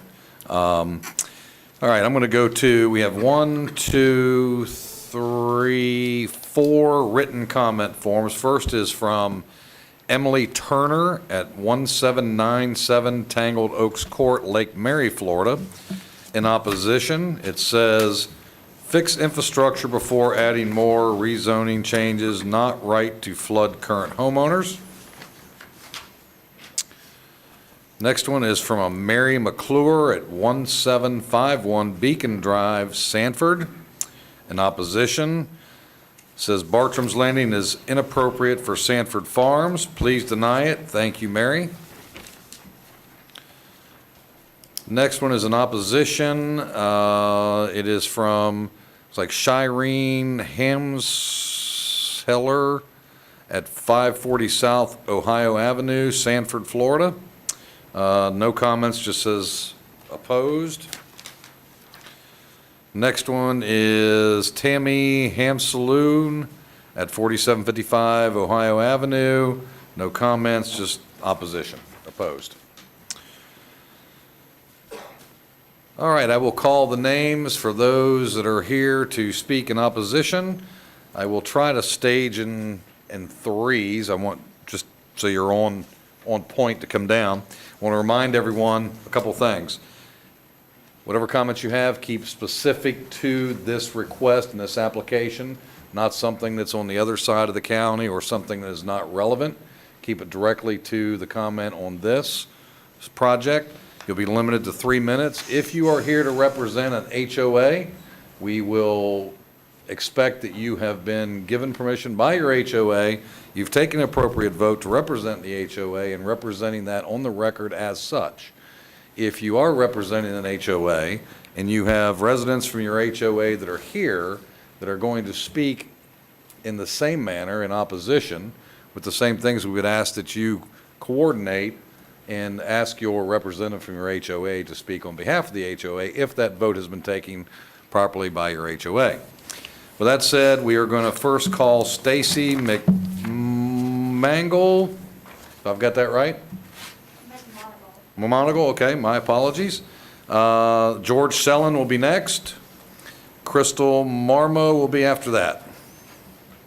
Mr. Chairman, would you mind passing those down for us to see after your, yeah, thanks. The green sheets. Just as long as I make sure I get them. I'm trustworthy. You know where to find me. Because you know what they'll do. They'll scream at me. Mr. Chairman, with that in mind, do you want this handout as well, if you're going to hold those for the public record? Yeah, I've got one here that Okay. I'll make part of the record. We had one over here, so.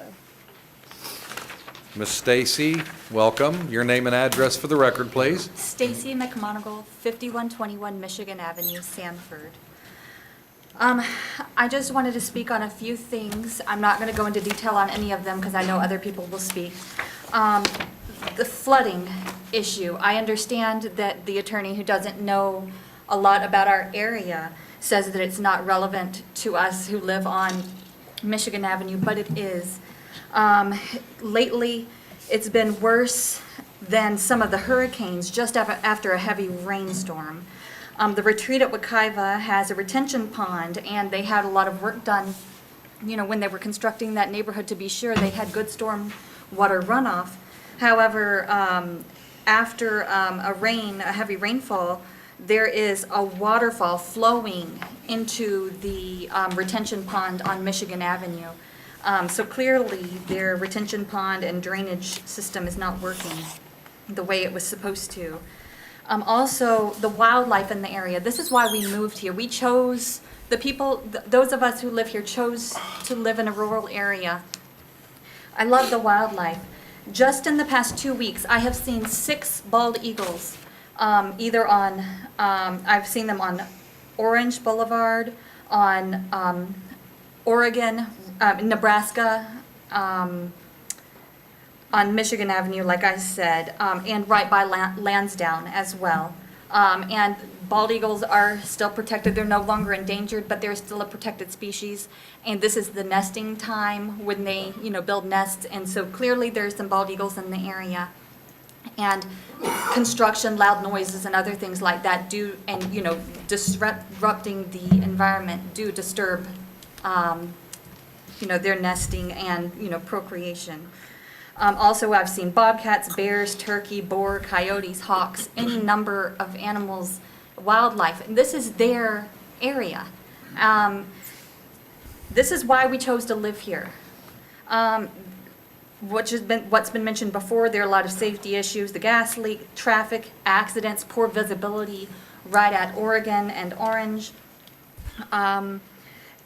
Something that's also been mentioned for another thing, schools, the overcrowding of schools, the fire station, the police station, we just keep developing before preparing the community. Just protect the rural land. Rural residents and our opinions matter too. Just because we're not in a big neighborhood doesn't mean our opinions don't matter. Keep Seminole County Florida's natural choice, because that's what we are built on. Thank you for your time. If you would be so kind, on that map behind you, if you're on that map, can you just, for our benefit, just show us what general area? Yeah, let me see. I'm sorry, Michigan Avenue along the top, down, yeah, that's Michigan Avenue. And if you come down right near Nebraska, I'm in that general area, right there, the second one over to the. Okay. Go right there, All one right. more over, but that general area. Okay, so the waterfall drainage issue, you're saying, was it coming off this property? No, it was not on my personal property. No, on the property about the applicant that's here today. She's saying it's coming from the retreat at Wekiva. Retreat at Wekiva. Right. But it's not on this property. I don't understand what the The question. applicant that we're here about today, the piece of property that's being asked about today, you're not referring to any drainage issue on that parcel, correct? That's correct. Okay, I just wanted to make sure I was clear on that. Okay, great, right. thank you. Thank you. All right, George Sellen, you're up, sir. Let me try this one again. We'll keep that up too. George Sellery, 5231 Shoreline Circle in Sanford. And I live in Lake Forest. My kids live in Retreat at Wekiva. They were evacuated during the gas pipe explosion because their house was shaking so much. But they came to our place and we could see it clearly through the trees. And I guess my big issue is just like back on Novell, our future land use plan says suburban estates, 1 house per acre. That's the property rights, that's what it says. Are we just throwing all this out and developers just do what they want and we don't have that plan? Because that would be, nice for everybody else to know. I guess I look at it, when you look at trends, that bad mistakes in the past don't mean you keep making bad mistakes. I know there was the study up there, and we only saw little bits and pieces, but I've got a Orlando Sentinel article from November 19th, 1998, which say, in regards to Astor Farms, commissioners approved the project against recommendation from Seminole County planners and the DCA because it was too intense for the rural area. I think the same was with Retreat. If you look at all that green all there, that's where all the bears come through. The bear wilderness is all behind that.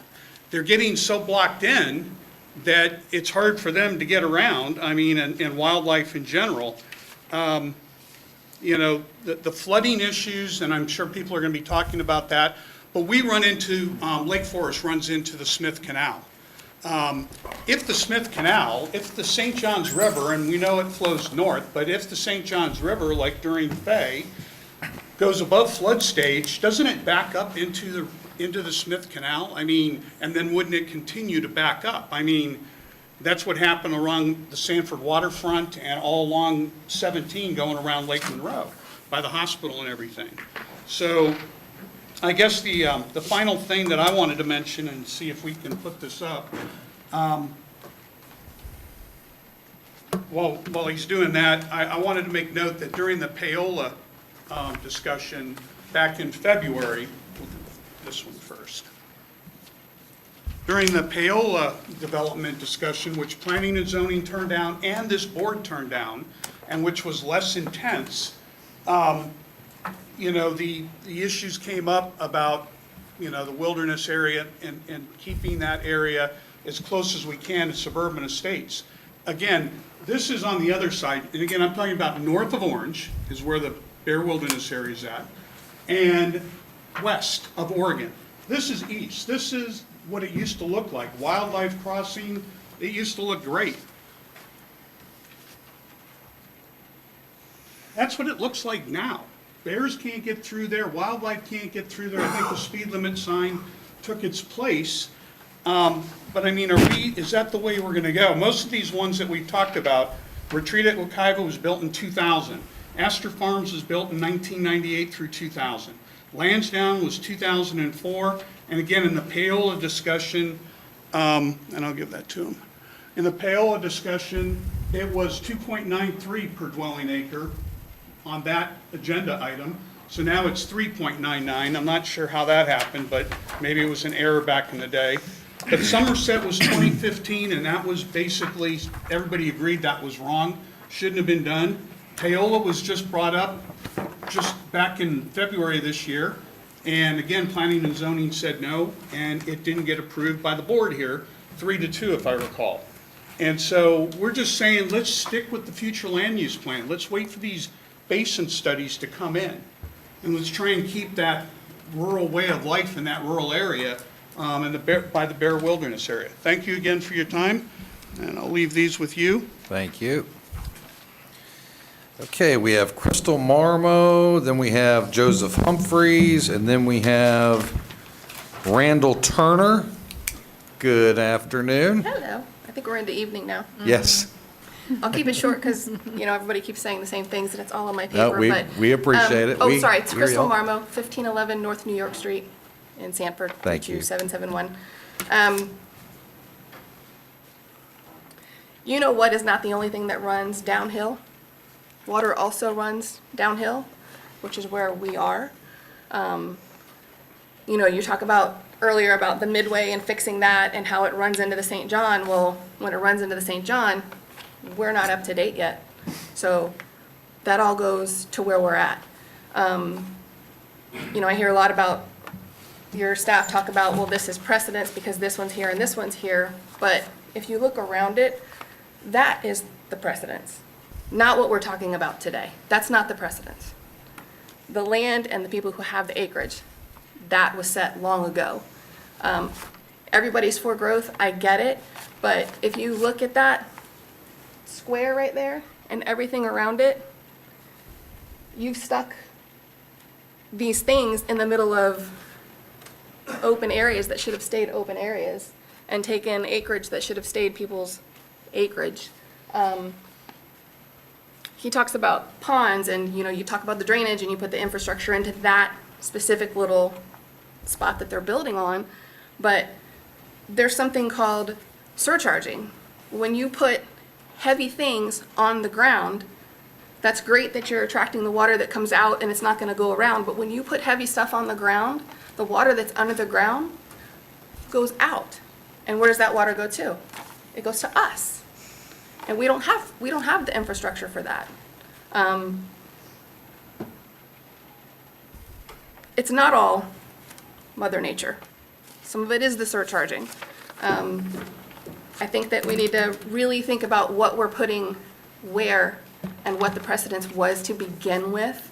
And you've got these odd little things in here now because people have approved things, and I know there's gonna be things built there, but you need to look at the people who've been there first and take care of the people who were there first before you start adding other people and giving the people who were there first more problems. So, that's it. Thank you. Thank you. Joseph Humphreys.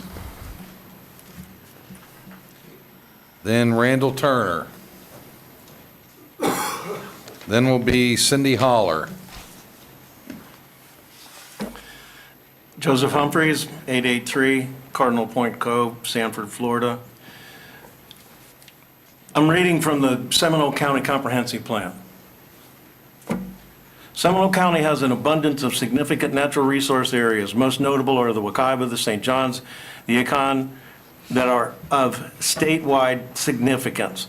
The St. Johns and tributaries is an outstanding Florida water body and an American heritage river. And the Wekiva River is an outstanding Florida water body, federally designated wild and scenic river. This is why I moved here.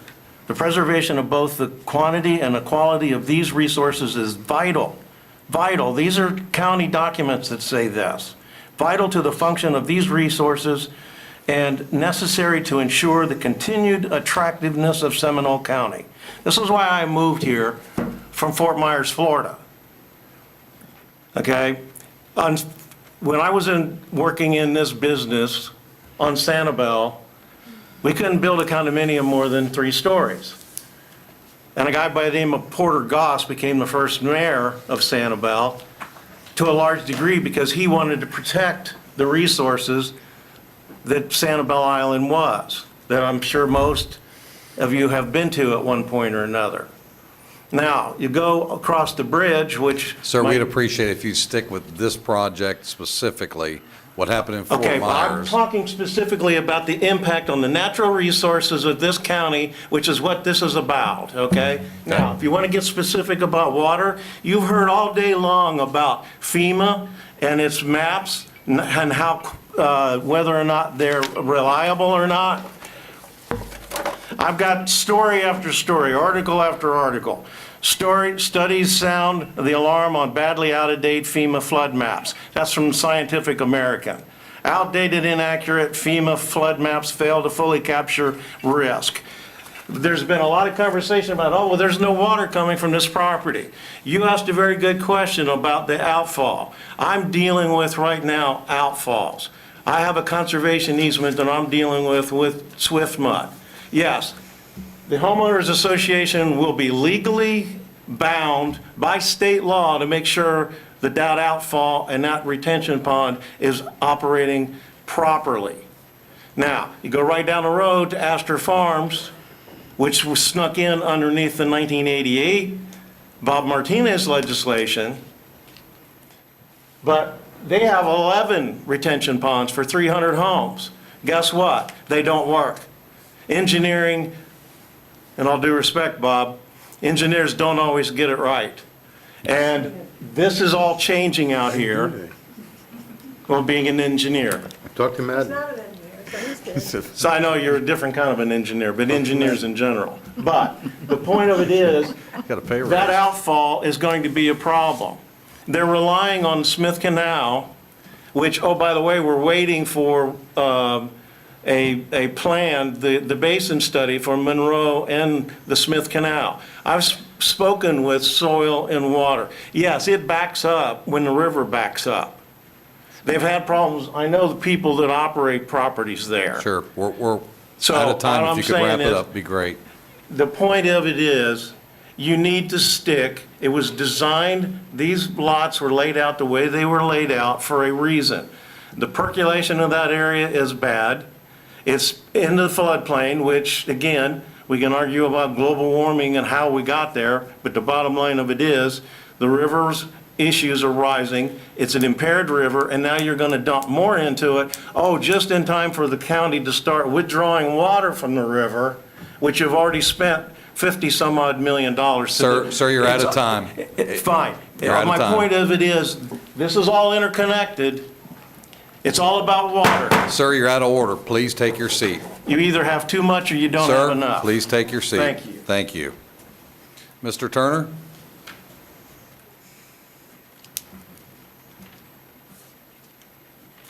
Hello, Randall Turner, 1797 Tangled Oaks Court. I did verify we are number 4. Sorry, I didn't want to tell you that. According to who? This one, Who cares? I do. I'll send it to you. The Yeah, NICHE. yeah, send it to me.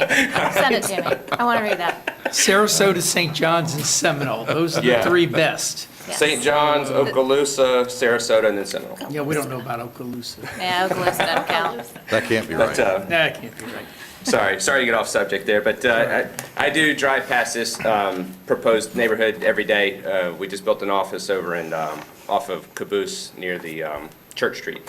And we live off Markham Woods Road, so we pass by it every day. It is a rather narrow road, so if the proposed neighborhood goes through, I'd prefer to see the road construction done before the neighborhood gets done to prevent accidents, people from getting hurt and killed. So that's a possibility to do the road improvements that they talk about. And then the other thing they spoke about was, I've heard a lot of people bring up wildlife and show the walls and show the apartments and things like that. If the neighborhood putting that many homes per acre, if they could maybe lessen the number of homes that they're putting up and spread them out a little bit to allow wildlife to flow through there versus blocking it all up like we have been in some of the major neighborhoods. So just want to talk about, to continue to pass on these new developments in these very sensitive areas, if we could just be mindful. I know we have the studies that the developer showed earlier about being able to put, 4 and 5 homes, but we see that's not working. We're seeing people get flooded out that are living in the floodplain. The floodplain keeps growing further out from the river.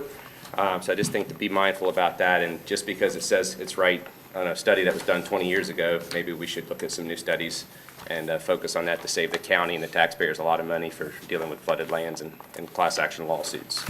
So that's all I have. Thank you very much. Cindy Holler, then we've got Justin Frost, then we've got, I'm sorry, I'm going to This is going to be a bad one for me to get to. I think it's going to be Sridhar Condomini. Hope I got that close. Okay, sorry. Ms. Holler, welcome. Thank you. Cindy Holler, 1731 Beacon Drive, Sanford. Also a property owner on Nebraska Avenue near this proposed development. Respectfully, I would like to request 6 minutes. Being the leader of our Neighborhood Watch Group in St. John's River Estates, we are in compliance with Seminole County Sheriff Department, please. Did you take a vote on your board of Yes, sir. directors? Yes, sir. Okay, so you're representing how many residents So here you have a today? homeowners association? We out have a there? neighborhood watch that's in compliance So with. you don't have a St. Yeah, you don't have a legally organized HOA? The homeowners association You'll have have 3 been minutes, defunct. ma'am. 3 minutes. We'll give you the latitude as long as we're adding more detail. Please proceed. Unfortunately, there are many other people who couldn't speak here today due to work and several other reasons. Planning and zoning heard this item on October 7th, which you heard, and all of the seated members denied the proposal, stating that no more PDs should be built in Sanford Farms countryside neighborhood, and there is no solution to drainage. Sanford Farms was initially built out on 5-acre parcels on agricultural land. By the way, we don't want PDs or LDR there either. I do believe in property rights, and the applicant can and has asked for a rezone, but this is not the right area for dense development, even though there are some denser ones in the area that have been approved. Enough is enough. This one is similar to Paola and should be denied based on the density. The line in the sand is Orange Boulevard. We do need infrastructure improvements, and suburban estates is the future land use and what should be built on this land. The full impact of the developments under construction, Estuary, previously Gateway, and River's Edge, previously Tesoro Townhomes, have not even been felt yet, and here we are looking to seek approval for another PD. This doesn't make sense. Around 12:30 in the morning on Thursday, September 10th, and there's a picture, if you can help me get it up. Brandon, thanks. Let's see, I'm gonna need your help with the video in a second too. Thanks. Okay, so neighbors were awoken by an explosion and gas line fire that scared local residents and prompted the police to evacuate Sanford Farms, Lansdowne, Retreat at Wekiva, and my own neighborhood of St. John's River Estates. Can you show the video, please, Brandon? Sure. Thank you. And the county, well, I'll wait for the video. I don't know how long it's going to take. It's a short video. I think we've all seen the video. If I you have an recorded. issue with it. I'd like kinda lived I'd like it to be shown, thank you. Ma'am, Relevant. I think Yes. we've seen this video. We're fully aware it was brought to our attention the moment it happened, and we were given that, so we're fully aware of that. Okay, I just want to make sure everybody in the room saw it, thank you. Oh, our phones were ringing off the hook and people calling, and yeah, we were well aware of that. Okay. Yeah, and I understand that there's also some residents who called 911 that night, and they did not pick up. Okay. And the county wants the liability of approving 31 homes roughly 200 feet away from that gas line. This is a public safety hazard. Thank God the pipeline did not explode closer to homes and that there had been rain and it was not windy that night. Here is a corrective action order for your review. This is dated September 18th. Brandon, can you switch back to the I don't know how to do all this stuff. Okay, I'm just gonna. All right, so corrective action order for your review dated September 18, 2020. Some key areas are highlighted. Essentially, on page 2, this is a 1950s era-old pipe that has numerous corrosion spots. I would like this report submitted to the public record, please. Okay. On page 3,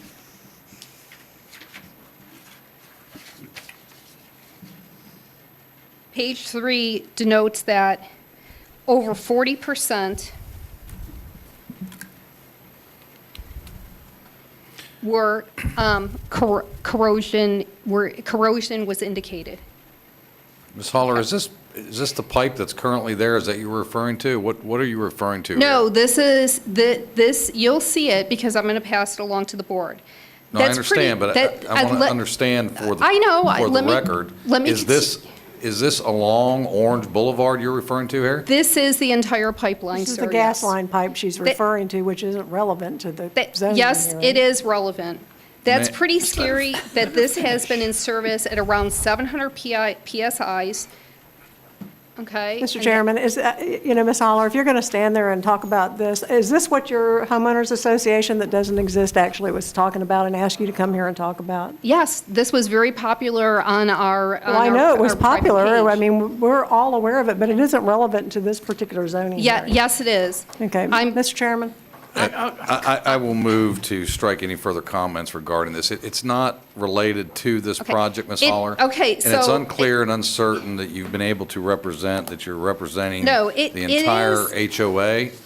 It- So I would ask that you Chairman please move on. Zembauer, it is relevant because the Okay, I'm outflow. going to ask you to the- wrap it up. You've got the- 30 seconds the to wrap it up, Ms. outflow- Holler. The outflow pipeline will be going around this, from the overflow from the retention pond will be going around this gas line. So in that way, it's very relevant. Just there now. Okay? So I want that submitted. I put a little sticky note on it so you can see the different things that are on there. Sure. Okay. This right here,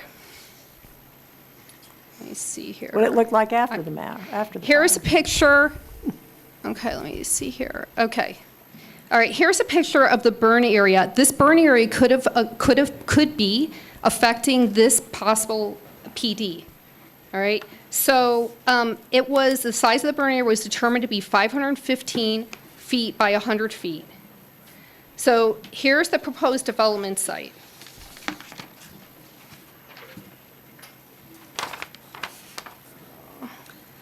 Right here. Okay. So on the proposed development site, that's the red outline. The potential blast zone, if this was to be developed, is within the danger zone. Letitia, so I'll submit this. Ms. Holler, what's the basis for your danger zone? What is the basis for It's that? based on the report that says that it was, the burn area was 515 by 100 feet. Okay, but what is the basis for that is the danger zone? It is based on the report from the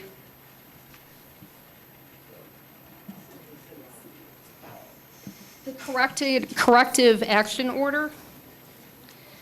Letitia Gonzalez wrote on September 25th, 2020, there was a second rupture following the gas line explosion and fire of September 10th. And so Ms. that's- Holler, I'm going to ask you one more time. You've got 30 seconds to wrap up whatever you Okay. need to say I- related to this project, please. Yes. I do happen to reside in a floodplain, and the county sent me a letter. I don't know that you actually need this, but this is my letter that came from the county, reminding me that where I actually reside is a floodplain. And maybe the BCC in 1960 made a mistake of approving St. John's River Estates. However, my community still exists. And as I said earlier, I do believe in property rights, but I think there have to be logical limits set with regard to developments. Why approve dense development in low-lying areas that degrade my quality of life and the quality of life for my neighbors? Don't make it worse for us. And then in wrapping up, Ms. Holler, please take your seat. We've given you more than enough latitude.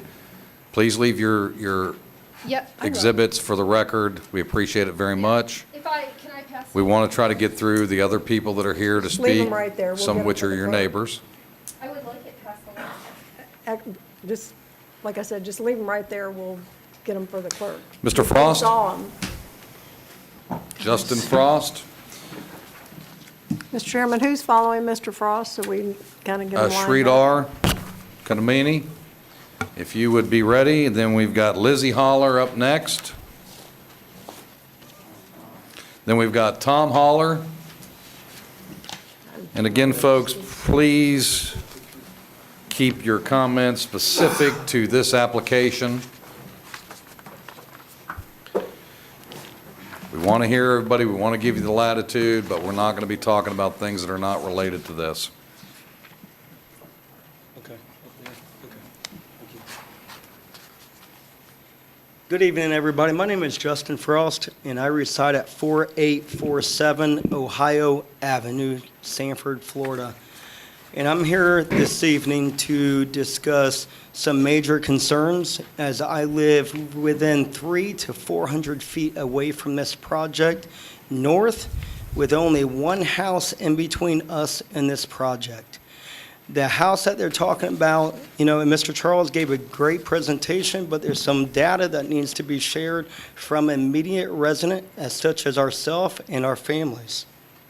So, with that said, a couple topics to discuss right now. The zoning committee, y'all had selected them for a reason because they are professionals with the data and the market research to be able to make executive decisions to protect the Seminole County residents and the Seminole County commissioners. They voted no unanimously for a reason.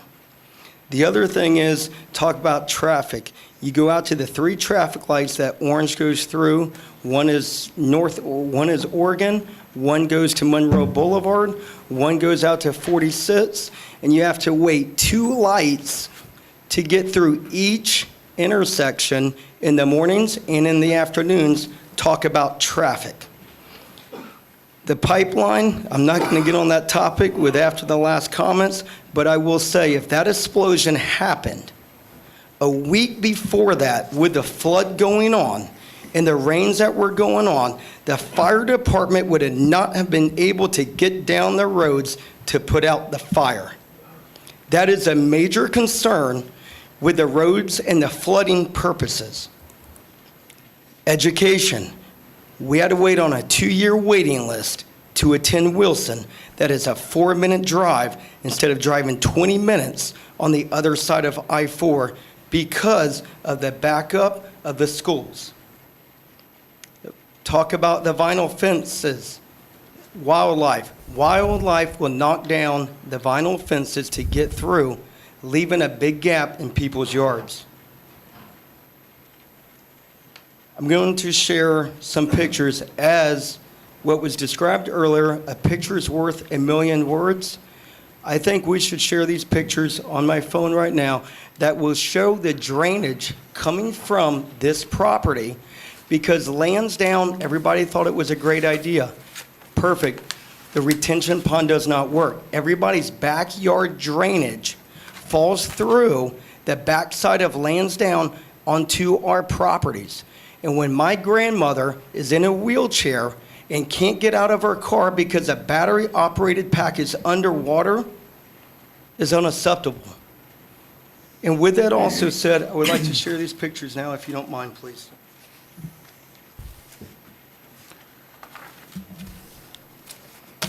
Mr. Frost, we're bumping up on your time. If you could wrap it up, please.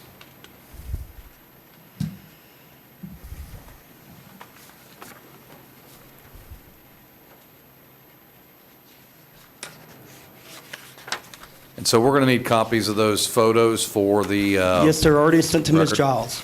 Okay. Ms. Giles, can you confirm you've received those? All right, if you would get Mr. Frost offline here, and we'll get to the next speaker to verify we've got copies of those.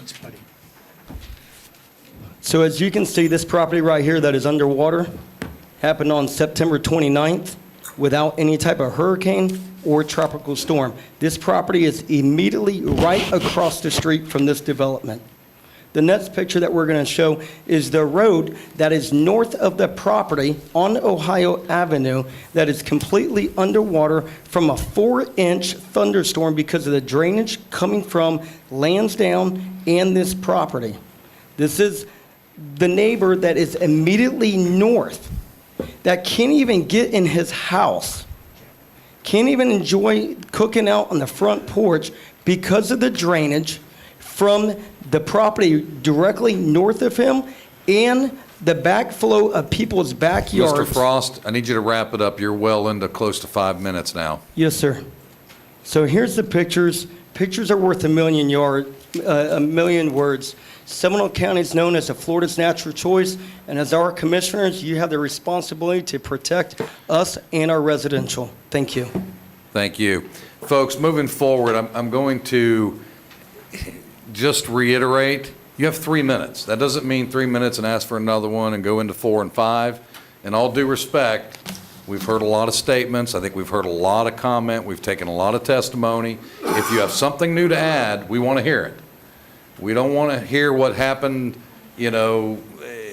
across the county or something not related. Whatever specific evidence that you want us to hear, please be prepared to give that to us, because at 3 minutes, I'm going to ask you to sit down. Okay? Fair enough? Sridhar, please forward, sir. Lizzie, you'll be next.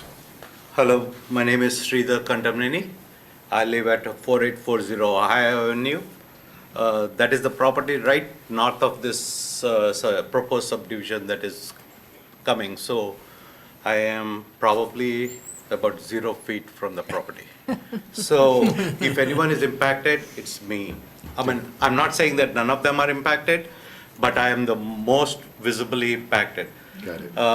This subdivision has a proposal of 32 or 31 houses in that property, and 1/3 of that are on my property.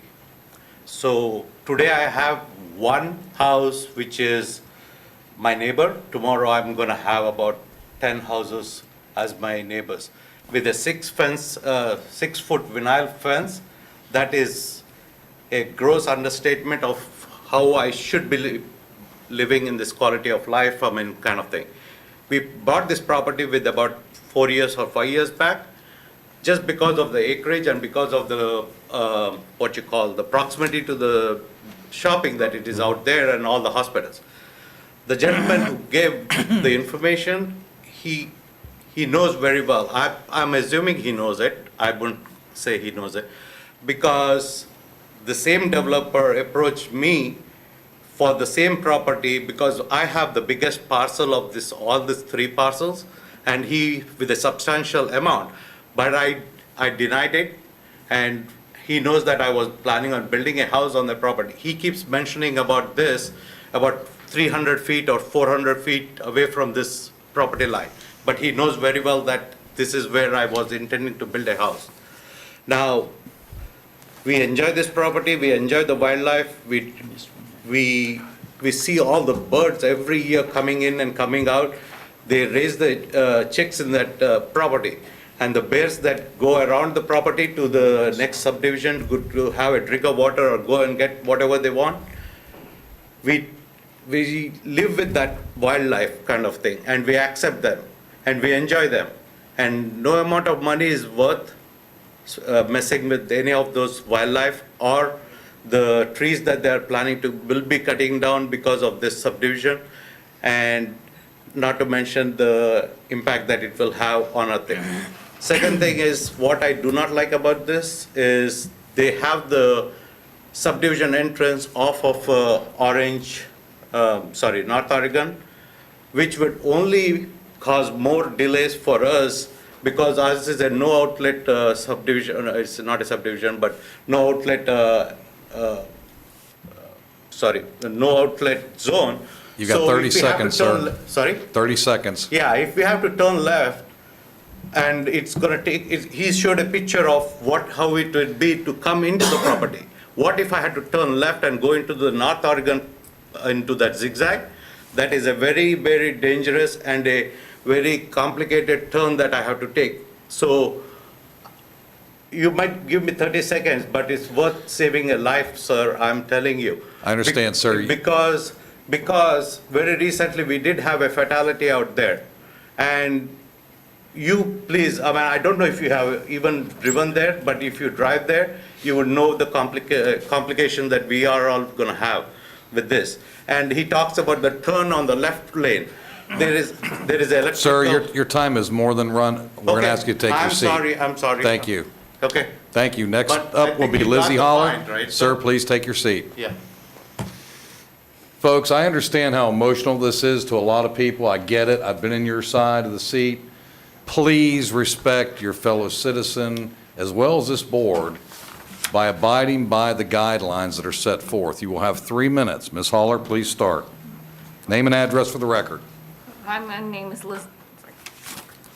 My name is Lizzie Haller, and I live at 1731 Beacon Drive in Sanford. When I was here in County Chambers on February 25th for the BCC meeting with Garland Paler Country Estates, I recall Commissioner Dahlia stating that the applicant should stick to the future land use, which is suburban estates. That's one house per acre, and that denser developments can cause problems. He mentioned Timuquan Estates, which wrecked their water supply. Water is important in so many ways. And this proposed development is in the St. Johns watershed area. It needs protection. You, our county, and you, our county, and this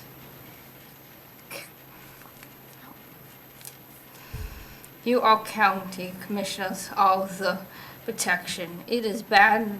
It is a bad idea to continue to build densely in low-lying areas. Please deny this proposal and let's keep Seminole County's Florida's natural choice for my future and decades to come. Thank you. Thank you. Thank you. Okay, next up, we have Tom Holler, and next up for that, we have Tabitha Gaber. Then we have Pete Buis.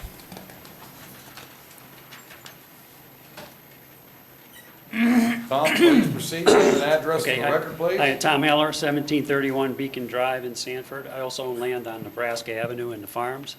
Both of my properties will be impacted by this planned development. I'd like to make 2 points. First, Sanford Farms is a land between Orange Boulevard and the Black Bear Wilderness area. Since the farms have been zoned ag, the bears and other wildlife have had the room to move into the farms when Black Bear floods, like it is right now. The farms have always been a wildlife buffer for this seasonal flooding in the preserve. And I'd like to show the first picture here. I don't know if you can see it.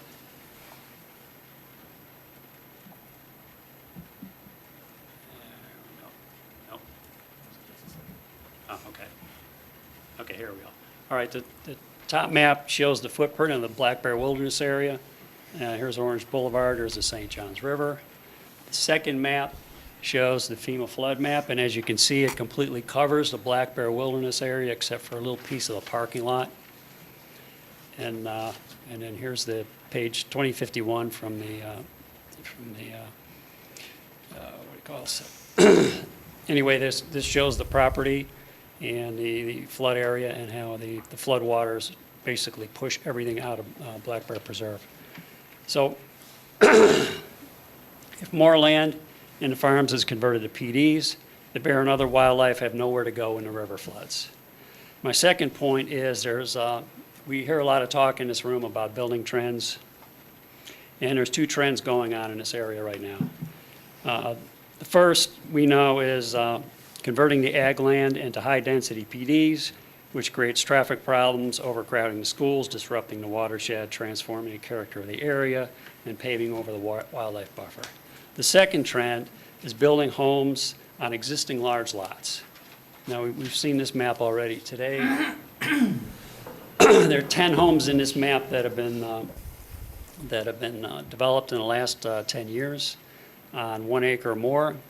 If you extend a little bit further on to the Miller properties on 5382 Orange Boulevard, we've got 1.1 acre. That's right down here. 1.1 acre per house.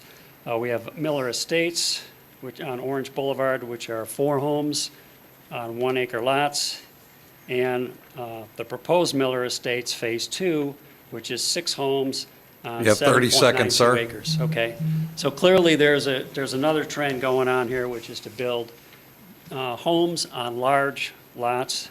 So please, for the sake of the existing residents and the Wilderness Preserve, let's stick with a large lot building trend and not change the zoning. The future land use in this area is suburban estates. and that's a future we can live with. Thank you. Thank you. Okay, we have Tabitha Gaber, you're up next. Then we have Pete. There's Pete. Mr. Then Howard, we put your have- mask back on, please. Ms. Harold, please don your mask. Mr. Richard Creedon will be after that. While he's getting my slide up, Please state your name and address for the record, please. Tabitha Gabor, 4851 Ohio Avenue. While he's getting my slide up, can I just request that the clock starts when we start talking? Because Oh, it's I very got the hard- clock, trust Well, me. but it's not here, so Yeah. I Well- know.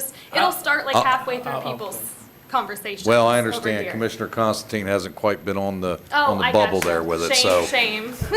I will start it, and I will give you a 30-second warranty. It's just hard, you know? Oh, I get We it. try.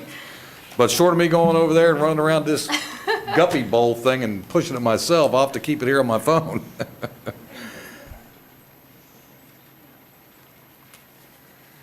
So I'll start while he's waiting. Upon purchasing our home on 2.5 acres, we are one of those trends, so We need your name and address real quick. I gave that. Yep, go ahead and start over so we can Yep. get, Tabitha Gabor, 4851 Ohio Avenue. okay, great. Upon purchasing our home on 2.5 acres, we did our due diligence. We had soil samples completed, lot research done, and made sure to understand future land development use of our area. Knowing that developments were in existence in our community, we wanted to be sure that we were in an area that zoning for future land use was not PD. After completing our research and learning that future land use of the surrounding areas was suburban estates, we chose to move forward and build our home in 2017. My family personally chose to live where we do to be free from unwanted neighborhood traffic and allow our kids some of the freedoms we all grew up knowing. With an additional 31 homes, this will heavily increase the traffic on our small dead-end road. So on the first slide, if you could go over. So I won't go into a bunch of traffic and safety, and he did a great job explaining what the future improvements will help with. However, those are future improvements. That's not fixing now. So I don't really think I need to get into that. The intersection's terrible.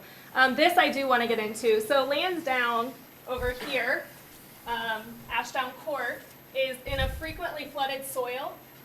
This section is where Bartram's will be. Let's see here, it says, Seminole County soil tests show that Bartram parcel is Ugali and Immokalee fine sands, which is listed as poor drainage. So as far as poor drainage, this is sand, this does not percolate. So when we put concrete on there, when we start doing that, we're gonna get more flooding. It's just gonna happen. I don't care where the pipes go, if the soil doesn't percolate, it doesn't make it to the pipe, okay? So the next one, please. We had our soil samples completed in March of 2017. March being one of the driest months of our year, our samples came back with low groundwater table. However, it did state normal high wet season groundwater level will rise to an average depth of about 12 inches below the prevailing existing ground surface elevation. Please note my property is not in the FEMA flood zone. I'm sure that's accurate too though, but. So we built according to this research. Unfortunately, due to construction, additional developments pushed through and abnormal high rainfall, we've had standing water for weeks this year. I fear if Bartram's Landing is approved, we will receive additional runoff from their backyards directly onto my property. Next slide. Yeah, so this year, this kind of, sorry about the bad sketch, but this drawing, that blue up in the top left corner is a creek line that runs through my property. I'm the man, by the way, that he was referring to that lives on the long driveway north of the proposed property. So that is a creek line. That creek line currently gets overflow from Lansdowne's retention pond.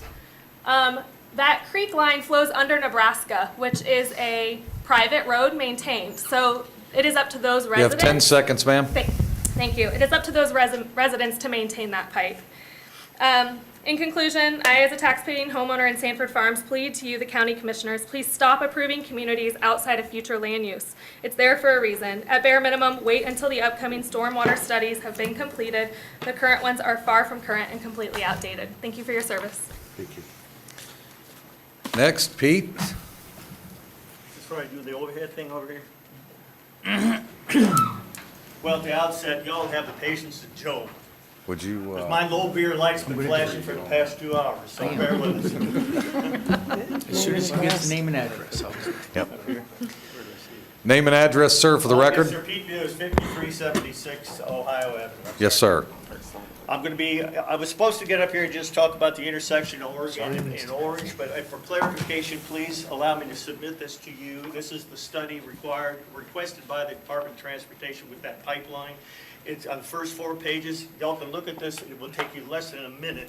We'll clarify what Ms. Haller was trying to explain to you. So please, if you would, look at this before y'all decide what's going on. And I bring this up because Mr. Madden wants to put a drainage pipe across that pipe. And when you read this report about that pipe, the integrity of that pipe is in question. And this was done by the U.S. government. All that being said, what's important, I got this up here, this intersection is what is important. A man died, a young high school fellow who died here just a few months ago because of the dangerous intersection. It does not conform to code. Code requires that the North Oregon coming down be more than 660 feet. This is data. This is county code. This road comes only 150 feet. And let's be proactive and try to go with what Mr. Madden wants you to do. You go to the Florida Department of Transportation, and they say it has to be a minimum of 245 feet. Here's data for you to look at it right here. Here's I'm going to come full circle to why the gas thing is so important. That blue line is where Mr. Madden wants to put his drainage pipe over the top of this gas pipe that's been called into question. Mr. Madden, how deep is that gas line? How deep is your pipe? How heavy is that pipe that you want to put on top? Have you done any? You're asking somebody to approve something that could be catastrophe. Thank you. Thank you. Well, I will assure you, they're not doing anything in that gas line right away without the gas line people being involved. I'll assure you Please read that. this. It'll only take you a second, and it'll clarify everything. Mr. Creedon, you're up next. Is this the only thing he wanted us to read, or is there Then we've more? got Scott Richards, then we've got Warfa Esposito. Mr. Chairman and fellow commissioners, my name is Richard Creedon. I live at 1172 Apache Drive, Geneva, Florida, far away from this project. I am here to oppose the proposed rezoning on this property from suburban estates to much higher density. I wanted to make comments about our repeated failure to follow our comprehensive plan, but struck those comments in the interest of brevity. This board wisely appointed unpaid, ordinary citizens to do the planning and zoning board work. They voted 5-0 to reject this rezoning. Please listen to and respect them, or you are wasting their time and ours. Thank you. Thank you, Mr. Creedon. Scott Richards, you're next, sir.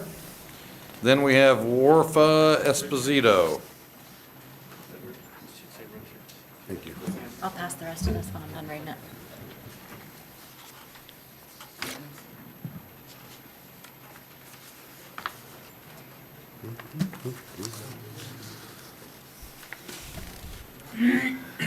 Good evening.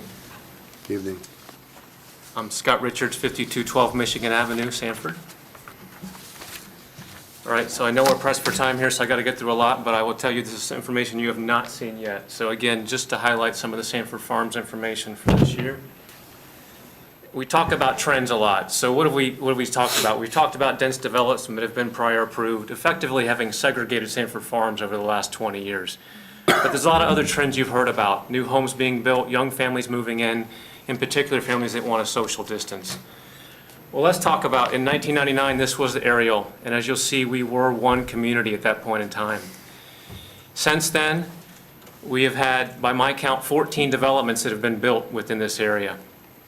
But what's the real trends here? We've approved 14 developments, but there, by my count, have been no stormwater improvements, no roadway improvements as of yet, and we have schools that are admittedly at a capacity of much less than zero. Let's highlight the stormwater for a minute. So in 2020, again, you've heard, we've really had no hurricanes. The counties maintain the ditches. But we've had numerous flooding events. Here's a development that was recently approved 5 years ago. At the development, the ditch is already full. Other flooding that's continued to occur, again, with summer rains in the community. And why is this important? Again, this is a community-wide issue. The stormwater conveyance system is not sufficient for this community. Here's the Smith Canal. It's more of a ditch, to be clear. All the water from Sanford and Lake Mary heads up through this little ditch. And you can see on the right is when the street was overflowing. Here's those basins, and this is what I encourage you guys to take a look at. Here's your 2002 stormwater plan, which was the last plan done for this area. The orange area, that entire area flows from Lake Mary up through that Smith Canal. And Sanford Farms receives quite a big area as well of sheet flow from these communities. But look in that 2002 master plan, the assumption was everything was low density in Sanford Farms. And with that assumption, we still had a lot of issues that were shown. To my knowledge, none of these have been addressed. We've also got water quality issues that were known, as we've been discussing throughout the day with the stormwater folks that were here earlier. And here's a couple really interesting ones, especially Project 2B on the bottom right. It recommended an 8-acre pond on, at the time, what was an 18-acre parcel. Well, by my research, that parcel is now what is Retreat Uwakaiva. So rather than building a pond to solve a problem, we built a community up and created additional problems. So my recommendation is, while we're running out of land in this area, we know we need more ponds, we know we need storage. The county should be asking Mr. Madden to build a pond here rather than a neighborhood. So yes, we're on the floodplain, but why does that matter? Well, as we continue, we hear this a lot. To me, the fact that we're in the floodplain that was changed years ago because of increased flooding really should mean there should be an increased focus in our neighborhood, not a dismissal.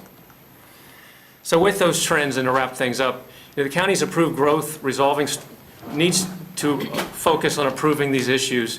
We've got a 2002 master plan that's well outdated. We know you're working on the 2021 plan, but again, that's going to be years till it's done and even more years until you can actually resolve these issues. So again, I feel like the trend is here. We've got the cart before the horse, folks. We've been approving development without resolving the issues in the community, in particular stormwater.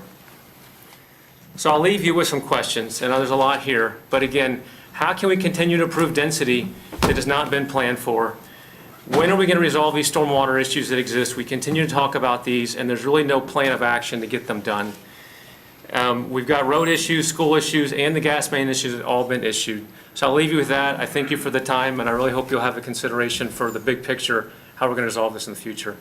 And Mrs. Carey, thank you for your service. Thank you. Mr. Richards, while you're here, I want to ask you a question, because you're an engineer. So when you bought your property out on Michigan Avenue, the back half of it was in the 100-year flood, and they FEMA changed the flood maps. But isn't that because of what's happening in the river and not coming the other way? I would agree with you, but what's happening in the river is a result of all of Central Florida development, right? And we're a piece of that. So I'm not blaming the county on that here, but the more development we have, the quicker the water runs to the river, just like that Lockhart-Smith Canal. If we don't have storage ponds, that's why all the stormwater folks earlier kept talking about storage ponds. If we don't have those ponds to attenuate it, it's going to rush to the river quickly, both from a quantity and a quality issue. And that's really where the issue lies from a big picture. Good. Well, you'll be happy to know we got, I think, 11 new ponds coming that way on Orange Boulevard. So staff will talk about that in a minute. Well, and just for clarity, that solves Orange Boulevard, not the issues that were known 20 years ago. Okay. Thank you. All right, Ms. Esposito. Yes. 5040 Hawks Hammock Way, and I choose to be last so I don't have to repeat what everybody else has said, but please be patient with me. Could you play? Okay. So this was Floyd, and it was expected. It was a hurricane, kind of a, whatever you can classify it, not hurricane, but brushed by hurricane, whatever. So that was the effect. Okay? Years later, and in the last 4 years, now once it's done, I think you have seen enough. I don't know. It's pretty much like this all over the neighborhood. So now lately, in the last 4 years, and this is... Now she's trying to go to the overhead.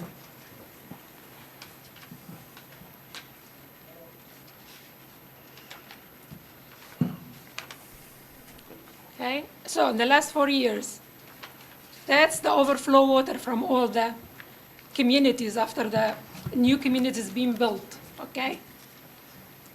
This is, these pictures are from Astor Farms, is that correct? Yes, that's always Astor Farms. Here, One last time unit you per asked me. acre development?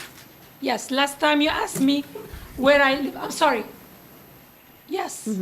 Last time you asked me how that would be affected. This is how the water comes off Orange all the way to the end of Astor Farms, okay? So, and that's where it is in my street. And that's not a hurricane. That's like 24-hour, or not even 1 day. Sometimes if you have 2 inches in very short time. So this prompted the association to go and clean up the ditch, the $65,000. That's after the $65,000, because the cleaning happened in March and this is in September. So this is the area. That's where the development, that's where we are. The section of our development that was built 1 acre per lot does much better than the other side. Now, this whole area, I don't know what FEMA says, what anybody says, it needs to be investigated lot by lot. The stagnation is very high. If it wasn't for the stagnation, water stagnation, there wouldn't be Astor Farms as a farm, it wouldn't be Land Technologies as a nursery. 30 seconds, Ms. Esposito. Okay, so the water basically comes out of these, it comes out easily. That's how easy the water comes out, okay, by siphon. It's high water, artisan water. 10 seconds, Ms. Okay. Esposito. So this is the big houses. Look how the walkway gets, and those are the 2 1-acre homes. The water weeps between the homes. Now Ms. Esposito, your time has run. So this is the damage, okay? Here is the damage to the homes. You need to look, nobody talked about damages to the home. You can look at those 15-year-old homes and see how been affected. Lately, the grass that grows there is been identified by the county that is a wetland grass, okay? I researched it, I wrote to the county, Mrs. Ms. Esposito, you're out of time. Done, Please yes. take your seat. Yes, I'm done. Thank you. So Mrs. McCormick, basically, so it's wetland, you know, looks like wetland, it is wetland, and you need to, Ms. Esposito, please take your seat. yes, sir. Thank you very much. Thank you. And you're just going to leave those there for us. We'll get Yeah, them. we have to have those. You have to leave the You have to leave pictures those for the for us. public record. Clint, Yes, sir. you still with us? I am. Okay. If we have participants in the waiting area, virtual waiting area with their hands up, would you please bring those in? Yes, sir. We have 7 at this point. Okay?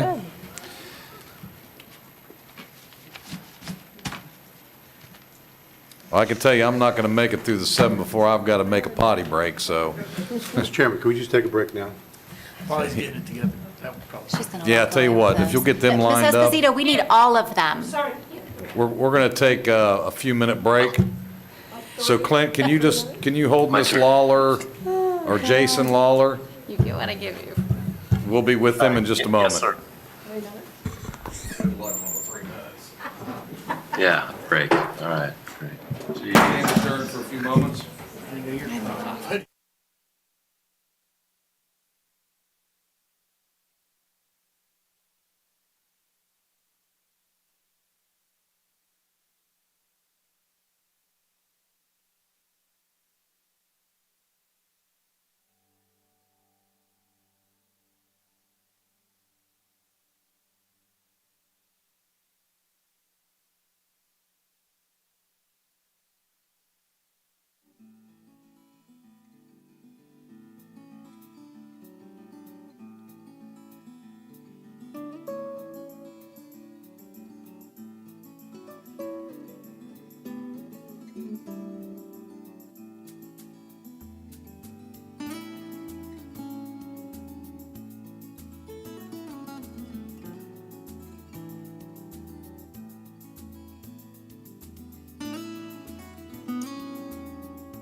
Question is Clint ready to go? Yeah.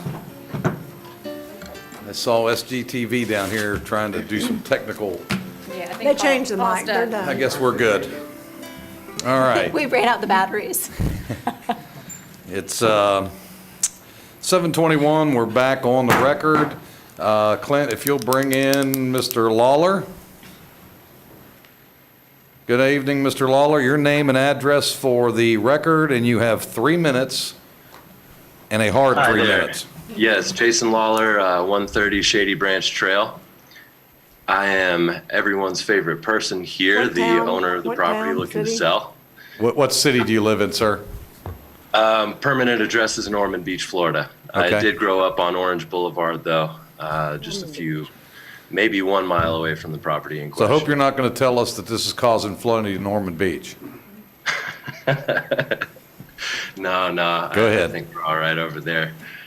But yeah, my family's owned properties on Orange Boulevard for over 30 years. And, you know, I grew up with my dad riding the tractor, leveling land and building out the nursery that, you know, we're talking about selling half of. I grew up in the house 5368 Orange Boulevard. And I've watched it change a lot over the years. You know, it was very, very different than the way it looks now. There's a lot of single-family homes, neighborhoods all over the place, literally backing up to the property right now. We've watched it change tremendously. And we're looking at selling half of the property to MI, which that half of the property, it's not like dense woods, nature, all that. We've used that land to grow trees. So we've sold the trees, removed the trees. Most of it's just, you know, flat grassland right now, and a single family home on it. You know, we're not property flippers. This property's been in my family for 25, 30 years. And I got my little sisters going to school in VTech, and we're just looking to move on, and, you know, she's going to need some liquid for that. And, you know, I've seen property values go up so much, and I imagine that a lot of the people that are objecting to this plan haven't even been there as long as we have. So I feel like we have a right to utilize our property in a manner that's consistent with the surrounding land uses. And I've seen permission being given to other owners to go ahead and switch their zoning. And I would really appreciate this request being granted. And thank you for your time, and appreciate you listening. So you're in support of this project? He's a Yes. landowner. Yes. He's Yeah, a I landowner. own the land I'm trying to Just sell. trying to get it on the record, folks. Yep, correct. I'm not that slow or that thick. So question, you've been there 30 years, your family? That piece of property has been in my family for, well, So- the nursery's been in it for about 26 years, and my dad owned the house that he passed in for about 30. So just a question. Sure. How did your family feel when the farms and areas in this area started developing into single-family homes? What was your... It was just kind of an inevitable thing. You know, you own kind of sparse land next to a major vein, a major highway, I-4. It was kind of to be expected. It wasn't really a surprise. Okay. All right, thank you very much. And thank you very much. Appreciate you. Clint, if you would be so kind to bring the next caller in, please.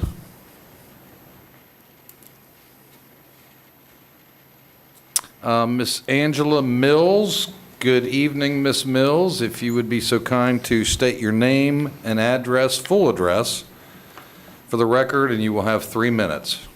Can you hear me okay? We can. Hi, this is Angela Mills. I live at 4750 Ohio Avenue in Sanford, which is just right around the corner from there. And I'm definitely opposed to this, number one, for multiple reasons.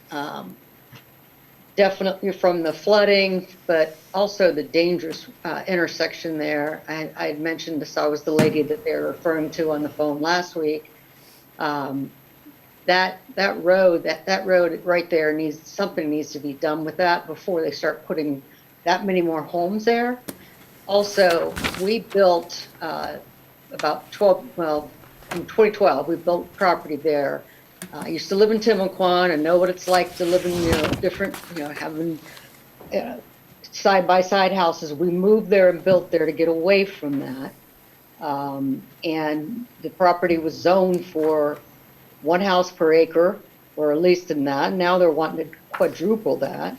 I mean, there's got to be some kind of, just because these other people have done it doesn't mean you need to do it now or have to. That you need to fix the flooding, you need to fix the roads, and get that. I mean, obviously the roads in itself, as far as the poor young man that was killed. I was coming home from church and couldn't even go down my road because they had fatality right there, and also obviously the gas line right there as well.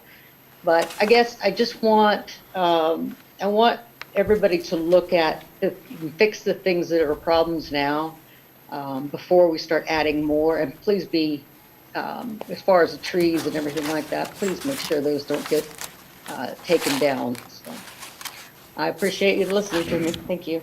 Thank you, Ms. Mills. Okay, Clint, if you would bring the next caller in, please.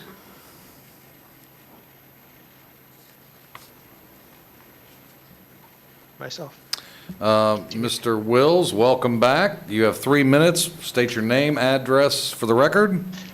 I'll keep this short. William Wills, 495 Still Forest Terrace. I'm the tall trees guy. Remember from about 16 hours ago. So Feels like it. Yeah. So I'm not going to repeat the other things. I'm against this for the same reasons I already said about the flooding. It affects flooding in other areas. You've heard all that, the density, so I'm just not going to waste your time and all that. And basically just say I'm against it for those same reasons. And the only thing I would say kind of maybe ad hominem is it's been a long day for everybody and we're all tired. So all I ask is that just a little patience with the residents, with the constituents, because it's easy to get cranky and start cutting people off. Certainly don't want people talking 17 minutes about something when they have a 3-minute, thing. So I totally understand that, but just watching from video, it's a little jarring. And that's all I'll say. And thank you for your time. Yep, thank you, Mr. Wills. My middle name is Job. Now that's... All right, Clint, if you'll bring in the next caller, please.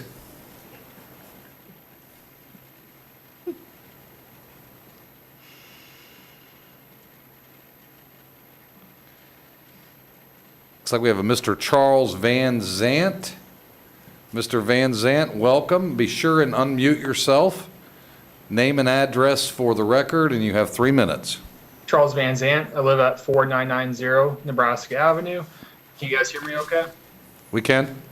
Okay. So I would like to share my screen really quick because I just want to show you how the flooding that personally affects my property, it's pretty dramatic. We actually just live north of Stacy Gabra, who presented earlier. So let me go ahead and share my screen. Sure, go ahead. So this is where the property is. We have the, what I'm assuming is a drainage ditch that flows under Nebraska. When we bought the house in April 2020, we were aware that we had to have flood insurance because the close proximity to Lake Mead makes sense.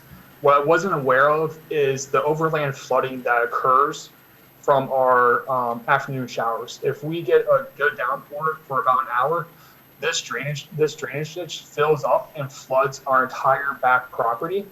I also have pictures of those. So this is actually our back road that goes out onto Michigan. And then, so this is the water that's overflowing from the drainage ditch going down to Michigan. Here is the back left corner of our property. Right here is the drainage ditch from Michigan. I'll go through these pictures really quick. You can see same thing. That's about a foot deep of water, standing water on our property. So even though when Ms. McConaughey had made the comment about the flooding on Michigan, even though it's not directly from the Bartram's place, this is an issue due to the stormwater drainage, and it aggregates over time. And then so if we continue to add these planned development, it's only going to get worse if the drainage system is not there.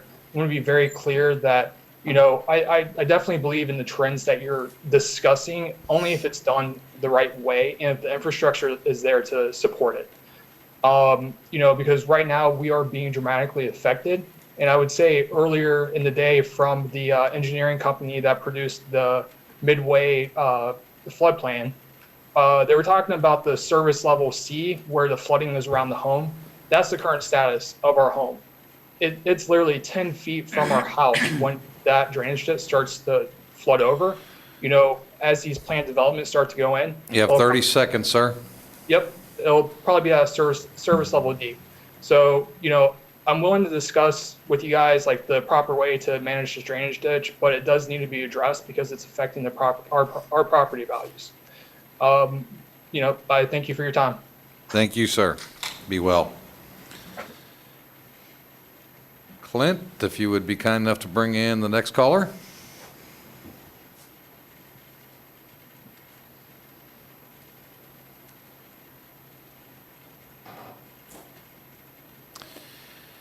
So we have a Miss Patricia Ann.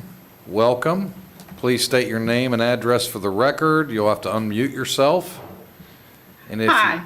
Good afternoon or good evening. Good evening, yes. Yes, hi to Joe and gang, and thank you, Brenda, for all your service.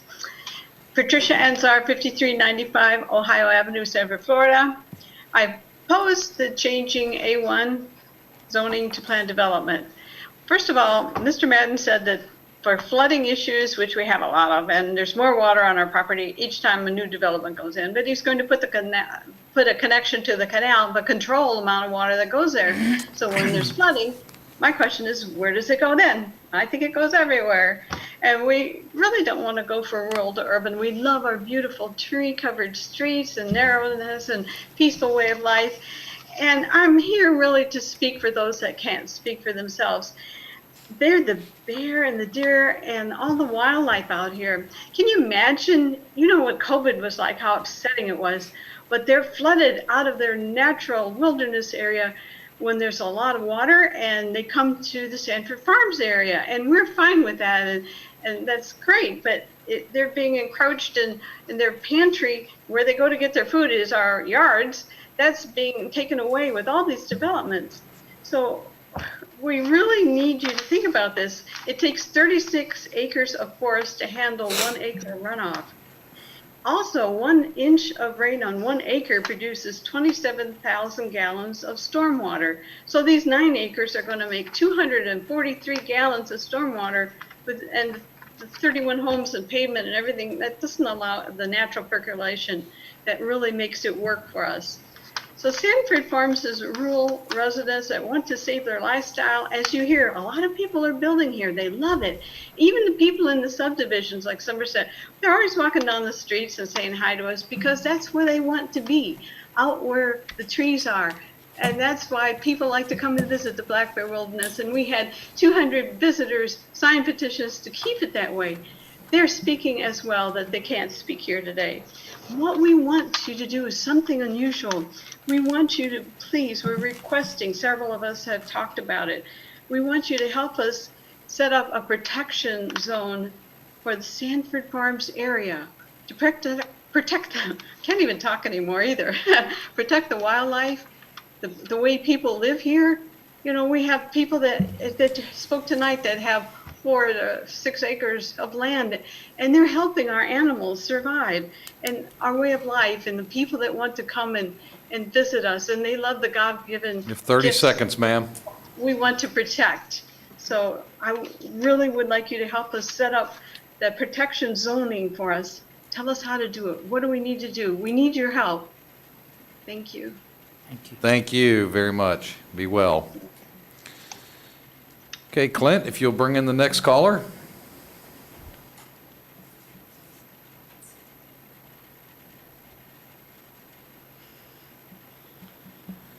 Looks like we have a Miss Linda Gertis. Linda, you have 3 minutes. You'll have to unmute yourself. Your name and address for the record, please.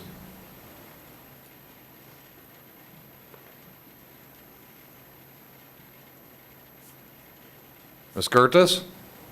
Okay, there. Is that better? Yes, your name and address for the Okay. record, please. You have 3 minutes. Yes, sir. Linda Gertis at 4971 Nebraska Avenue, Sanford, Florida, 32771. Our property is exactly north of the Bartram Landing development, proposed development plan. And we are going to be directly affected by the development. Our property floods now because, as have been previously stated, water runs to the St. Johns River, and we're on that path. And Bartram's Landing, with all of its homes, even with all the plans that they have for a retention pond and a moving to the Smith Canal, which is a second avenue that I want to discuss, is that we're flooding now. I can't imagine what it's going to be like when that happens, if it does happen, which I am totally opposed to. When talking about the Smith Canal, the developer has talked about routing, a plan to route his water to the Smith Canal. And I'm curious, the Smith Canal right now is not presently capable of handling current rainfall extremes. If we flood, and the Smith Canal floods at a very high level, has sometimes covered our road where we cannot exit Nebraska Avenue. And that is a very big concern to me, not only personally, but for emergency sakes. The other thing is what is as requiring Smith Canal, he said that Smith Canal is where they're going to head the water to. I know that Smith Canal has been upgraded from Orange Boulevard, but I don't know the distance that it goes back towards. I just know that when I'm on Nebraska Avenue and I cross over my little bridge, I look left and I look right, I look north and south, and it's just a little ditch. We don't have the ability, and we don't have the backing of the county to expand our drainage conditions, and so we're left to do it ourselves, which is not feasible. You have 30 seconds, ma'am. The other thing that I wanted to say, yes, sir, thank you. I looked up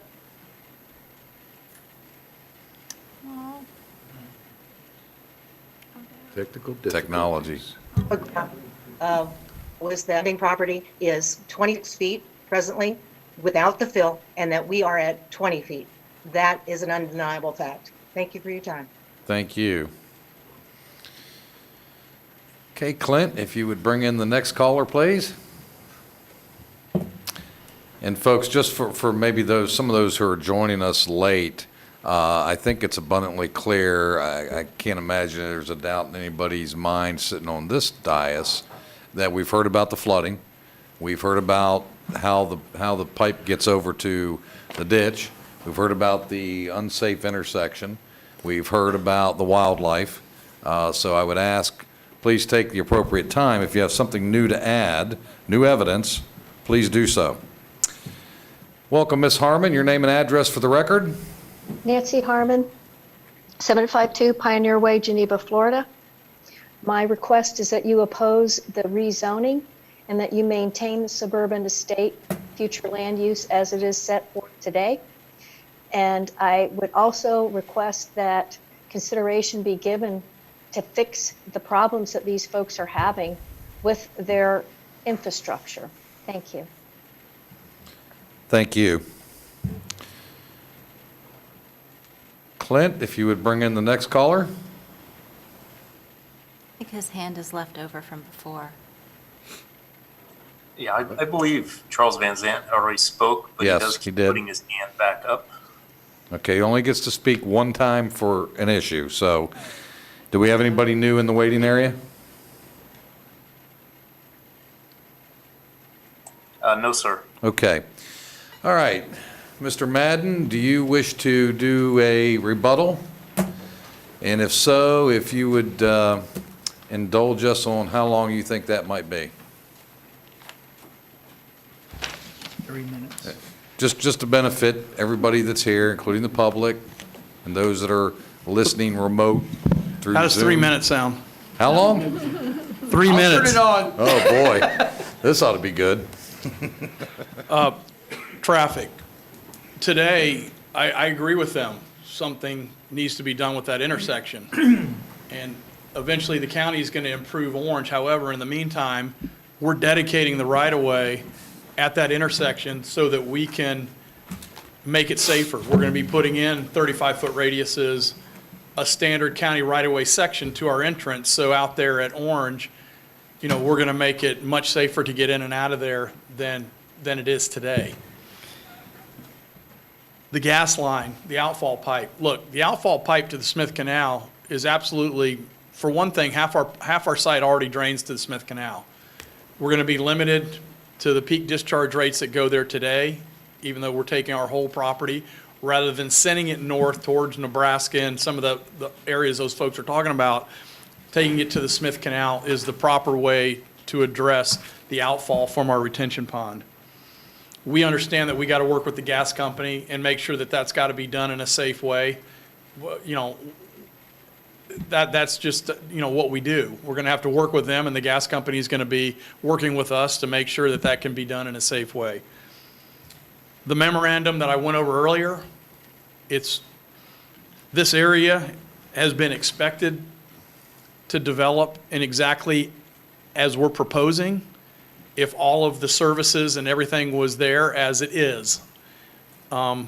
So with that, we do think, in looking at the density map that I handed you all, we think that this request is completely reasonable based on the projects east and west of us, and we think that we can adequately address the concerns for, you know, the safety at North Oregon and Orange, and the stormwater outfall to the Smith Canal. And I'm glad to answer any questions you may have. Okay, any questions for Mr. Madden? Seeing none from my fellow commissioners, very well, then I will close the public hearing and move to board action. This is Commissioner Carey's district. Commissioner Carey? Thank you, Mr. Chairman. You know, there's been a lot of things said here tonight, and many times, you know, once people say something, it obviously becomes a public record. And I think sometimes that it's our responsibility to kind of set the record straight on some of the things that have been said. First of all of this land out around there, including Lake Forest, used to be suburban estates. And we've had several people comment they don't like PDs, we shouldn't do PDs. However, their subdivisions are PDs in many cases. Lake Forest is a PD. St. John's Estate is a PD at a 4.66 density. This request is for a PD at 3.75 units per acre. If we have issues with Retreat at Wekiva or Astor Farms or these other properties that were designed and they're not working properly, then the county needs to be notified, and the actions are the county goes back to the engineer that signed and sealed the plans and has a course of action for that. In a zoning hearing, we haven't engineered this. This engineer has not done any engineering yet. Sometimes they get into a project and they find out that they can't get half of what they thought that they could because the engineering and the geotechnical reports and all those other things don't turn out to be what they were expecting that they are. Somebody mentioned that, you know, this should all be low-density residential. Low-density residential is 4 units per acre or less. It was commented about, you know, the fact that the P&Z turned it down and that they were professionals. The P&Z board is a board appointed by this commission. It's all lay people. It's people that have applied to do it. It's community service that they're doing. And, you know, and our staff are the professionals. They're the licensed planners. They're the licensed engineers. They're the ones that review these to make sure that they meet all the codes that we have in place today. And as stated in the report from our staff, it does meet all of the codes and the future land use maps and all of those things. you know, you talk about preserving and, you know, we need to do all of this and not allow development to happen so that we can preserve, you know, and protect the wildlife. Well, we bought 1,600 acres out there to preserve a place for the wildlife. Ms. McGonnell was talking about the bald eagles out there. Well, the bald eagles, yes, October through May, bald eagles, it's their season. You see them flying all over the place because we have 1,600 acres out there. And if there happens to be a bald eagle nest anywhere close to this property, you cannot do anything during that time. It's 330 feet from a bald eagle nest. That's a federal law, and it's extremely large fines and penalties for that. Comment was made, well, you shouldn't allow it because there's no infrastructure out there. Well, we have spent $6.5 million preparing Orange Boulevard for a major renovation. We have $20 million budgeted for that project, which is underway and is probably, if not under construction now, is due to be at the beginning of January. We also have a new fire station, 39, that's coming out in that area to serve the growth and development that has occurred out there. Astor Farms, by the way, is the only 1 acre development out in that area, and I heard a lot of complaints about Astor Farms. Again, if something isn't working right in a development, then we need to look at that. I can tell you as a district commissioner, I have friends and people I know that live out there on Michigan. They know they're in the flood area. They don't mind. They like being out there. And we've looked at the drainage. The last time I recall that road being underwater, and it was Michigan and Nebraska, was the last big storm we had come through. You know, the ditches fill up. During the recession, we obviously cut back our services on the amount of times that we mow ditches. But as soon as somebody out there brings it to our attention that there is a problem, the ditch is filling up, the road is covered, we send our crew out there and do whatever we can. St. John's River Estates, I mean, from an engineering perspective, when the river backed up under the last big storm, you know, staff said, well, you know, there's really nothing we can do. And we're like, well, you could put balloons in the pipes and keep the water from coming in.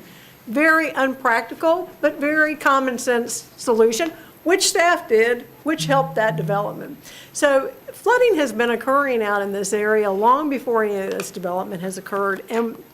And the study that was done and updated in 2004, which was updated before Commissioner Galari and I got here, anticipated that that was going to be the trend of development out there. You have industrial from I-4 right up to almost North Oregon. That gas pipeline, it's on the east side of I-4 over by the mall, comes across the old Bill Hurd Chevrolet site, runs down North Oregon. It's been there for years. It's 50 years old, according to the report, so it's been there long before. And those are all just things that will have to be dealt with during the engineering process of this. You know, if they were coming in here asking for 6 or 7 units per acre, I can understand why people would be concerned about this. But this request is for 3.75 units per acre. And again, this is an infill parcel. We're going to see this. Mr. Lawler, who spoke about his family owns the other half of the property too. You know, it's too bad we couldn't, you know, reconfigure North and South Oregon or it wasn't set up that way to begin with. But those are the situations. This development and the Orange Avenue projects, the properties down to the east of this, we required them to put in additional lanes. We are able to get right away to help fix some of these problems.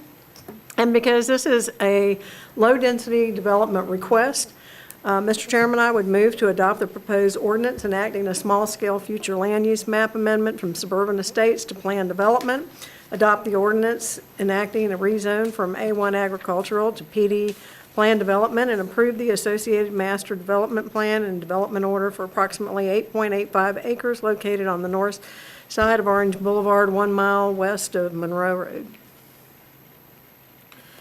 We have a motion. I will second that motion for discussion. Mr. Chairman, Commissioner Constantine? thank you. Under discussion. And I'm gonna want a staff person up. I got some questions. Yes, please. I've got questions too. So go ahead, Commissioner. Well, I think I'd like to hear the questions and the answers. Well, you got the floor, so go ahead and proceed. That's what I'm saying, I'm giving it back to you. Oh, you can't punt like that. God, he gave you the floor. You've got the... No, I mean, there might be something that might change what I'm going to say. I want to hear the questions, thank you. He wants the last. So we, I don't want the last word, I just want to hear the question. so I don't know Okay. if, Joy, if you're the appropriate one or not, but we'll let Commissioner Lockhart decide whether, go ahead, Commissioner. Sure. So one of my questions has to do with the Orange Boulevard area study that was sent out earlier.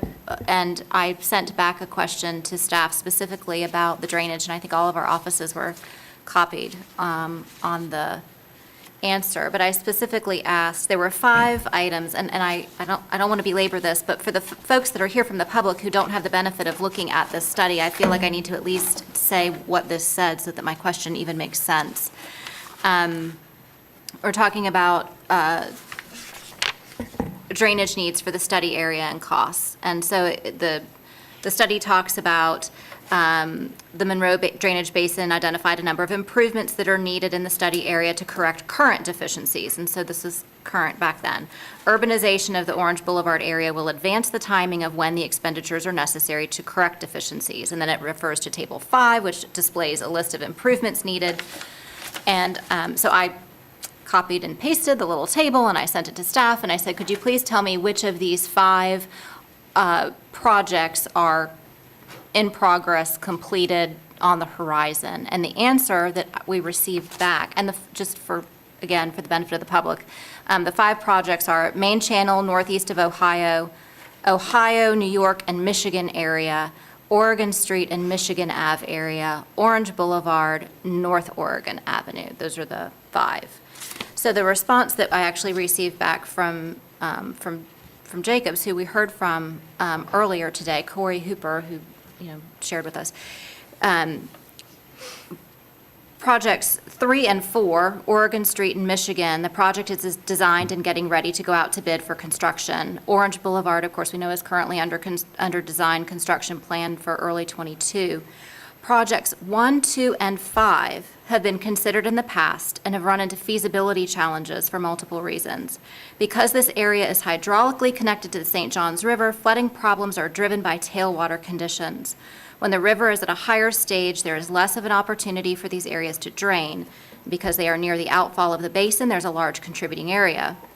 In combination, this can cause prolonged flooding to these areas.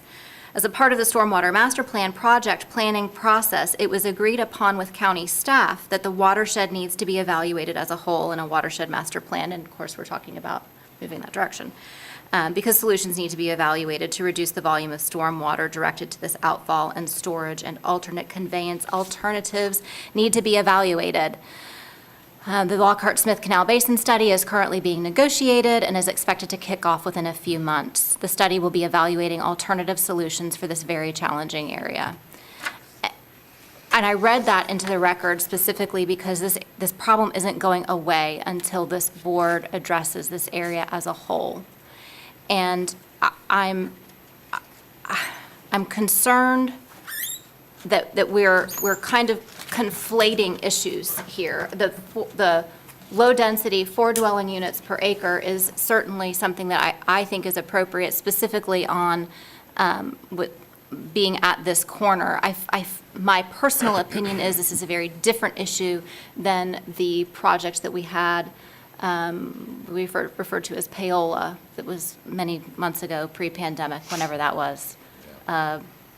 February. Back in February or March. February, thank you. I do believe that we need to protect the suburban estates that is up in this area, and I mentioned that at that meeting, that we need to come up with a plan for how to allow people who want to live in an area that is not necessarily rural, because this is not rural, it is, they are suburban estates that have developed out here. How do we protect them, and how do we allow folks to continue to maintain that quality of life while being considerate and consistent of property owners like this one, who I just don't know how you can deny what it is that he is requesting right next to Lansdowne. It's completely consistent. So we're in this tension with all of these infill projects of trying to maintain the integrity of what's there and the rights of the property owner that would like to develop with what is consistent with what's already out there. So how do we, knowing that we have the recommendation of staff that says that they feel that this is appropriate and they are the experts, how do we as a commission look forward with projects like this? Where do we draw the line in the sand? And I don't know if staff has a recommendation for us on that looking forward, but I think it's critical that we make sure that we've got somehow address these drainage issues, because while I understand that they're being backed up from the river, they're issues and we've known about them. And I think for me, the answer we received from Jacobs and our staff on your inquiry that we were all copied on, which I made similar inquiries, I think that's the answer. I mean, I really think that, for that aspect, there is no question an overall study needs to be done in this area. We have the one study in 1998, updated in 2004, which spoke to some of that, but not to the depth. Now, Commissioner DeLaury, Commissioner Carey have been here much longer than you and I, and I'm certain that this is not the first time this has cropped up. But I've got some more questions when you're done, Commissioner Lockhart. Yeah, and I guess, of staff. that was And I probably. have similar questions, if you don't mind. Yeah, and I, honestly, it's late. I guess that was more of a diatribe than it was a question. But I wanted to I'm sorry. Well done. Thank you. That was good. But I felt like it was important that we get that answer from staff that was given to us earlier on the record, because it's a part of my decision-making process. Commissioner Carey Could I and then just- Commissioner DeLaury. Could I and just then- respond to that, just from my experience here and my 20 years prior to sitting up here? The county commission can change the future land use maps if they feel that that's appropriate. And just like when we had the hearing on Paola, and we said, we talk a lot about transitioning. Orange Boulevard there's nothing rural about it. It's in our urban services boundary. We have water, sewer, reclaim, everything is out there with the anticipation. We didn't run the utilities out there because we didn't think something was going to happen. Right. So they're there for a reason from prior years coming forward. But if you believe that in transition, which I do, from higher density, when you go towards your water bodies to make the lots bigger and transition down there, that's the future land use. I mean, you put that in place, and if Ohio's the break, then, just like we said then, maybe the thing to do is to transition from Ohio to the river. Listen, the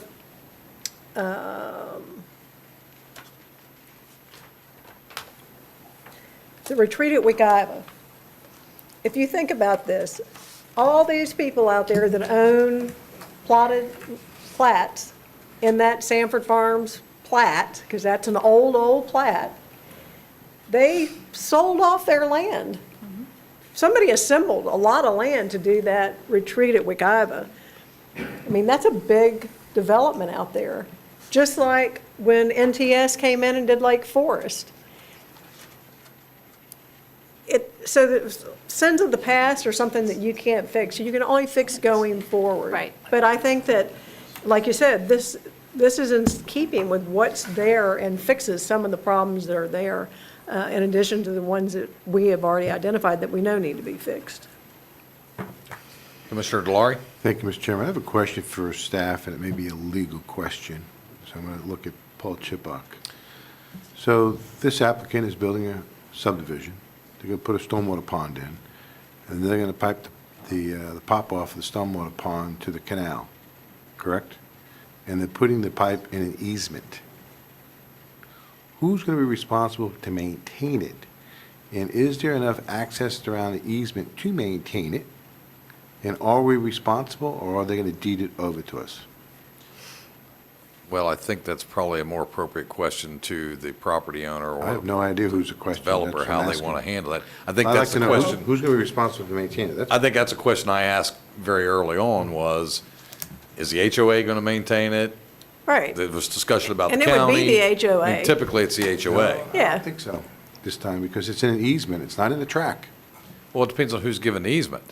If it's The given to easement would be to the benefit of the That's why I'm asking- homeowners association. That's why I'm asking an Paul, attorney. you I don't know want to So- that speak up question. and, If the county attorney could address that, I don't think we've established yet who's going to have the easement, but it sounded like it's going to be the HOA? Is that correct, Mr. Madden? Is it your intent that the HOA would be the responsible party and be granted the easement? I mean, for us, it can go either way. It can be, I mean, if the county would take the drainage easement, then we would dedicate it to the county. I'm not sure the county wants Well, to yeah, take why it. would but- If the county doesn't want the drainage easement, then the HOA would be, and it's not uncommon that if the HOA has it, that the county still have some rights, Oh, yeah. you Well- know, to get in there if they had to. Well, if you engineer it, it doesn't work. Yeah. well, So- but because of that circumstance, and we've run into this in emergency situations where there is an easement, and I'll use Sylvan Lake Estates as an example, where there is an easement going across the back of a property that goes to the outfall, and the easement is to the HOA, but they don't have the ability to go pump when we need to pump. Right. And we as a county didn't get a dual easement, which we could easily get a dual easement and still require the HOA in the development order to maintain it. But that would give us a right, if we ever needed to get in there and do anything at all, that we would have the right by title in the easement. So Mike. So can we county have- attorney could, with all that being added in there, can you give us direction there? The representation so far has been that the easement will be private. In addition to our county regulations, the developer is also going to have to secure a water management district permit. As a matter of course, the water management district permit always is in two sections. One is the construction permit, and the other is the long-term maintenance permit. Once it's constructed, there is a provision in the requirements of the permit that the homeowner association documents have to have a provision that the homeowners association cannot be disbanded during the, it has to remain in perpetuity, because under the water management district permit, there has to be an entity that is responsible for maintenance of the water management system. So that is taken care of at the water management district level. Now, the property is also going to be platted. During the plat process, emergency access for utilization of, well, the water management district permit. So the easement will have to be recorded with the plat. And as part of that easement, emergency access rights could be granted to the county to access that easement if necessary, but not an obligation to maintain the easement. Okay, thank you, Paul. And the reason I'm bringing that up, because I've had similar situations over around Aloma and Tuscaloosa, where even though it was constructed correctly, it's not working. And now everyone's telling the surrounding property owners it's a private property issue, and they have to get their own attorneys to sue people. And so that's what they have to do. It's because the county's not going to go in there to maintain it. Correct. And so that's what I'm just concerned about, that we would not be going in to maintain this, I hope not, and that we need to make sure that that HOA, or whoever is in this subdivision, is aware that they're responsible to maintain this. And the covenants and restrictions, yeah. You know, my concern right now is this A1 zoning, it's all suburban estates. They are getting the correct zoning for suburban estates. I don't really think it needs to go PUD. Okay. Thank you. All right, I have a question for staff. Why did potable water and sewer and reclaim go out there? Can anybody answer that? One more time. Why was it ever put out there? Do you know when? Utility director's here. Dr. McHugh? There you go. That would be. Mr. McHugh? Terry McHugh's problem. It's his fault. I Terry, don't why know don't if you it's do his that? problem or if he inherited it or what. So help us understand why we would run potable water, sewer, more particularly reclaimed out there, and why? For the record, Terry McHugh, Director, Seminole County Environmental Services Department. I'm more familiar with the reclaimed. There is a reclaimed loop that goes around Orange Boulevard back to 46 in anticipation of future development. There are multiple developments along Orange Boulevard. I know Versailles is one that is currently dual piped and waiting for reclaimed water to be able to be accessible. And right now, it's being irrigated with potable water. As part of this project, as reclaimed lines get extended, it'll be converted to reclaimed such that we can preserve that water for future growth. So has the county, I mean, do you typically run potable water and sewer and reclaimed water out to the middle of nowhere where nothing's going to happen? I mean, is there a reason why we run it out there? You'll run pipes for water, sewer, and reclaimed based on the existing future land use and zoning. As you know, there is no future land use and zoning, which can change by every board meeting. Sure. But the pipes are oversized, I mean, such as to be able to handle peak conditions. And based, when pipes are installed, it is anticipation of future development. So I've read the 1998 study and then the update to 2004 that Commissioner Lockhart referenced, which certainly indicates that at least as far back as 1998, that commission had an anticipation that the trend was going to be developing out through that area. And if that's the case, can you tell us when the piping went in, or approximately how long ago the piping went in for the potable, the sewer, the reclamation? Has it been 5 years, 10 years? I'd have to look in to verify that. Okay. And that can be an answer for tomorrow, I guess, with Veterans Day tomorrow on Thursday, but yeah, I'd have to go look to confirm. From your experience as a director in these matters, is that typically driven based on the expectation of what is going to happen in a given area? Sure. For master planning, we look at, every 5 years, we do a master plan, we look 20 years out. And based on the existing land use and zoning, where we think development will happen, and you try and size infrastructure accordingly based on those plans. I mean, you're not going to run potable No. reclamation all the way out to Geneva, are you? Just No, because no, you we have won't. a need to put pipes out there? No, sir. Okay, I just wanted to make sure we had a clear understanding that there wasn't some other reason or purpose. Okay, thank you. That answers that question that I had. My comment on, we heard a couple times about we need protection for this area, and I would just reiterate Commissioner Carey's, the taxpayers have bought 1,600 acres of the Black Bear Wilderness. I perceive, and I'm one of those, I'd like for us, if the taxpayers had $1, buy every inch of ground that this county has left that would be used for perpetuity for people to go out and walk around on. But, we've got a 25% open area requirement, we've got green space requirements, we've got miles of parks, miles of trails, and I would tell you, based on my experience, some of the best in the state of Florida. And per capita, some of the most open lands and green spaces, even though we are the most densest, or third most densest in the state. So, I would agree that, this is going to be tough to see the trend in this area, not be able to support this request at a low-density request. I do also believe that we need to have that conversation about where we go with future basin studies. I think, the three that are in the hopper already are going to help. I know as sitting on the Central Florida Port Authority that we have given up some land for retention along Orange Boulevard to help capture that and retain it before it goes to the river or anywhere else.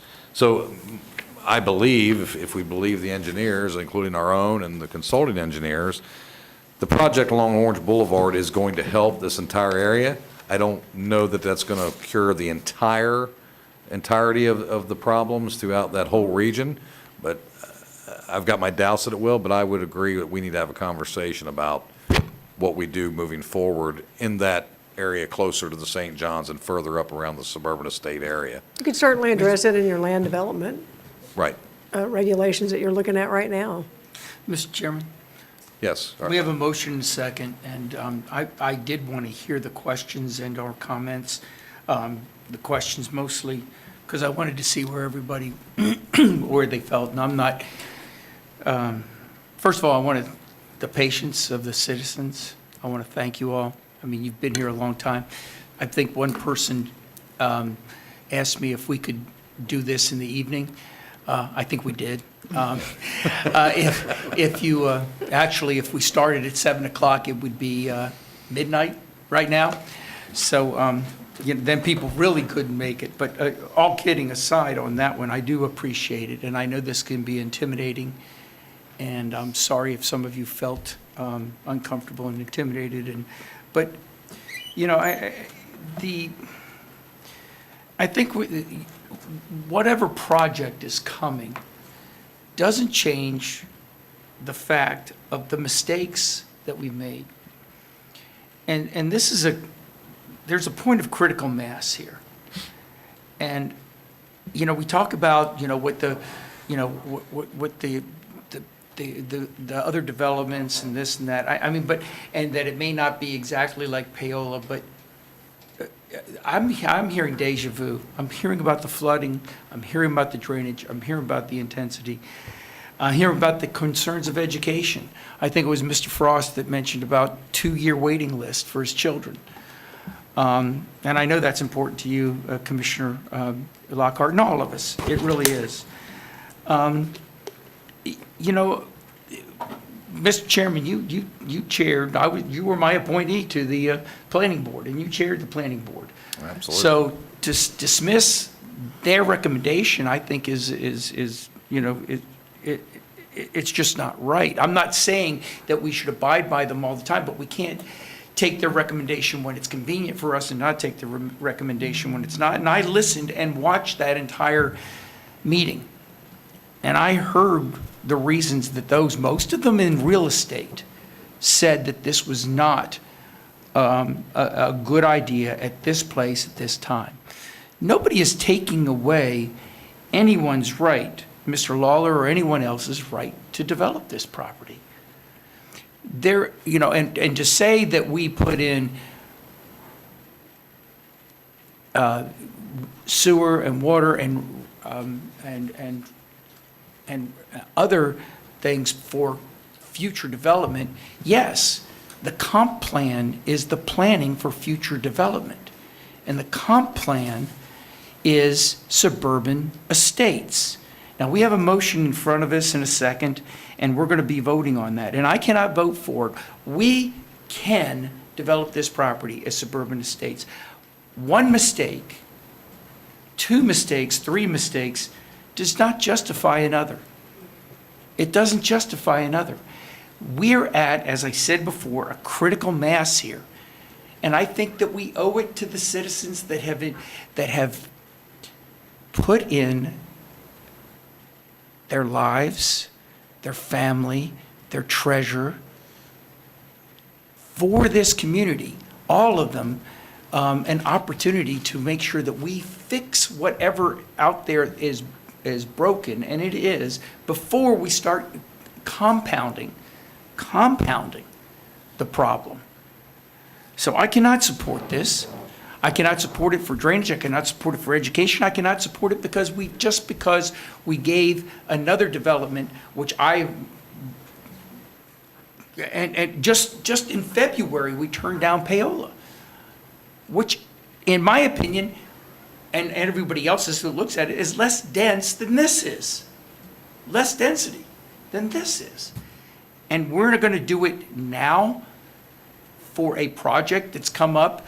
And I have not heard one word about how this is going to improve the area. What I have heard is that somebody wants to sell it for the highest and best use and somebody wants to buy it and get the maximum density they want out of it. And other than that, I've heard from 24 residents that said, please don't disrupt my lifestyle. Please, please, we have put our family, our future, our fortune into this area, and fix it before you start doing any other development of an additional intensity. We can allow them today, under the comp plan, to put in 8 units. That's what they're allowed by the comp plan. They're asking for 31. I'm sorry, I can't support that. Okay. Any other comments or questions? Commissioner Lockhart. Sure. I have actually a question, I guess I don't know if it's for my fellow board members or for the applicant at this point. My personal line in the sand, I'm just going to say it, is Ohio Avenue. And when Mr. Madden and the applicant were in my office, we basically had that discussion. And I feel very, very adamant about the fact that I feel that everything north of Ohio needs to remain protected suburban estates. That's my personal opinion. I do think that low-density residential on this particular parcel is reasonable. I did also tell Mr. Madden and the applicant that I would really appreciate from the northern adjacent landowners' perspective, having wider lots so that there aren't quite as many neighbors backed up to him. I think that would be appropriate because we talked about that domino effect of when someone has that suburban estates, I don't know, gentleman farmer thing going on, there is less of an incentive for them to maintain that if they feel like they're being steamrolled over by multiple lots. So I don't know if, we already have heard Mr. Constantine, of course, say that he won't support this item, but I would like to see if there might be some flexibility in putting some more, some wider lots at the, some wider lots at the northern end. I don't know if that's a possibility or not. Okay. Since this hasn't come, Easy. I know it's getting late, y'all, but let's go one at a time. Commissioner Carey, you have the floor. again, since this hasn't been engineered, this is a zoning issue with a understand. maximum number of units. It's 3.75. It may end up, their drainage may take more. Who knows how that ends up shaping up? And it's hard to sit up here and say, well, let's pick this number because, maybe that's better. I understand. I think that the applicant is here as well as their representative, Mr. Madden.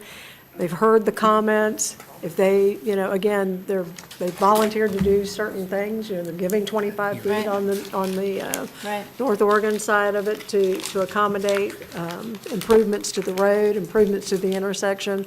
That's going to take away from, the ability. And so certainly if they want to volunteer to give up to a maximum number of lots, that would really be up to them. But I mean, I think that many times, as I said, you get into the engineering of something and they end up not being Right. able to design as many lots as they anticipate.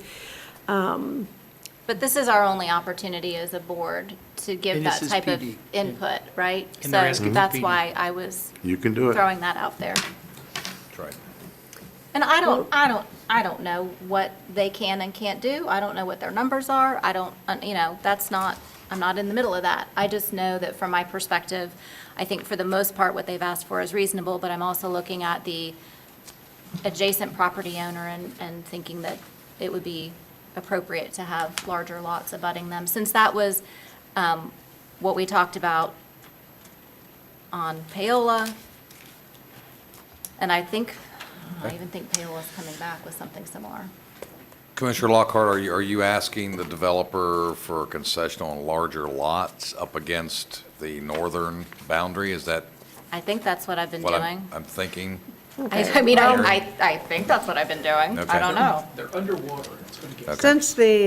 Since it appears that the representative is talking to the applicant, I mean, Mr. Madden, you want to come back up here and address if y'all have any ideas about that, or do you want to just stand with the requests that you have? Where are you at? Well, So originally, Mr. Madden, I'd asked if you could put the retention pond back there as a buffer, and you said that you really felt that this location of the retention pond made more sense, and which I understand why it does, but, it does because it's the natural low area of the site, and I it's where understand. the outfall needs to head over to the Smith Canal. The density is an important element in my homes in this because of the economics of the deal. What they would agree to do is the neighbor that got up, now, and I realize if he wants to build another home closer, he could. Currently, from the north property line to his existing home, which actually fronts on the western leg of Ohio, is 265 feet away. So there is a large buffer there, but I know he didn't like the PVC fence. He commented on that. Now, we're gonna be doing a 6-foot wall along North Oregon, similar to the other MI project that they just did next to KBJ warehouses there, the estuary. And they're gonna be doing a wall along Orange, and I think they would be agreeable to instead of the PVC fence, which the gentleman didn't like, they would be agreeable to doing a wall against him that would match the one that would be on there. And if you've seen the one that's out there on their other project, it's very attractive. So they would be willing to do that. Okay. Okay, very good.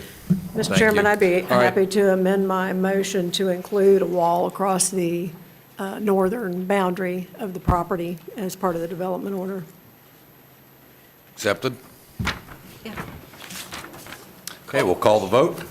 All those in favor, aye. Aye. Opposed, like sign? Nay. Passes 3-2. Okay, thank you all for being so patient into the wee hours of the evening. We are going to move to the county manager's report. Do you have anything, Ms. County Manager? I have a couple of very quick things, Okay. considering the hour. At the last meeting, we talked about the Marquette Road closure request from the city of Sanford. They asked us to take a look at that. I have sitting in front of you, we sent this to you electronically, some follow-up on that issue. The Public Works folks talked with our fire chief, Droz, who has some concerns about the impact to response times. We circled back with the city of Sanford. Their Public Works director is not supportive of the closure either, so maybe there needs to be some discussion there. Additionally, we talked with the airport, reached out to the airport just to let them know what was going on. Their preference would be that the road stay open to facilitate future development issues they might have. And additionally, as you're all aware, Renaissance Planning Group, our planning consultants, are doing a small area study out there. And this is something that they would be willing to consider as part of that study. That is scheduled to be wrapped up around February. So our recommendation at this point, because Public Works staff also has some concerns about closing the road, it would require 1 or 2 cul-de-sacs, there's some right-of-way issues. And we don't know what the impacts might be to all of the properties out there. So our recommendation at this point would be to ask Renaissance to take a look at that as part of the small area study. And then we'll come back to you with some recommendations as part of that overall area study. Is that, you don't have to give me an answer today. I thought that's but- where we had kind of left it at the last time, that you were going to wait and look at it at the study. But, I think the important thing is, the concern from the residents was large trucks coming down, cutting through Marquette to Ohio and going around. And the signs are up, and hopefully that will curtail some of that activity. And if not, then we can look at enforcement with the sheriff's department. There's other things that we can do until this study is done, but I thought that's what we were waiting on. Y'all are waiting on. All right, if everybody's good. comfortable with that, then I will let the city manager know that that's what we're doing. But please make Sure. sure the message is that we are waiting, not that we said no. It seems like we Absolutely. continue to have miscommunication between us and them, and it's a little frustrating when our inboxes blow up. I will absolutely let them know. That'd be awesome. Thank you. The other thing that I left with you is a list of potential names for the new road that we're constructing out at 5 Points between 1792 and Esslinger Way. That project is moving pretty quickly, and we need to pick a name for that road. So I'm not asking for feedback today, but we will need to, by your next meeting in December, make a choice because we can't open the road without a name on it. So I've given you some options, some suggestions. I'll circle back with you. This is really an Allen project, but he's got his hands full right now, so we're trying to help him out here. We've given you some names to consider. Some of these have been cleared with the city of Sanford, some of them haven't. So I'd ask you to maybe pick your top 3 just in case there are some issues, because this is within the city of Sanford. They prefer not to name roads after individuals, but our community relations folks did some great research on some folks that you might want to consider honoring. So I left you that information. I left that on the list. If you feel strongly about it, we can work with the city. But if you would just take a look at this, and we'll circle back with you and kind of give me some feedback on it so we can get that wrapped up in December. And then the only other thing I have for you today is just to give you an update. Commissioner Constantine almost stole my thunder earlier today. We told you at the last meeting we were working on some project notification standards and processes and guidelines for everything from sidewalks to major road projects. We hope to have that done by this meeting. Joe's leading the team on that one and asked for a little more time, so we'll circulate that with everybody. It doesn't require your approval, but we want you to be aware before the next your meeting in December. And with that, there's nothing else that's pressing, and just. Okay. Any questions on that? I'm not even going to say goodbye. Thank you. Okay, next up is the county attorney's report. Well, it's more just a statement. Commissioner Carey, over 10 years, I can't believe it's been 10 years. Many times I left your office shaking my head. Many times I left my office, you were shaking your head. And many times we both were shaking our heads. And then 10 minutes later, we were laughing about something. Your friendship is greatly valued. And this goes for all the commissioners, but Commissioner Carey, you definitely have left your mark. I have fun around budget time talking to other county attorneys, and I ask them, how was your budget hearing last night? And they'll say, well, we got out about 2 a.m, there were chairs thrown, obscenities yelled. How was yours? I said, well, we had a difficult one. We went 15 minutes. And they'll say, well, how'd you do that? I said, well, I didn't do anything. When you work with a commission and a county that has great roads, great services, great parks, great trails, great schools, and they haven't raised taxes since 1492, budget hearings go very well. And this goes for all of you, but Commissioner Carey, again, I want to thank you for your kindness. When your county attorney in a year and a half had a wife at the Mayo Clinic, a daughter at Moffitt Cancer Center, and myself at a cancer center, your kindness during that time was greatly appreciated. And I still can't convince my 95-year-old Italian mother that you're not my secretary. So she asked me the other day, what are you going to do how are you going to find another secretary? But I'm doing this. But thank you for everything. It's been a pleasure, Brian. Brian's mother and my brother were at the same assisted living facility, and I would always go over and speak to her when I would get there, and she would go, oh, yes, you're Brian's secretary, and I would just go, yes, ma'am, that's right. No point in trying to explain it.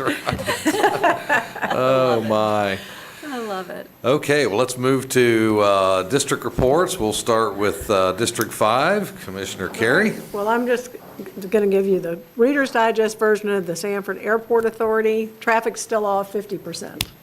So nothing good to report there. They're hoping for the holidays to get better. I just want to wish everybody a happy Veterans Day. I will be down tomorrow at Sanford. It's a limited number of people, and it will be a virtual presentation for a lot of the veterans representing the county to present the proclamation that we approved this morning. before you know it, 2 weeks away, it's Thanksgiving. And I would just hope that you and your families all enjoy a Thanksgiving and really reflect about what's important to you and what you're thankful for. 44 days until Christmas. I won't be here to remind you of all that, and I won't be here to bring you any North Carolina nuts, so you're going to have to be on your own for your snacks.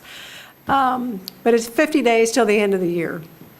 And quite frankly, I'm ready to see the end of this year. I know that you commissioners are as well, especially you, Chairman Zimbauer. This has been one for the records. Yeah, that's right.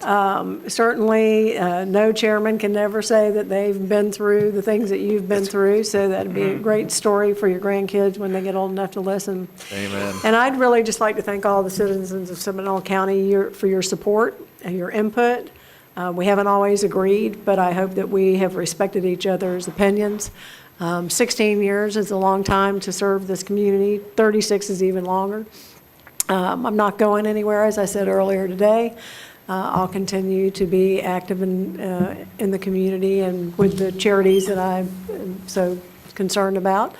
So just want to say to everybody, stay safe, enjoy your families, remember what's important. God bless. Thanks.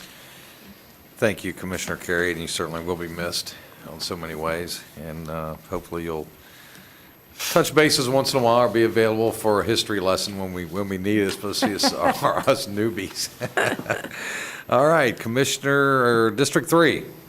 Thank you very much. Very quickly, I'm looking forward to the Midway 5K on Saturday also. And so I'm looking forward to that. And I also wanted to remind Commissioner Carey, she has one more meeting. That's the Wekiva River Basin Commission on Friday. I hope that she can make it. And I actually have an Expressway Authority meeting that I will be chairing Thursday morning. So I still have some official duties to do, but I've got that will be your last meeting, though, I believe. the Well, Wekiva and, Commission. one thing, Commissioner, that we probably should address, and I'll send notice through the governor's office, is the District 5 Commissioner has always been the representative for Seminole County on the Wekiva Basin Commission, and as We'll be not making a being request. that- I'll be formally making a request. Okay, and I'll send a note to the governor's office as well for the new District 5 Commissioner to be taking my seat there. Unfortunately, that's going to conflict with a medical meeting, so I won't be able to be there Oh, I'm sorry. on Friday, but if I get out, if we get done early, I'll try to make it out there, because I love going out to the Wekiva State Park for those Yes. meetings. Absolutely. That's it. All right, thank you, Commissioner Constantine. District 4, Commissioner Lockhart. Sure. Wanted to let you all know, earlier in the meeting, we commented on the fact that there was no one from the clerk staff here, and so one of them messaged me, saw the meeting. She is actually at home. She has been exposed to COVID, and while she is asymptomatic, she is being very cautious. Another member of their staff is home ill, not COVID-related, and the third clerk was actually doing value adjustment board meetings today. So those three, that's where they were. And so she wanted to make sure that you all knew that they weren't being derelict, but. Value adjustment is so much more important than we are. Well, yeah, Right. well, they got it covered. They figured it out, so that's great. Gosh, I've got so much stuff on here. I'm just going to skip to, we talked about the PSFPC meeting that was unanimously, folks approved the proposed changes to the interlocal agreement with the school board, and I think that Joe Rinaldi is going to be coming to make a presentation to this board. Melanie Long has already worked on getting that scheduled. So you'll be able to see that firsthand, but the discussion was great, and I think we're on a really good path there. Also, this board asked me to serve to represent you all in the superintendent search committee. One of 20 or so folks from the community that are serving on that committee. Every walk of life and business interest and community representative you could possibly imagine on that group. I was selected to chair the committee. So we are hoping and praying for some really, really incredibly qualified candidates to come forward to lead our school district into the next decade or so. Big shoes to fill. Very big shoes to fill, yeah, exactly. Yes. But he filled Haggerty's Yeah, that's true. Vogel, Yeah. yeah, Haggerty and then Vogel, and, yeah. and Vogel. That's Yeah, right. yeah. So anyway, so I'll let you know how that goes. And wanted to get a clarification. The board procedures that we adopted earlier today, when are those going into effect? Immediately or? Yes, ma'am. Immediately, okay. So I would just recommend that anybody that is going to be running the meeting moving forward really read carefully what it was we just approved. We're going to do a script and a little cheat sheet. Yeah. It's And called we'll also a do matrix. we'll also do a citizen guide. Now that you've accepted all of that, we'll have a smaller version for anybody who's attending a meeting to know what to expect. But we'll have a script and we'll have a little cheat sheet. Okay, that will be great. It's definitely different than what we've been operating under. And then the only other thing that I would comment on, only because my name has been mentioned in the media a little bit lately because of my comments about the forensic report that came out for the tax collector's office. You know, I just want to clarify for this community, and maybe board members who have been here longer can attest, this board does not oversee our constitutional we don't. officers. And the tax collector in particular has made it very clear to us that that office reports to the Department of Revenue. And other commissioners on this dais and prior commissioners have tried very hard over the years to ask very pertinent questions of the tax collector. So this board in no way, shape, or form has ever abdicated its responsibility, nor has it been derelict. I think that we did exactly what we needed to do when the timing was right, and I will continue to maintain that. So I just, not that anybody is listening that doesn't already know that here in this room, but I felt like it was important to at least say it and get it on the record. And Commissioner, I will add to that. We did the forensic report because it was important to this board, but we had to get the consent of the interim tax collector in order to do that. So we weren't even able to just do that on our own. If you had just said, do it, we couldn't have without the authorization from the person serving as the tax collector. If you right now. recall, earlier, we talked about trying to do an audit of that office the first year. I mean, when you average $4.5 million a year for 20 years, and then all of a sudden you get $800,000, you want to know why, because we depend on that revenue, and we counted it in our budget. And then when it doesn't come through, it's left up to the property owners to make up the difference. I mean, we don't get to print money here in this county. So it is important. And, you know, a lot of our issues and angst with the tax collector, personal issues as well, have been because of behaviors and that we have absolutely no control over. And even when we would comment to the Department of Revenue about his budget request, it's up to them to approve it. And they would approve things that we would just kind of shake our head and say, wow, why are you approving that? We have zero input and no appeal. Yep, I'm going to bring that up under my report as well, and get into that a little bit. So I thank Commissioner Lockhart for bringing that up. Well, I just felt since, Unfortunately, letters to the editor, people can write whatever they want. Yeah, If they decide to print it, Yeah. there's really nothing you can do Well, about it. no, absolutely. I just felt it was unfortunate that the Orlando Sentinel didn't care to share that Right. it's really not within our purview. But, Right. that doesn't fit the narrative, so that's all I have. Okay, good report. Thank you, Commissioner Lockhart. Commissioner Delory, District 1, how's things in District 1? Things are good. Just two quick things, if I may. Last year, you all are aware that we had our Veterans Appreciation Luncheon, and we recognized a veteran from World War II, Colonel McGee, a Tuskegee Airman. He flew in World War II, Korea, and Vietnam, and came down and talked to us at the age of 99 years old. Next month, he'll be 101. And I will tell you, when he came down to talk to us last year at 99, he ran circles around us and then some. This year, we wanted to still stick with the World War II theme, and because it was the 100-year anniversary of the women's right to vote, we wanted to stick with not just World War II, but recognize a woman. So we actually had to look very hard to find a World War II nurse. And the reason why it was so difficult to find one was because during World War II, to be a nurse, you had to be a minimum of 21 years old. You had to be not married. You couldn't have children. And just those numbers, it was very difficult to find one. We found a couple of them in the Northeast, and due to their age, they didn't want to fly down. And we were able to find one that was basically just south of us.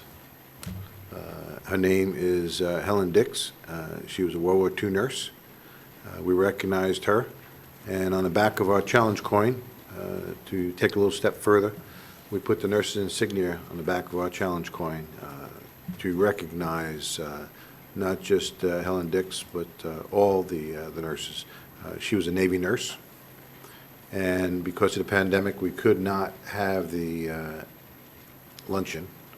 So we did a drive-through, and there were several people that thought that it couldn't be done, and I was one of them. And I will tell you that I want to recognize and thank so many people on the county staff as well as the sheriff's department that put that through, as well as Sanford staff, city staff. It was just phenomenal. And I know Commissioner Lockhart as well as Commissioner Constantine were both there. And I'm getting to the point where this past Saturday, Helen Dix couldn't be at the drive-through because she was in a nursing home, she was in the hospital. So this past Saturday, we went to her, and the whole nursing home actually came out. We had a huge presentation, whole family was there. Great. We took photos, and Miss Helen was just beyond elated that she was recognized after all these years and couldn't thank us all enough. And she wanted me to thank you all for allowing her to represent all the nurses of World War II. And We're going to put that on our website. Yeah, we should. we have plenty of photos. We have even a video, and I'm Yeah. sure we can do that. Good stuff. Thank staff for being a part of that. Great story. It's not just a great story, but just a great effort from the World War II era. Helen is truly a remarkable woman, as most of them, if not all of them, were back then. So we'll make sure that we do something like that. Next and final item I have is at Metroplan Orlando, we've been unfortunately known as one of the most dangerous communities to have pedestrians, dangerous by design. We're ranked number 3 nationally, and I think Miami or South Florida is ranked number 1. Tampa's ranked number 2. Central Florida's ranked number 3. And the group that's actually helping us educate the public is called Best Foot Forward. I'd like to ask for us to put that on the presentation of this board in upcoming agenda items, Mr. Chairman, so that they can actually present to us and see what we're actually doing and how we can move forward with their program, if you don't mind. Sure, I have no problem with that. Mr. Chairman, I'd also like to say, we talked about this a little later, but it's not going to be the same without you, Brenda, in so many ways, and you're going to be missed. I truly value you as a friend and as a commissioner, and congratulate you for retiring, but going to miss you being up here. Well, I'll miss you guys too, but And I'll as I be s- watching every now and then. And as I said, I'll be reviewing stuff, don't and as worry. I said, that when you and I met in 1997 Yeah. with Turner, Mark basically said, beware the redheads coming. I'll make sure to keep an eye out for the redhead. Yeah, well, I'll have to stay in touch because I have to send your dad cards. and say Absolutely. hi My to dad him. asks about you all the time. Mr. Chairman, end my It's been report. a pleasure. Thank you, Commissioner Laurie. Very good. I'll try to make mine as brief as possible. I condensed some of it that's not as much important to be put off. First, attended the advisory meeting on the 10-year plan for the Little Big Econ State Park. A lot of neat stuff happening up there, some improvements going on, some additional camping opportunities, some additional access opportunities. The one thing I would like to seek support from my fellow commissioners in asking staff, there's an issue with being able to access the eastern portion across Snow Hill Road, which the crossing would actually be in my district, but it actually is almost in Commissioner Laurie's district as well. But the problem they have is getting equestrians as well as bicyclists quote, safely across the roadway there on Snow Hill Road. And there was a lot of discussion about signage and how we could do that and so on and so forth. And apparently, for whatever reason, they were working with FDOT, and FDOT, I don't know why they'd be working with FDOT. It's not their road. That's right, it's our road. So I would just like support to ask staff to please reach out to those folks and see what we can do to accommodate. The problem is, if you can get to the eastern side, which is the Yarborough track, if you can get to that, you can get all the way down to the Charles Bronson, down into Orange County, and really make a full day's hike or bike or equestrian. If you need a motion, Mr. Chairman, I'll be happy to give it. Yeah, they can't get safe access. I mean, So the motion is to direct staff to work To on- work with- to come back with some correct, and suggestions. see what we can do to Yes. help accommodate Got it. moving that forward to get those people. I understood the so- motion, No, Commissioner you don't need a Constantine. motion. Yeah, you don't need a motion, you just Yeah. direct staff. So thank you. If staff, my office has all the details, contacts and so forth, so I appreciate that very much. We mentioned earlier, I think it's a great thing that Georgetown is now a historic site here in our county and here in Sanford, another great attribute that, many people here in the community can be proud of. The next thing, real quickly, the last meeting on the Lake Harney Basin Study, I would like support, and this is going to take a motion. On the Lake Harney Whitcomb Road Drainage Study, we directed staff to move forward with the LOMAR. And talking with a lot of the community and staff, I think that is not a good idea at this juncture until we have an opportunity to discuss further impacts to that basin. So I would ask for a motion if I Motion to could. approve your request, Mr. Chairman. Second. Motion is second, all in favor? Aye. Opposed? None heard, so staff has direction to hold the LOMAR on the 10 basin seconds, study. Mr. Chairman. Thank you. 10 seconds, Mr. Chairman. Yes. Oh, wait a minute, you're on the clock now. Yeah, But you weren't on the clock I finally earlier. figured out how to do it. Such a guy. It's almost 9 o'clock. Come on. Amen. 12 Well, hours. the last thing that I want to bring up is, Commissioner Lockhart, touched on it.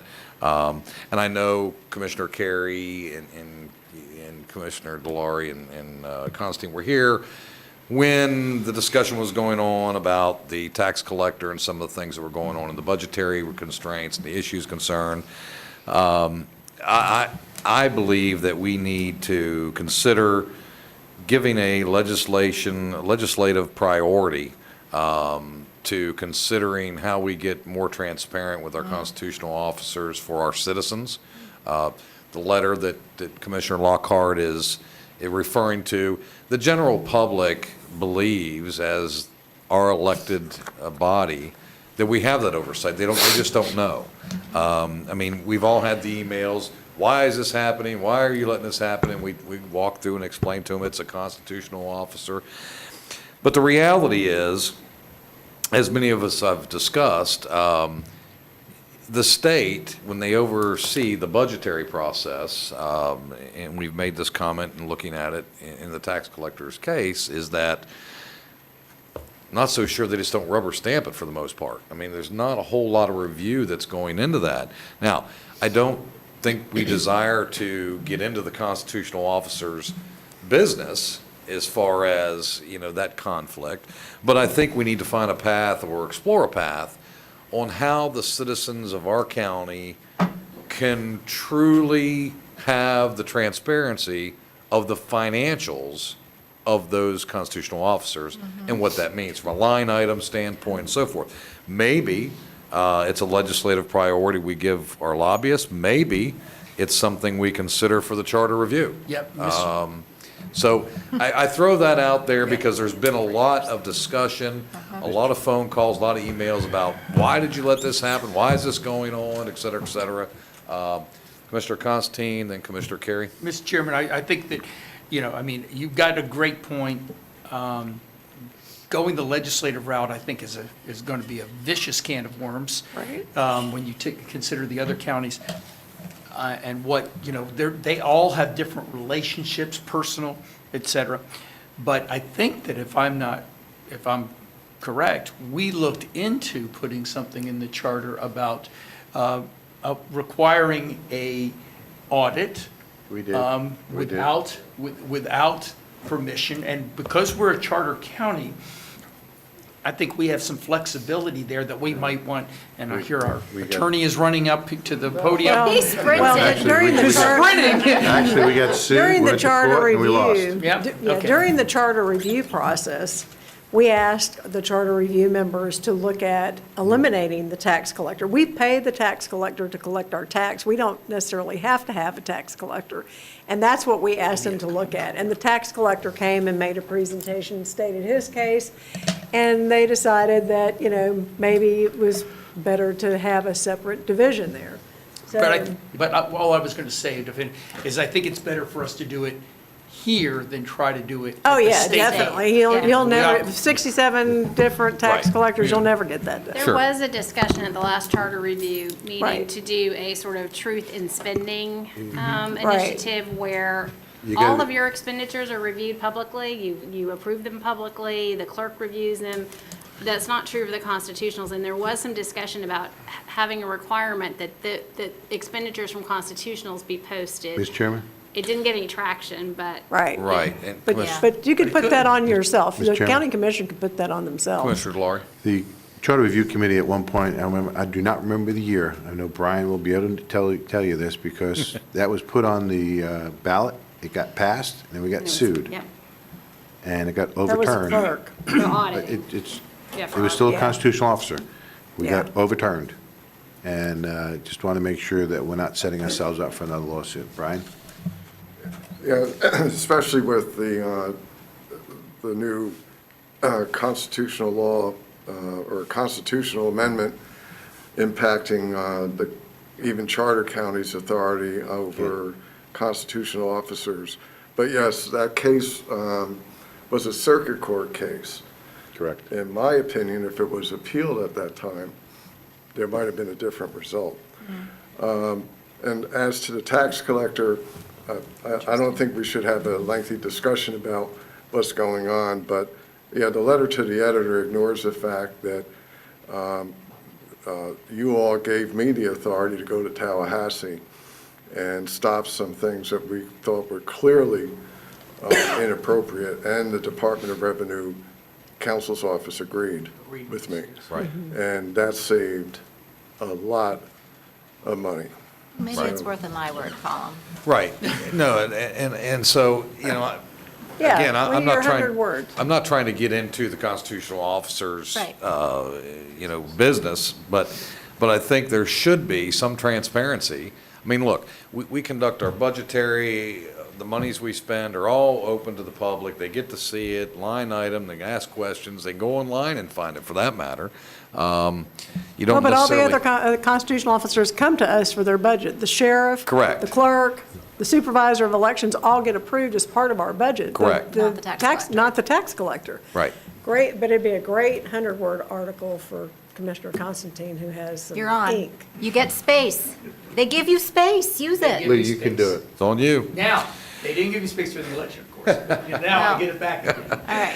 So with All that you. said, I want to thank Commissioner Carey for representing this board tomorrow at Veterans Day. Thank you very much. I'm sure that's going to be an emotional time, and you'll represent us well, as you always have. And I know that's a very special time and for you, so thank you very much.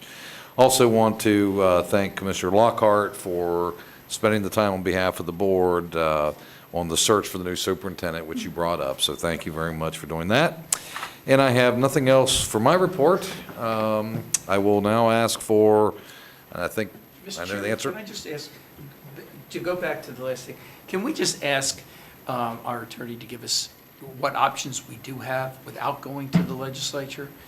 Sure. I think that that's something that I Yes. think that we left out there. And I think that, we should just at least have what options we do have within the purview of as a charter county that we could. And if you could just get with us. Yeah. Research it and give you your Yeah. options, and, Yeah. because Right. the county commission can put anything on the ballot that Right. you want to. Sure. So, I mean, Too bad it wasn't on this time. I bet it would have passed. Right? Right? I think it'd still pass. That's right, exactly.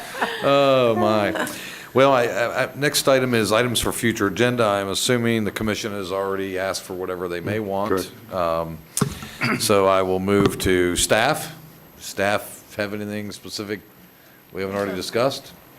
All right, let's go to any citizens who desire to address the commission. First, we'll go to Clint. Clint, to see if you have anyone waiting that wishes to address the commission this evening.